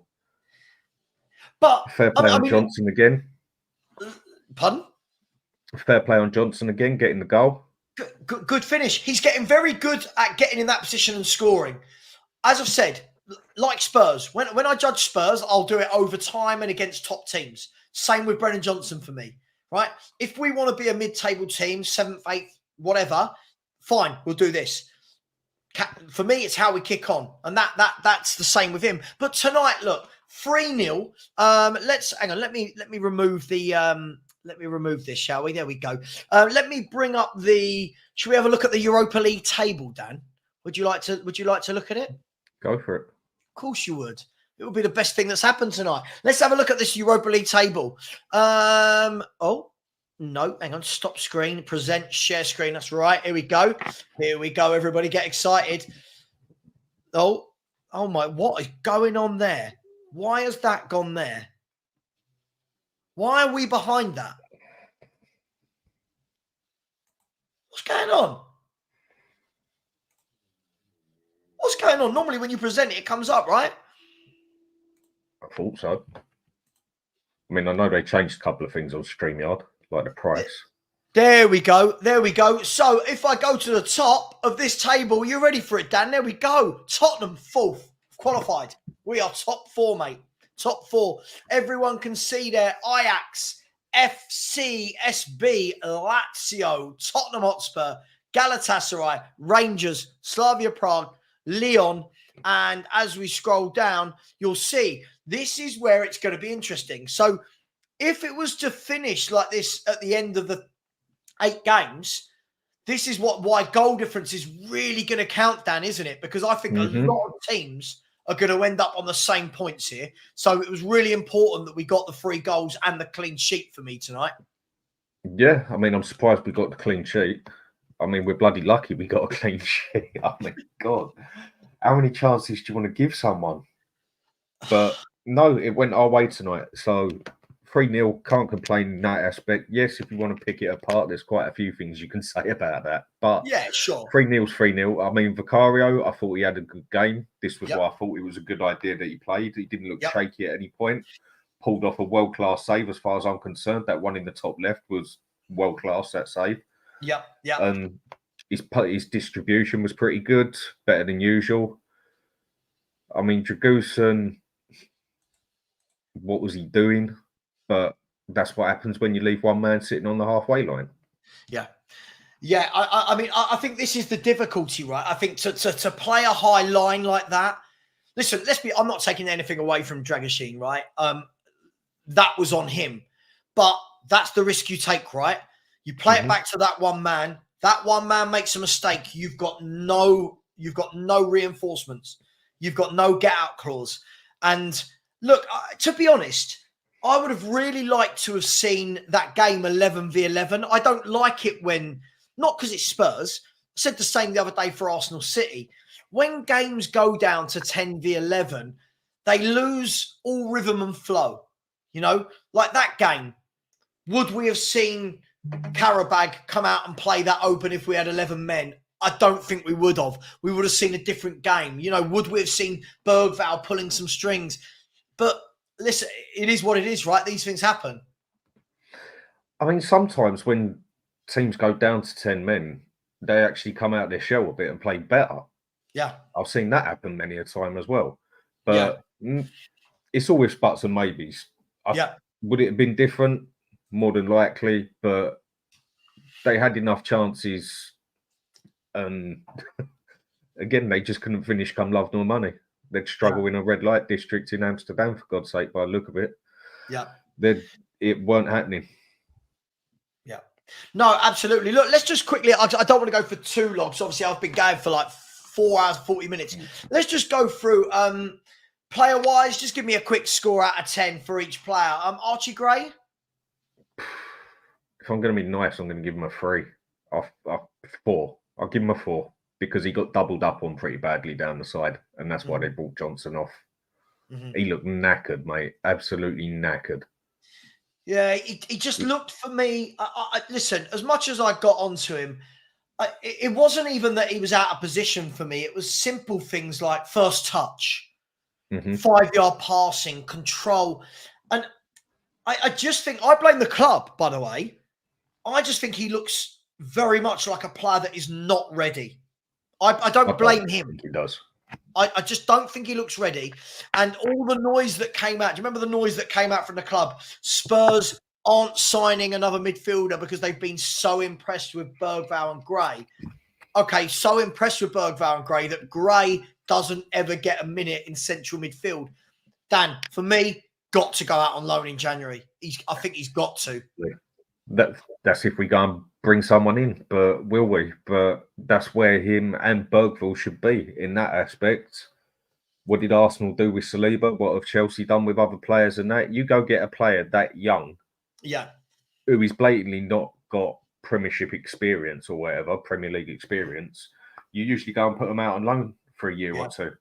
Send him back to Leeds, like you said, or whoever you send him to, make sure you put on the deal with him.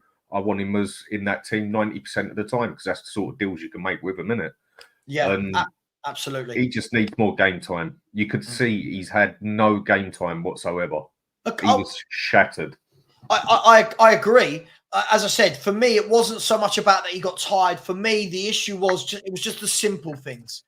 You know, if you're young going into a team, just do the simple things. Pass the ball 5 yards, normally. Control the ball. Don't run it out. Look,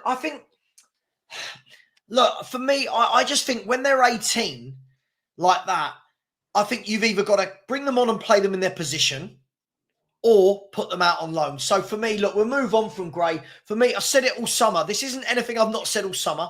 I wasn't impressed with him in any of the pre-season games when people were losing their mind. I've not been impressed whenever I've seen him come on, but I don't blame him. I blame Ange and I blame the club for not buying properly. I blame Ange today in this game. That should be Jed Spence playing at right back, right? I still can't see why he weren't picked. I don't get it. I don't get it at all. But hey, it is what it is. Mickey van der Ven. I give him a 6. Yeah. Nothing special. Nothing bad. Just pretty average game. He didn't really have that much to do as such. Yeah. Really, as a one-on-one or anything else like that, but nothing special. Yeah. But as I said, wasn't bad either. I'll give him a 6. Yeah. Yeah, I thought Mickey van der Ven had a brilliant first half, I think, where he mopped everything up. Second half, the tendency is he always feels that he has to come and mop everything up and sometimes gets caught. But again, tactics for me. That's not on him. That's the tactics. I'll give him a 7. I thought he did well. But again, ideally in games like that, do we need to be seeing Mickey van der Ven mopping up for 90 minutes on a high line? No. I'm not sure we do. Ben Davies. If I'm going to be honest, I thought he was all over the place. I agree. I thought he was all over the place. I don't think the fella knew whether he was coming or going.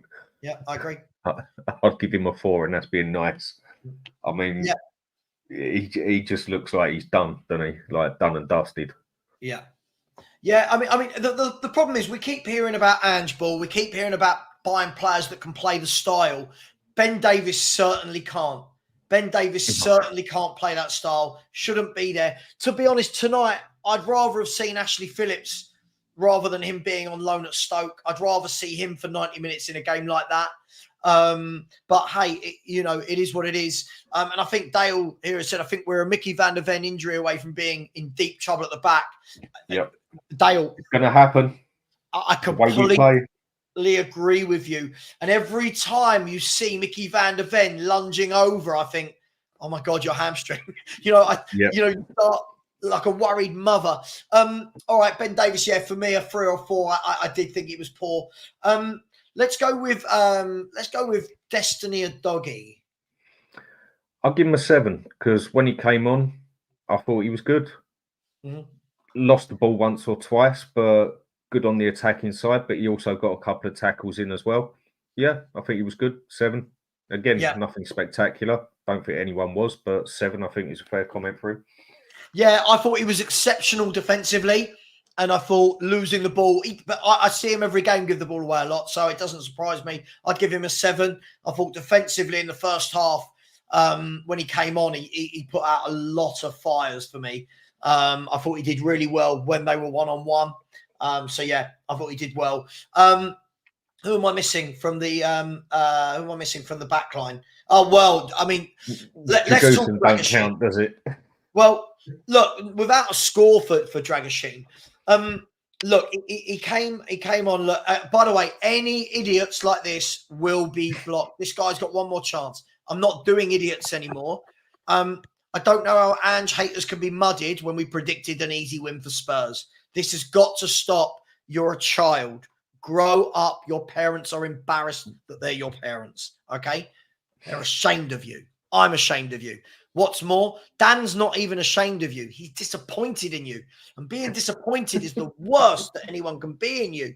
Sorry. Radu Dragoshin. Not a score, but Dan, I thought he had a really poor game at Coventry last week. He's followed that up this week with a moment of, I can't say a poor game, but a moment of madness. Where does he go from here? Like, you know, do you expect Ange to, the next Europa League game next week, to put him straight back in? Well, he can't next week, but do you expect when he's available to go straight back in? Well, I think that's 3 games he's out for, isn't it? Straight red. Is it 3? Isn't it just 1? It's 2 or 3. I think straight red, isn't it? I doubt that's just 1. Anyone in the chat? Anyone know the rules on that? Do you miss? I don't know. It's 3 in the league, but is that? You know, listen, Raji, you got to remember, we get these silly comments all the time, mate. It's just got to stop. Like all this Ange and mud and football fans never used to be like this, did they, Dan? It never used to be like this. Like we've won a game. People can't just come on and talk normally. They've got to just say silly things. 2-game suspension. There you go. Yeah. 2-game suspension. He's going to have to play him. But does he look like he fits the Ange style of football? No, it doesn't. I mean, he's actually quite quick, but he's quite robotic. Like I've said before, I only watched him play once in Italy against Inter, scored a brilliant header, basically bossed the game from the back. He looks like a really good old school centre-back. Yeah. We don't need old school centre-backs. We need ball-playing defenders. Yeah, ball-playing defenders, whatever you want to call them. Yeah. Now, if we had 3 at the back with him sitting in the middle, I agree, and we played a bit deeper, I think you'd see the best out of him. I agree. I mean, he's got a good reach and he's good header. Of him that can mop up, right? Yep. And he could be that one that comes forward a bit, or even play him as a sweeper sort of defender sort of thing at the same time. But this system ain't going to be right for him, not at all. He's too heavy on his foot. Instead of being able to spin and run like Van der Ven can, he has to do a whole semicircle to turn around, and that showed today. But he's not slow. Do you want to answer this? His movement ain't great. How's your back 3 going, boys? The ones you were crying for with your Dragusin. I mean, doesn't this just enforce our point though?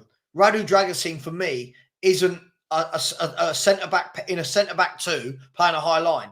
For me, I don't think it suits many of them. But hey, that's just me. Do you want to say anything on that?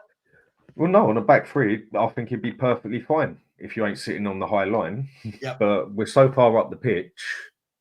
Now, if that would have been Van der Ven now, there's a good chance that would have got mopped up quite nicely. But how many players can do what Van der Ven does? Yeah, great. That's why we're all scared of the minute he gets an injury. This whole thing can go downhill pretty quick. Yeah, absolutely. Look, I again, when I saw Dragoshin play in Italy, I thought he looked really good. But again, he was playing as a defender, Dan. He was defending. He wasn't being asked to be like a, a sweeper on the halfway line type thing. But listen, we'll move on. Bergvall, we can't give him a score. But, I mean, in situations like this, somebody's got to be subbed off. Unfortunately, it was him. Do you feel for the lad in a game like this? Do you feel for him? You got to, ain't you, really, in that aspect. I mean, he was sitting there trying to hide his poor face while he was sobbing, wasn't he? Poor fella.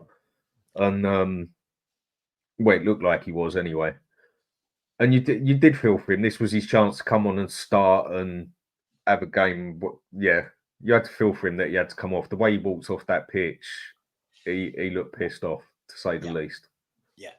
Yeah, I feel 2 ways about this. First and foremost, I think these things happen in football. And whoever comes off, we always feel sorry for them, right? But, you know, I think he was always going to be the one. I didn't think it was going to be Son. He's not going to take off Solanke. Brennan Johnson, he seems to really like. And Sarr and Basuma were the two more experienced midfielders. So I think we knew it was going to be him. Look, I'm guessing he'll get his chance again next week against Ferencvaros. Is it Ferencvaros we're playing next week? Don't know. Hang on, let's have a look. I don't even try and pronounce the name, so I bite my tongue off. Hang on, let's have a look. I think we're playing for Tottenham. Matches, yeah. Ferencvaros next. Is that the third? Is yes. It's 26th today. So next Thursday at 5:45, Tottenham away to Ferencvaros. Obviously, there'll be no Radu Dragashin, which means that Romero and Van der Ven are going to have to play unless Adogi plays and Ben Davies goes Davis in the middle. Huh? I'd say that's the one I'd rather take the risk with. I'd rather put Romero and Ben Davies in the middle and put Adogi on the left, because I'd rather lose any one of them than lose Van der Ven.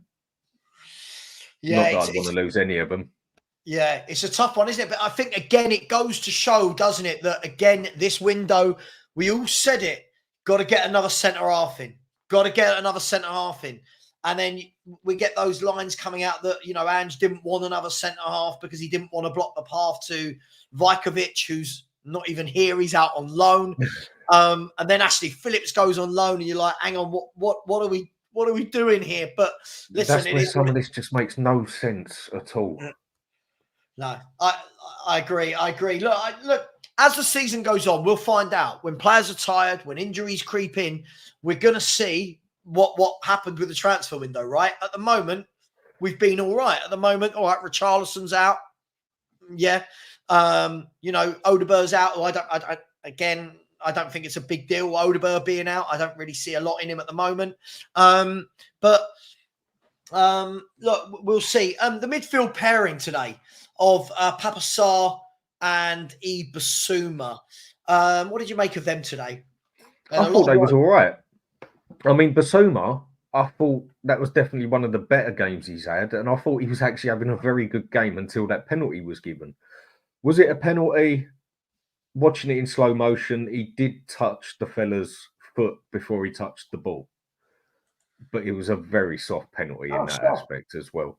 But the rules do say you touch the player first, it's a foul. And he did touch the back of his foot first. And it went through and he got the ball. But the player was already knowing what was coming and was already going down as well. But that's being a professional and knowing, planning ahead, isn't it? I'll give him a 7 still, though, because I thought he had a pretty solid game. I thought he covered the midfield well. Yeah. I mean, for me, this game today for me summed up what I think of Basuma as a footballer in general. Really inconsistent. I thought he did some brilliant things. I thought he did some absolute brilliant things, breaking down play, driving forward, getting back. And then he does some really silly things. Again, sometimes when he drives forward, he gets a little bit overzealous, gives the ball away, gets tackled. I thought he was okay. I'll give him a 6-7. I thought he did some good. I think he did enough to be one of our better players on the night. What about Papa Sarr? Again, I'll give him a 7. I think he had a pretty good game overall, scored the goal. And yeah, I think him and Basuma worked well today. ESJ, so people here in the chat are punching the air because they jumped for joy when Dragusin got a red card, but the game didn't turn out how they wanted it to. So keep crying. Dan, I attract some I don't know what that's meant. I don't know what I attract some very strange people. Honestly, it is. I'm so glad it's the internet and not real life, because if I ever met these people, I'd be weirded out by just how weird they are. Mate, the way to look on it is just there's one ball every minute, mate, so don't worry about it. Oh, mate, it's absolutely mad. Let's have a look. Let's go with Brennan Johnson. Got the goal. For me, I think he got the goal and did nothing else. I think that's what I've seen from him the last 3 games. Good goal, not noticed him do anything else. Would that be fair, or is that harsh? I'd say that's a bit harsh on him in the way he got the goal, good goal at that. But he does have a very good habit of scoring the goal or doing the setup and then disappearing. That's what a lot of people complain about. He scored 3 goals in 3 games, okay, but you're now going to have to do it against Man U and some of the bigger teams to get a critic like me off your back. Yeah, but credit where it's due. Coming back and helping the right back or right wing back, inverted wing back, whatever it is, it's just not what he does. It's not his thing. That's why they had to bring on Kulu for it. And where they opened up the side so much, he wasn't the player for what was needed at the time. Yeah. But apart from scoring the goal, did he really have any shots? He tried taking his man on a few times, which is more than what he usually does. So, yeah, he was all right, but he had to come off because we needed someone to cover Gray, basically, because he looked knackered. Yeah. Yeah, it's an interesting one with him. I mean, look, as I keep saying, he scores a few goals. For me, I'm like you. For me to not be probably so, not harsh on him, but I need to see more. I need to see in a game that he's giving a left back a torrid time. I need to see that, you know what I mean? Like when you watch so I'm not saying he's amazing, but you watch any left back, a right back that plays against Doku. Yeah, Doku's frustrating, but they know they've been in a game because they don't know what he's going to do. Is he going to go right? Is he going to go left? He'll try and take them on. He'll cut back. I think Brennan Johnson gives defenders an easy day, Dan, because he gets the ball on the right. They know he's just going to cut in, lay it back 5 yards. So for me, you're right. I want to see, let's go and do it against the better teams in the league. Let's start having a bigger impact on games, because if he's not scoring, he doesn't do anything. So for me, I'll give him a 7 purely for his goal. Purely for his goal. It was a taken goal as well. You've got to give him credit where it's due at the end of the day. Absolutely credit where it's due. I said last week, I said, look, we've got Coventry, Brentford, Qarabag. Those 3 games for me have to be 3 wins. Like there's no room for error. That's 3 wins, right? And I said I expect Solanke will score. Johnson will score goals in these games.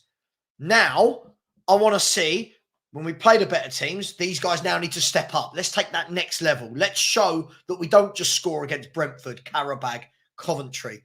So, that was the problem last season, wasn't it? That's all it is. The players, when they did score, it was only against teams in the lower half of the table, wasn't it? And that's exactly what the thing was with Johnson. I think because all people are... I think one of the biggest problems he's got is that 50 million tag on him, which he obviously didn't ask for. But you go pay 50 million for someone, you expect 50 million worth. And he's not a 50 million pound player, in my opinion. Not at all. Yeah. Squad player, maybe, but I still don't rate him highly. And he's going to have to do a lot more than that. But credit where it's due at the end of the day. Fair play to the boy. Just quickly, I just want to say Tommy Gunn. Wasn't that the name of the character in Rocky 6? Wasn't that Tommy Gunn? Anyone? Someone in the chat will let me know.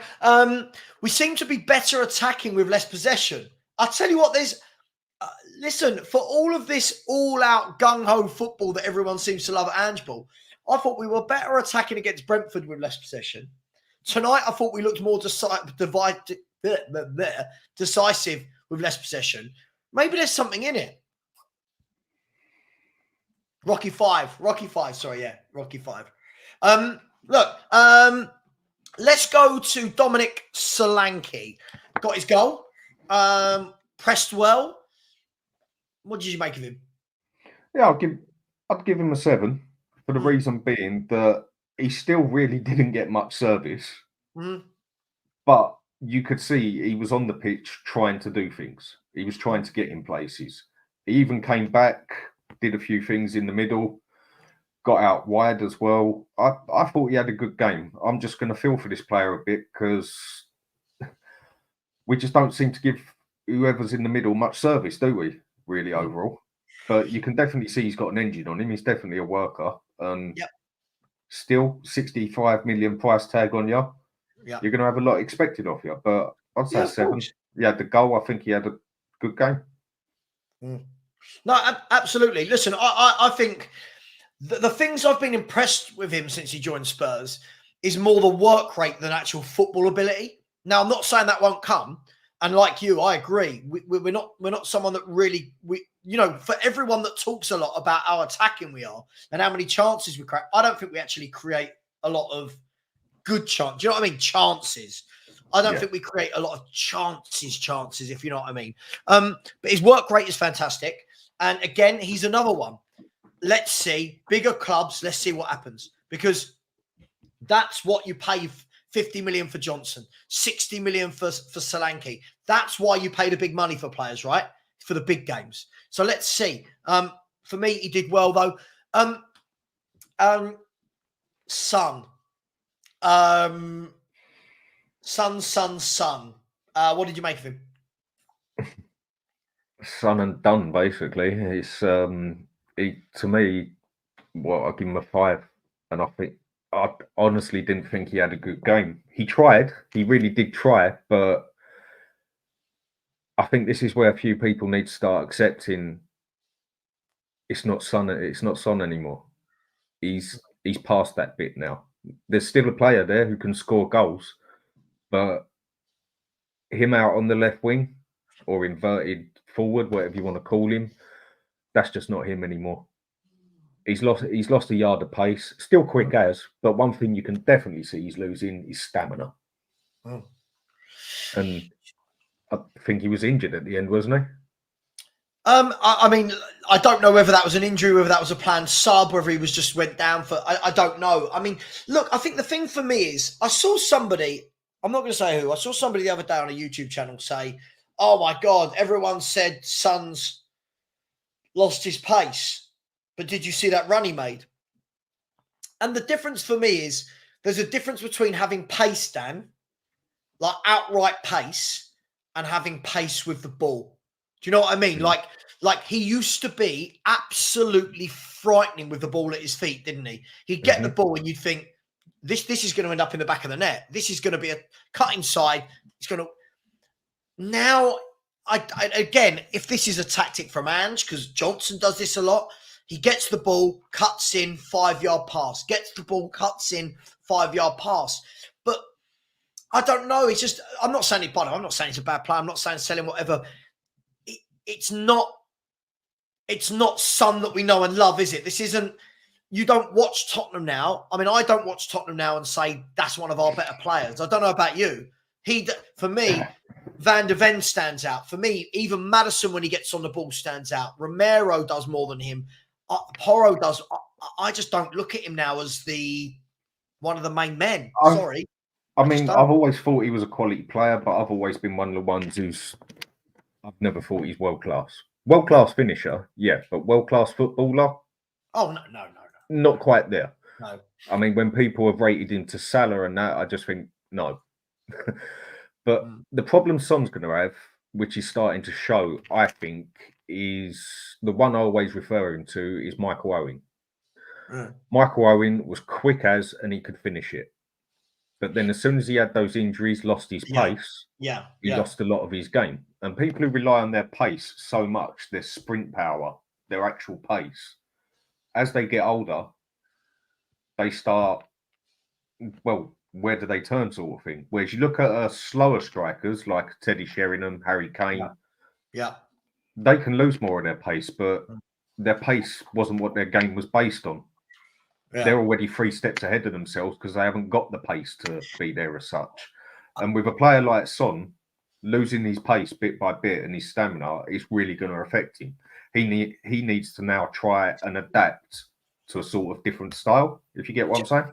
But, mate, absolutely bang on. I was literally about to butt in and say, this is the thing. When players get a bit older, you adapt your game. Like, you know, as we said, like with a Teddy Sheringham, he didn't really ever need to because he was never quick. Do you know what I mean? Teddy, I was quicker than him. Up there, he was the quickest, right? Yeah. With his feet, he wasn't. But again, different players have to adapt. You've seen Kane has adapted his game massively as he's got older. Kane's almost an attacking midfielder number 10 now, isn't he? Rather than a 9. Look what Rooney did. Right?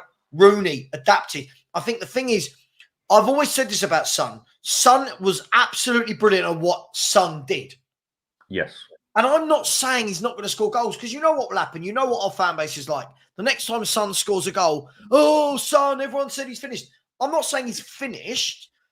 I just don't think he's the main man anymore. I don't think when we're going forward now, I think we look more scary when Kulu's got the ball or when Maddison's got the ball rather than when Son gets it. And that's saying something, right? That for me is saying something. For me, I don't know what he can learn and adapt into. I don't know. He's not a player who gets the ball in central midfield, can put his foot on it, dictate. Kane was, right? Ronaldo's another one. As his pace went, we're not talking about R9, I'm talking about, Portuguese Ronaldo. No, I know what you mean. Adapted his game now to, all right, doesn't do a lot now, gets in the right position to score goals. That's what he does now. That's all his game is. I think we all love Son for what he's done at this club, but I just can't see that at some point they're going to have to look at what we do there, because so far this season, 6 games, the goals he got, a tapping against Everton and the mistake Pickford made. Other than that, has he looked like scoring a goal? Can you remember anything where he's looked like scoring against anyone? Sadly for me, he's starting to look like the player that I would say Johnson looks like, that you want to bring on with 20 minutes to go. Right. And what someone here has said on the side is exactly what I was thinking. Where was it? Basically about him. I think the perfect place for him to go now is Italy. I think their style of football would suit him down to a T. It's slower as such in a lot of ways, and I think he'd be able to go to Italy, and I think he'd be perfectly fine over there for another couple of years. Yeah, look, I still think he's got things to offer here. Like, I still think he has, but I think for me, this style of play, I think it takes away Son's best attribute. We're not getting him in those shooting positions. Yeah. And for me, he's not that left winger now that's going to beat his man. And, look, I'm not having a go at Son. Son's done fantastic things for this football club for a very, very long time. But how old is he now? 33? 32, 33. I just don't watch him now and think, oh, Son's got the ball, it's going to be exciting.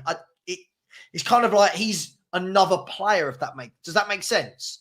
Yeah, it's like someone says here, like he had 2 assists at Brentford. Let's calm down. Apart from those 2 assists, he done absolutely nothing in the game. Yeah, I mean, and their passes, I think sometimes the assist thing can be really, really manipulated. He got the ball, shuffled it 5 yards to Johnson and scores. It's like the assist today from Solanke to Johnson. Yeah, he got an assist, but I mean, you or I could have 5 yards. Listen, I love Son. Son's going to play. Son's our captain. But I just think at some point there needs to be a succession plan. And I'm not talking about an 18-year-old winger. At some point there needs to be a succession plan for Son. But hey, listen, other than that, Bentancur came on. Going nowhere. Sorry? I don't see him going nowhere, though, because Levy will quite happily keep him for the money, won't he?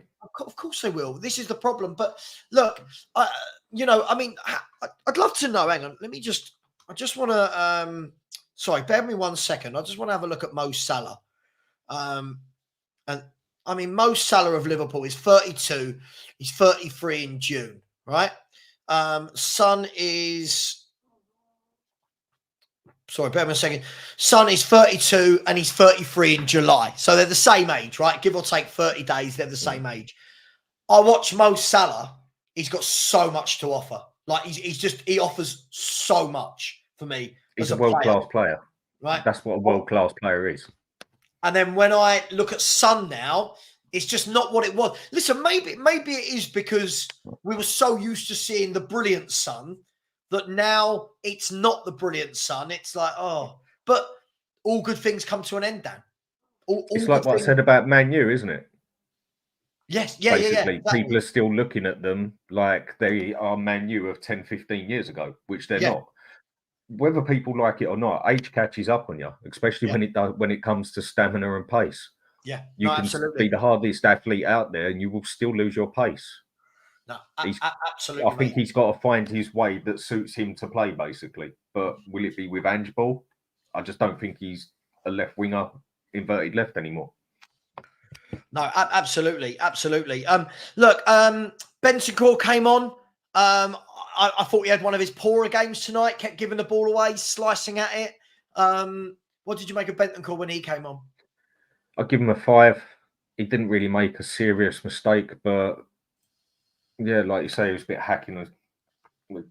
Yeah, he just came on. He was a 5. He done his job basically. Nothing too bad, nothing good. He just done his job. Yeah, absolutely. By the way, we will end in the next 5 minutes. I'm just finding Tottenham Away's channel. Are they live yet? In about 5 minutes, 3 minutes, something like that. Let me see if I can. Spurs, Tottenham Away, Spurs Late Night Live show is live. It's just gone live, I think. I put people there. Right, Dan. If you don't mind, I am gonna end the stream there. Fine. So I'm gonna jump 5 over hours there as well. and 10 minutes. Dan, thank you so much for spending so much of your time mate. with me. Thanks for having us on. No, really appreciate it. Right. Take care. See you later. Take care, mate. Thank you. People in the chat, guys, girls, are going to ask. There's 400 of you still in here. We're 28 away from 13.8k. Come on, smash that button, please. Let's be kind. The link is in there. Please do. There it is again. If anyone would on their way out, as I said, I don't ask for a lot of super chats. By the way, big up to Phil Randall, who has put in a really big super chat there. Thank you very much. Said, love the level-headed appraisal, Savva. Keep being as honest. It's so refreshing. Look, I've always been honest. I always try. I know, Philip, I know it's not what a lot of Spurs fans want to hear.